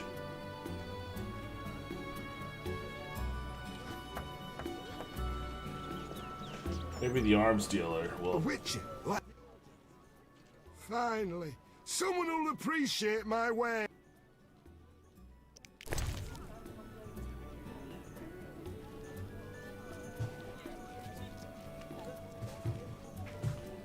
The fuck? I don't get this. Why is it damage minus 30%? Minus 30% from what?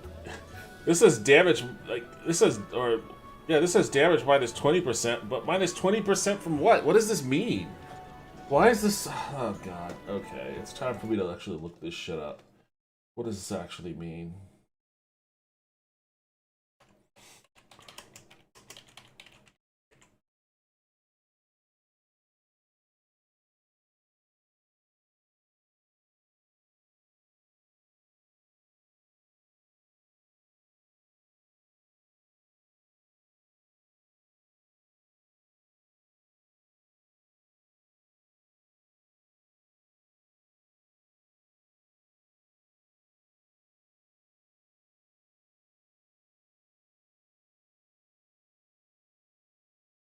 What do I have right now?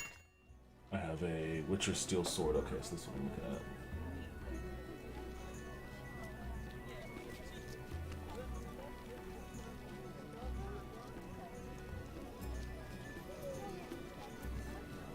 This thing says it does damage 22 to 26. Why doesn't this say that? Why doesn't this just tell me that?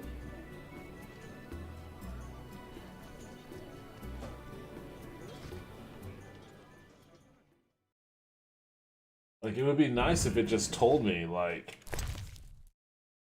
this does X amount of damage.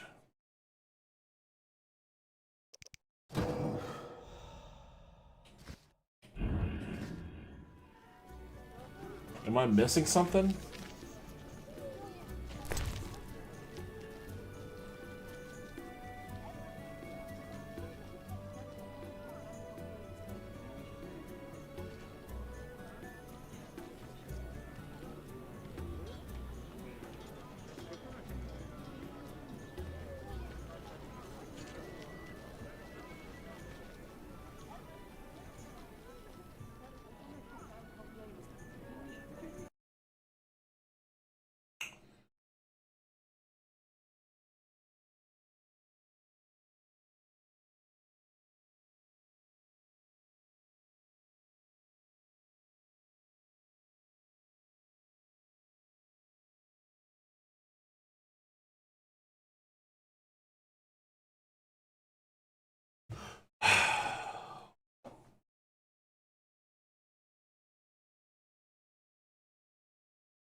Oops.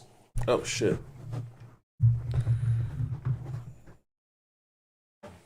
Generally speaking, damage is the amount of hit points deducted from a target by an object or a non-playable character. Mostly you're concerned with damage inflicted by objects wielded by the player, but of equal consideration is damage received from objects wielded by his opponents. This damage can range from 0 to the amount of vitality a target has remaining in the game. The player or Geralt can inflict damage by using weapons such as steel sword. Okay. Just show me how it works.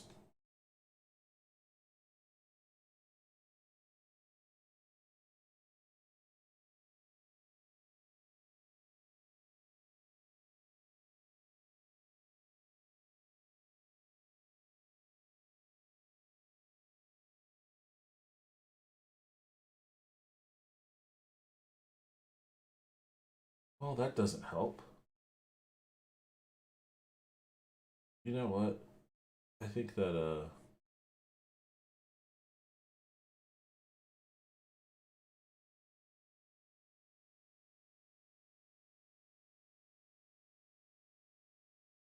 I think this little list of sorts here will help a little bit.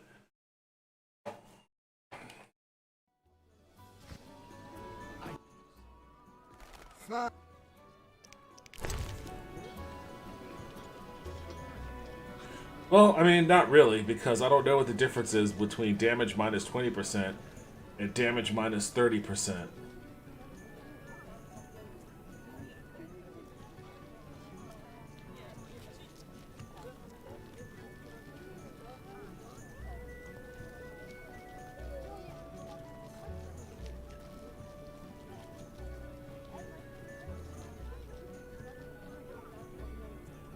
$5,000? Holy shit.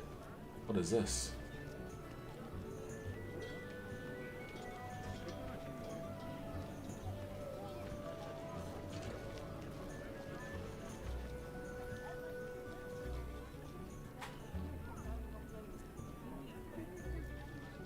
It's a lot.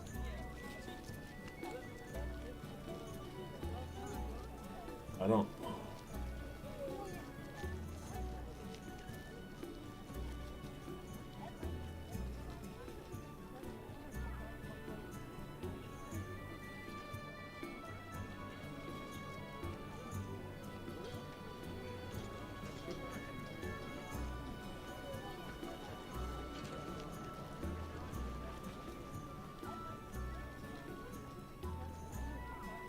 I just don't have anything that's gonna...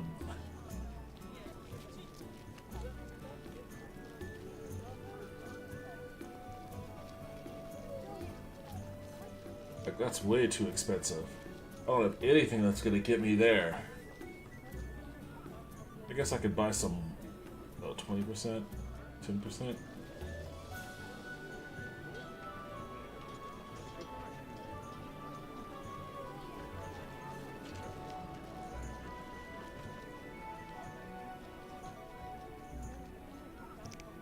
I'll buy some grindstones.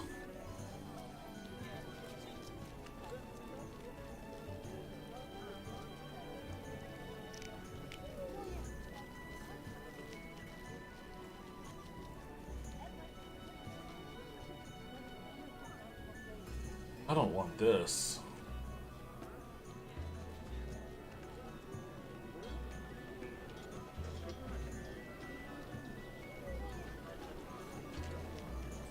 Alright, well, I guess that's the best I could do. I can't buy any weapons.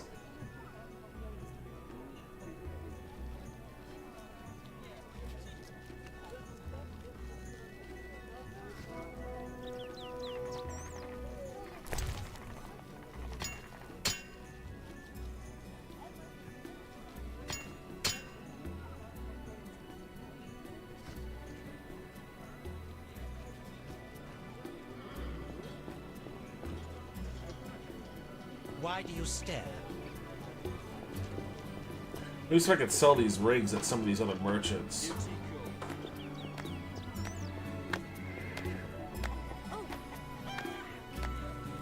Need some salt? I stockpiled a dozen cartloads. What nonsense. if you're drawn to...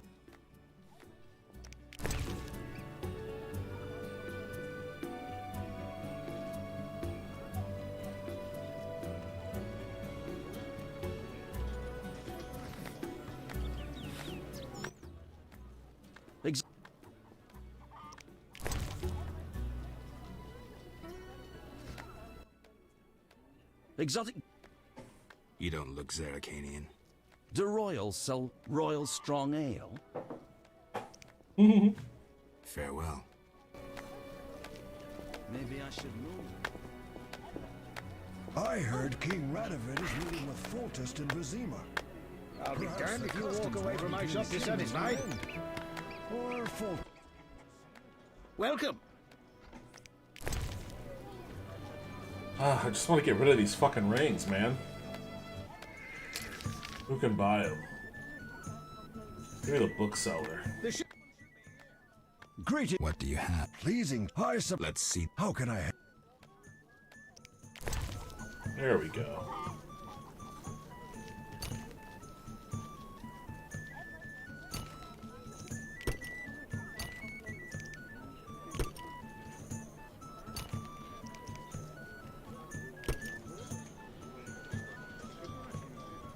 Oh, I have a gemstone. I have amber.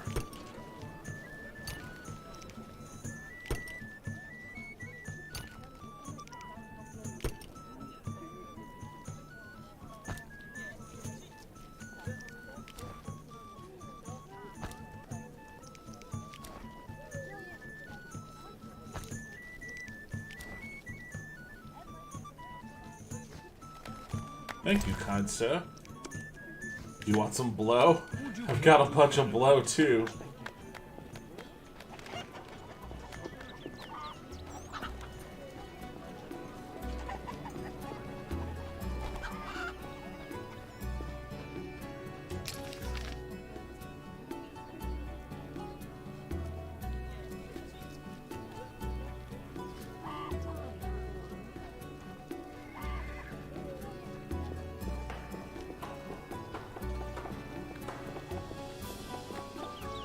Nonsense.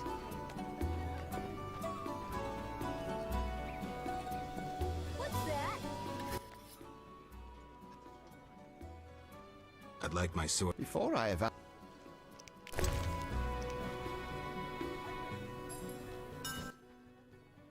I'll see what I can do.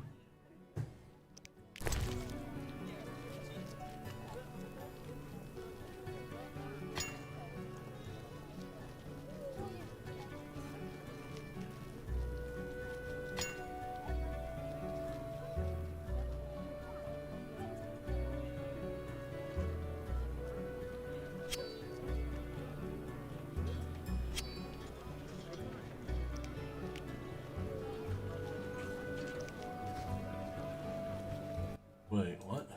I'll see what I...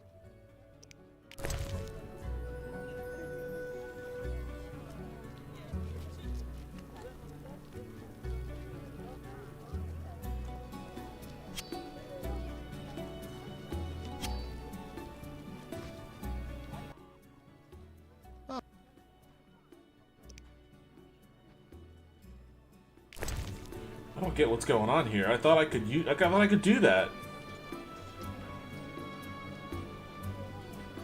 Oh, I need 3?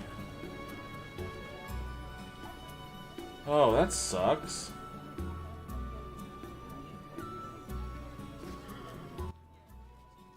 I'll see what... I've changed. Yeah.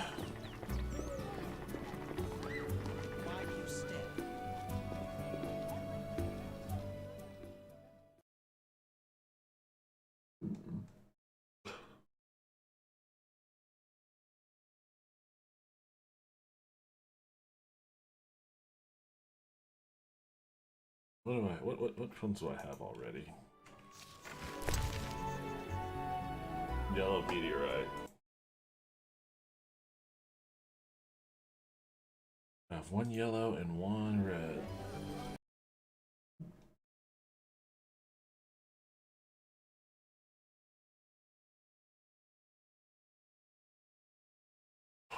Where do I find these meteorites at?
What, I gotta fight these dudes?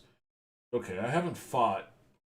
That's one thing I haven't done in this Witcher game that, you know, I did a ton in the other Witcher 3 is getting involved in the fist fights.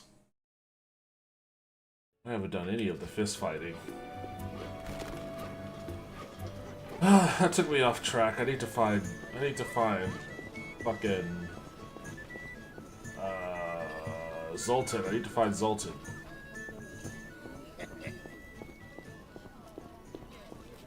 I'm not playing that. I'm angry.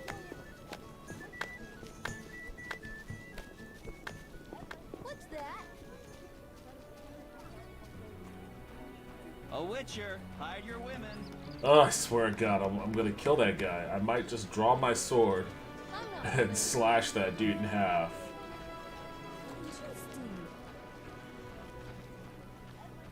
Armed as you are, I'll stay clear of the ground. Eternal fire, fill my heart. What's this? Enough of this.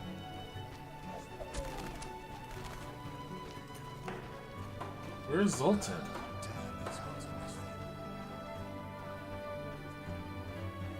I'm not playing that.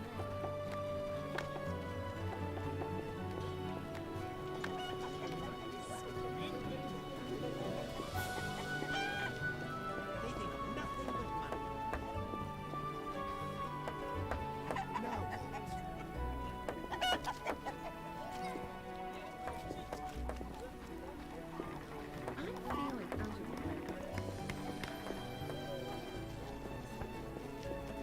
Why do you stay?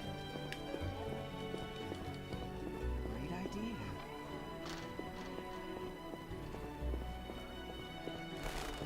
Wouldn't mind a drink?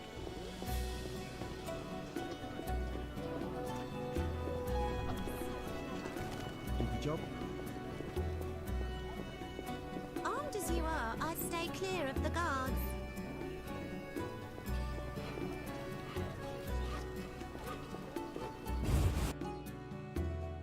Yeah, gambling den.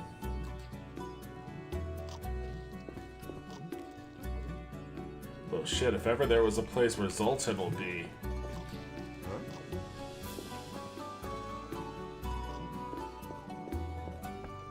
The work's hard, the pay's a pittance. Sooner or later, one frustrated gambler will betray us. What? Nothing. What place is this? Gambling hall. Enjoy yourself. Drink and eat. No whores. Who's worth talking to? If you want to play dice, see Costa. Liquor from the waitress.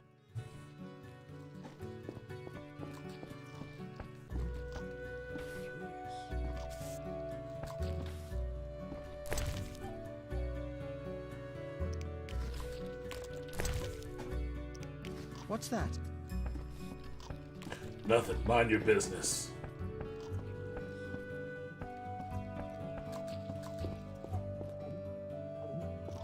This place stinks. Wow, Zoltan wasn't in there.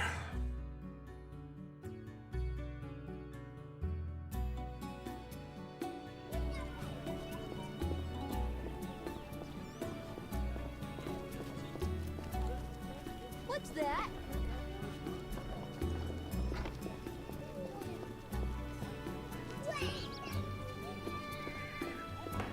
Quite the dangerous one bearing weapons on your back.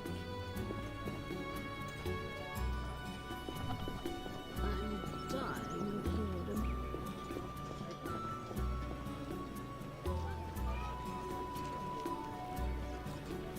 I've heard you befriended that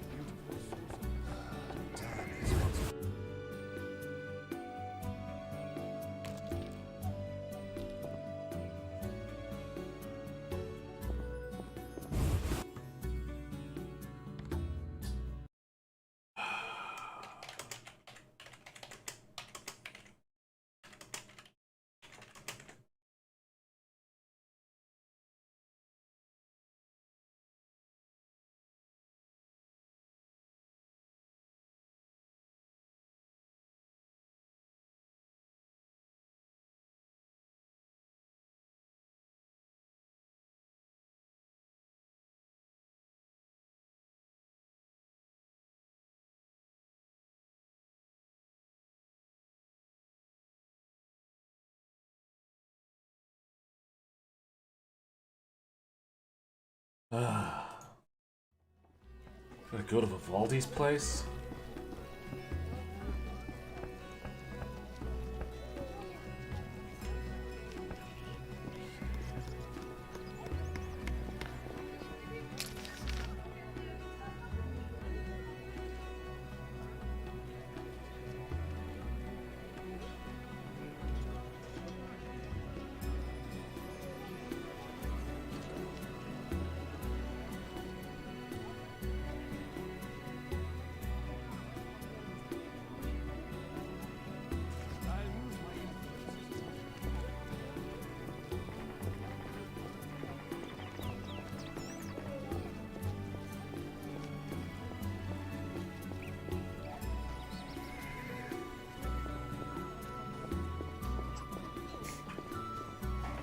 I'm probably gonna call it in a little bit.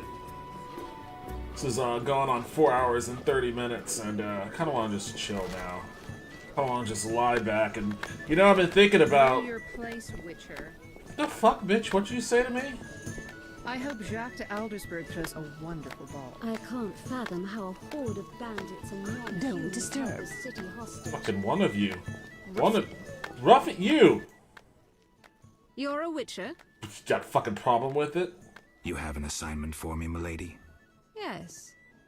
I know Witchers are inhumanly effective. And for coin, they'll... Not entirely true, but what's your point? So physical and rough. Unlike my husband. I enjoy men like that. Oh no. Milady, you're wrong. Don't tonight. Perhaps you don't fancy me? Oh no, I fancy you. Prove yourself to me. I want a piece of some monster.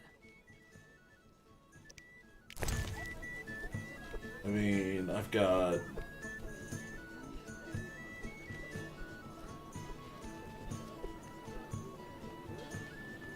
I could give her a Drowner Brain. I'm gonna give her a Beast Fang. Oh my. What was that supposed to mean? Well, you said you want a So- piece of a monster. Milady. Don't. Oh no. Prove yourself.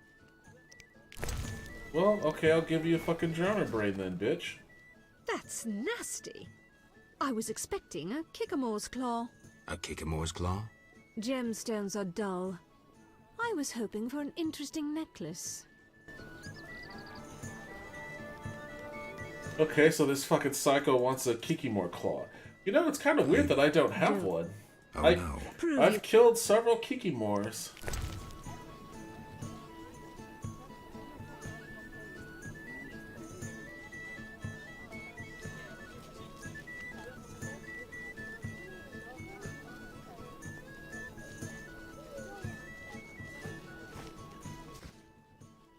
That's a Kikimore. Gemstone. Alright, fine. I'll find you a Kikimore claw. Jeez.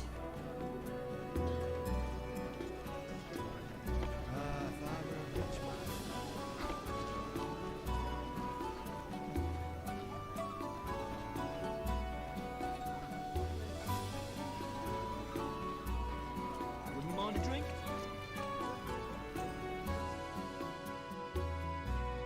Anyways, as I was saying, I think I might actually try. To give live-action Cowboy Bebop another shot. It's tough, man. It is tough to sit through. Or at least that first episode was. But a friend of mine told me that there are a couple of episodes somewhere in the middle where... There are a couple of episodes somewhere in the middle that are actually pretty decent. She also likes Battle Angel Alita, so I kind of question her taste in that matter. But I'm willing to give it a shot, so I'm gonna try to watch Cowboy Bebop again a little later.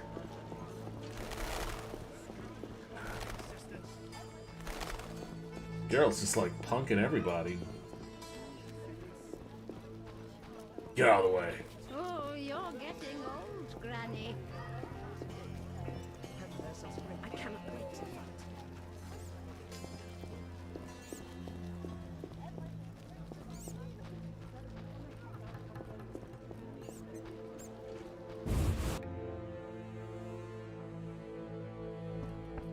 There you are, you fucking dick. Yes? What do you know about my silver sword? All right. Silver-plated blade. A steel core. Suited to a two-handed grip. Decent workmanship, not perfect. I don't know runes for shit. Thanks. No problem. Got a minute? What's eating you? I warn you, some philosophy's involved. The meaning of life, eh? The evil that Witchers fight stems from chaos, from actions aimed at disturbing order. For where evil spreads, order cannot be established. Instead of the light of wisdom, the glimmer of hope, and the glow of warmth, darkness ensues. And in darkness you find nothing but blood, fangs, and claws. Like in the outskirts. Nicely put, but as young Cero said to King Verdank on their first date, does it have any practical uses? The right of Witchers to live and function in this world has fallen out of balance, because the struggle between good and evil now plays out on a different battlefield with different rules. Evil has ceased being chaotic. No longer a blind elemental power, evil follows rules according to the rights it's been granted. It functions in line with treaties. That's progress. With more of us living longer, we can slaughter one another in the thousands. Progress is like a herd of pigs. The herd brings many benefits, but no one should wonder at all the shit. Shit or no shit, Witchers exist to slay monsters. How can I when the real monsters hide behind ideals, faith, or the law? The biggest evil is moral relativity, which kills more than the Catriona Plague and dragons combined. Witchers will always be needed, no matter where that pig herd leads us.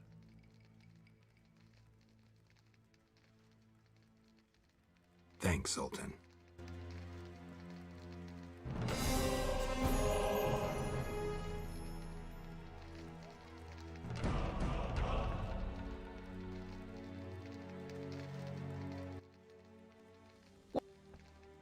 I hope you That bank has belonged. Goodbye.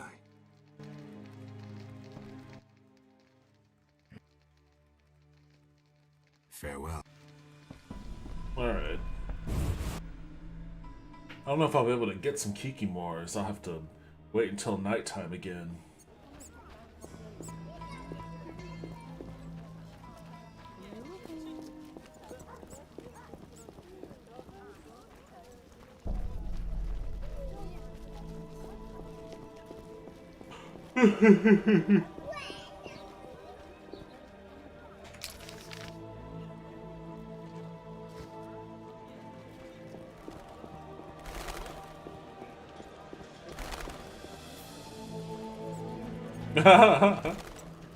That always makes me laugh.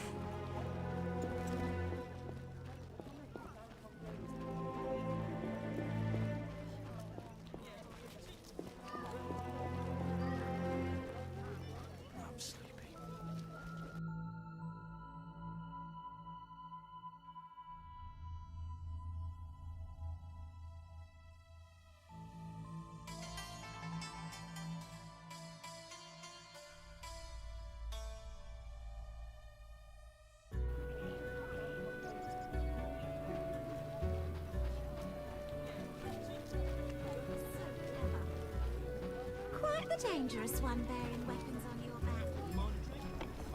You know he's gonna say it. I know that guy's gonna fucking say The it. neighborhood has lost charm since they let the rabble in.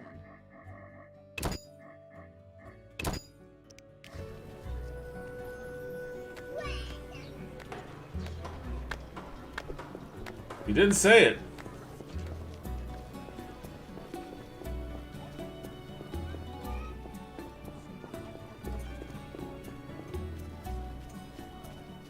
No reason to be here, white-haired one.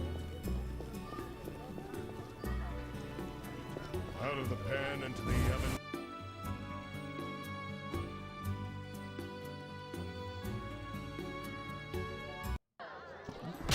You're different. You're most welcome. Greeting. Can I? I need rest. Yes. Oh yeah, I have talents to distribute. 3 bronze and 1 silver. Oh, man.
Armed as you are, I stay clear. Start with a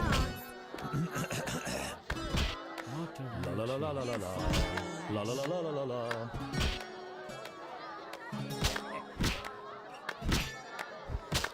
Have I fallen into disfavor?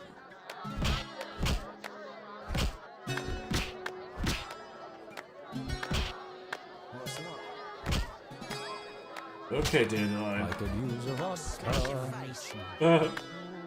Pass the bottle, pass the cup. These bitches have trapped me.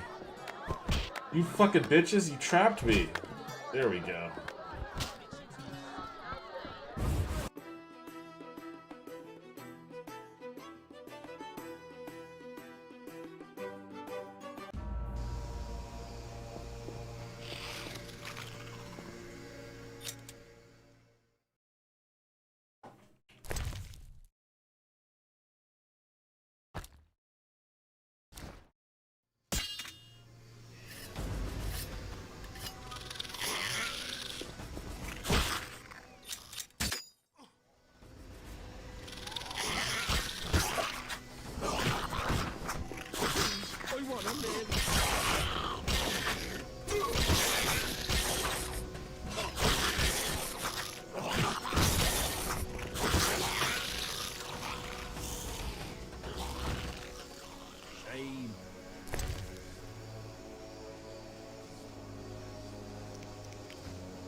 Why isn't he drawing his fucking sword?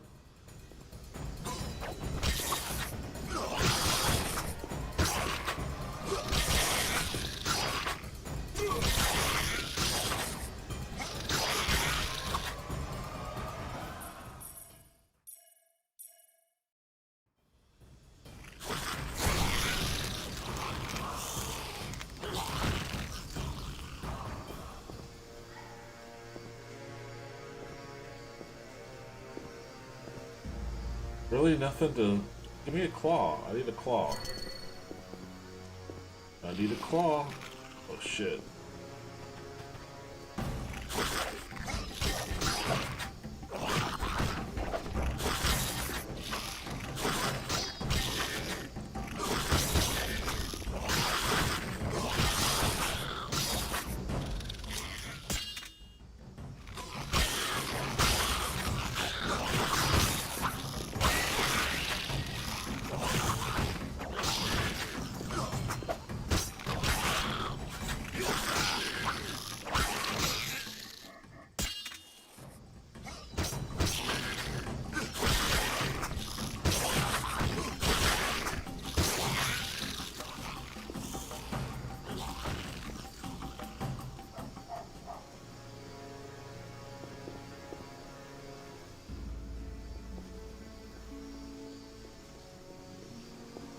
I can't loot this guy. I can't loot this guy. What the fuck?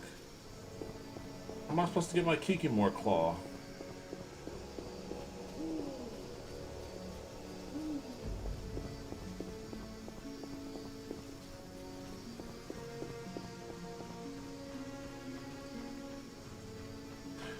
I notice those assassins haven't been showing up. Oh, there's one.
Alright, well, you know what?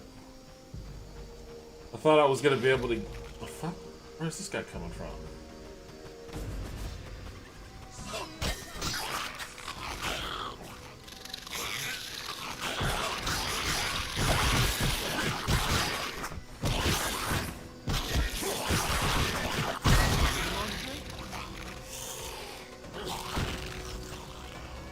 Duty cool.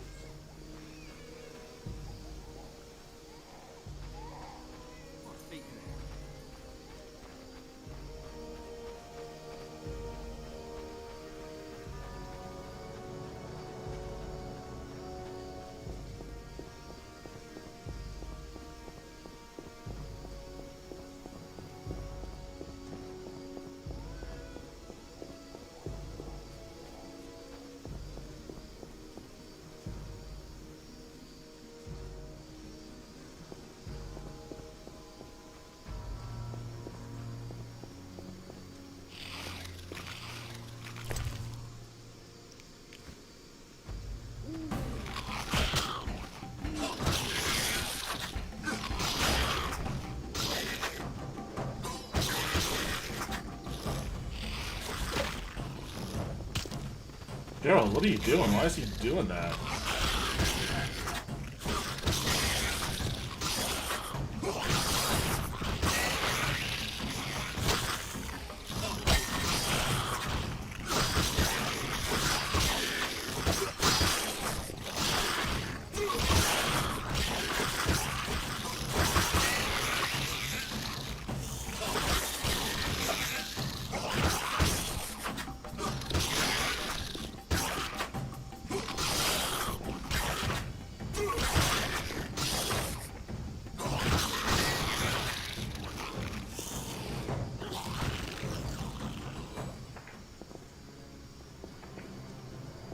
And not a one of them lootable.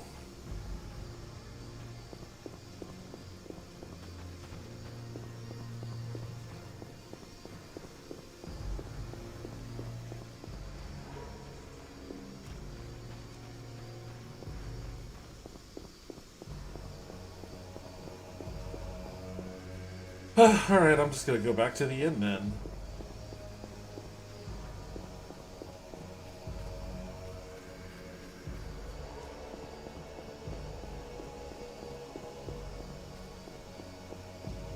Wait, where's the inn? Which way am I going?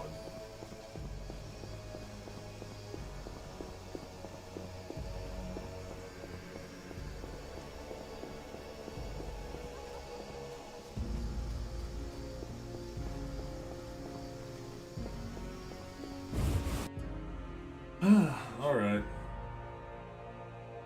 Wow, 4 hours and 45 minutes. I'm definitely calling it.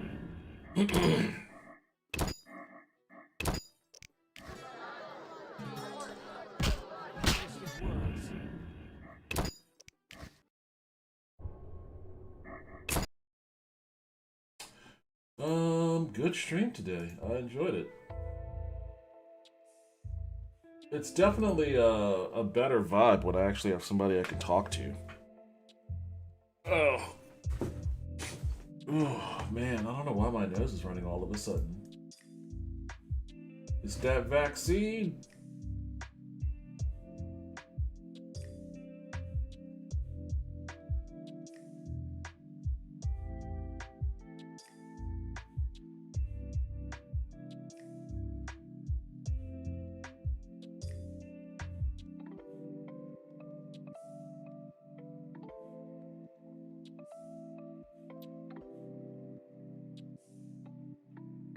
I hate how this song sounds like someone's breathing in the microphone. How irritating.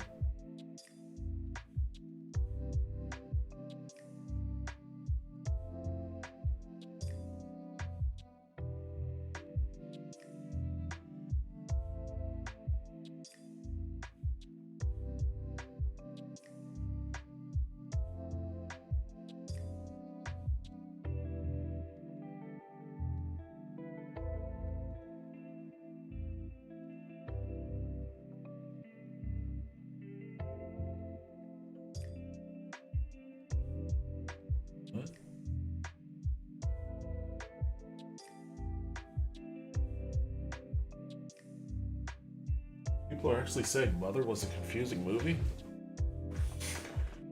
I like that movie. I didn't think it was. I mean, it was weird for certain. But, I was never really particularly confused by it. Anyways, I'm kind of loitering here. Thanks for joining me on the stream. For those of you who did, I'll probably be... You know, I usually stream on Thursdays. Thursday's gonna be Thanksgiving. I'm gonna be eating a shit ton of turkey and then watching a bunch of football and who knows what else. So, probably not gonna be streaming on Thursday. Probably not gonna be streaming tomorrow. So, Friday? Yeah, I'll probably be back on Friday. So, to everyone out there, have a good Thanksgiving. Enjoy your holidays. Be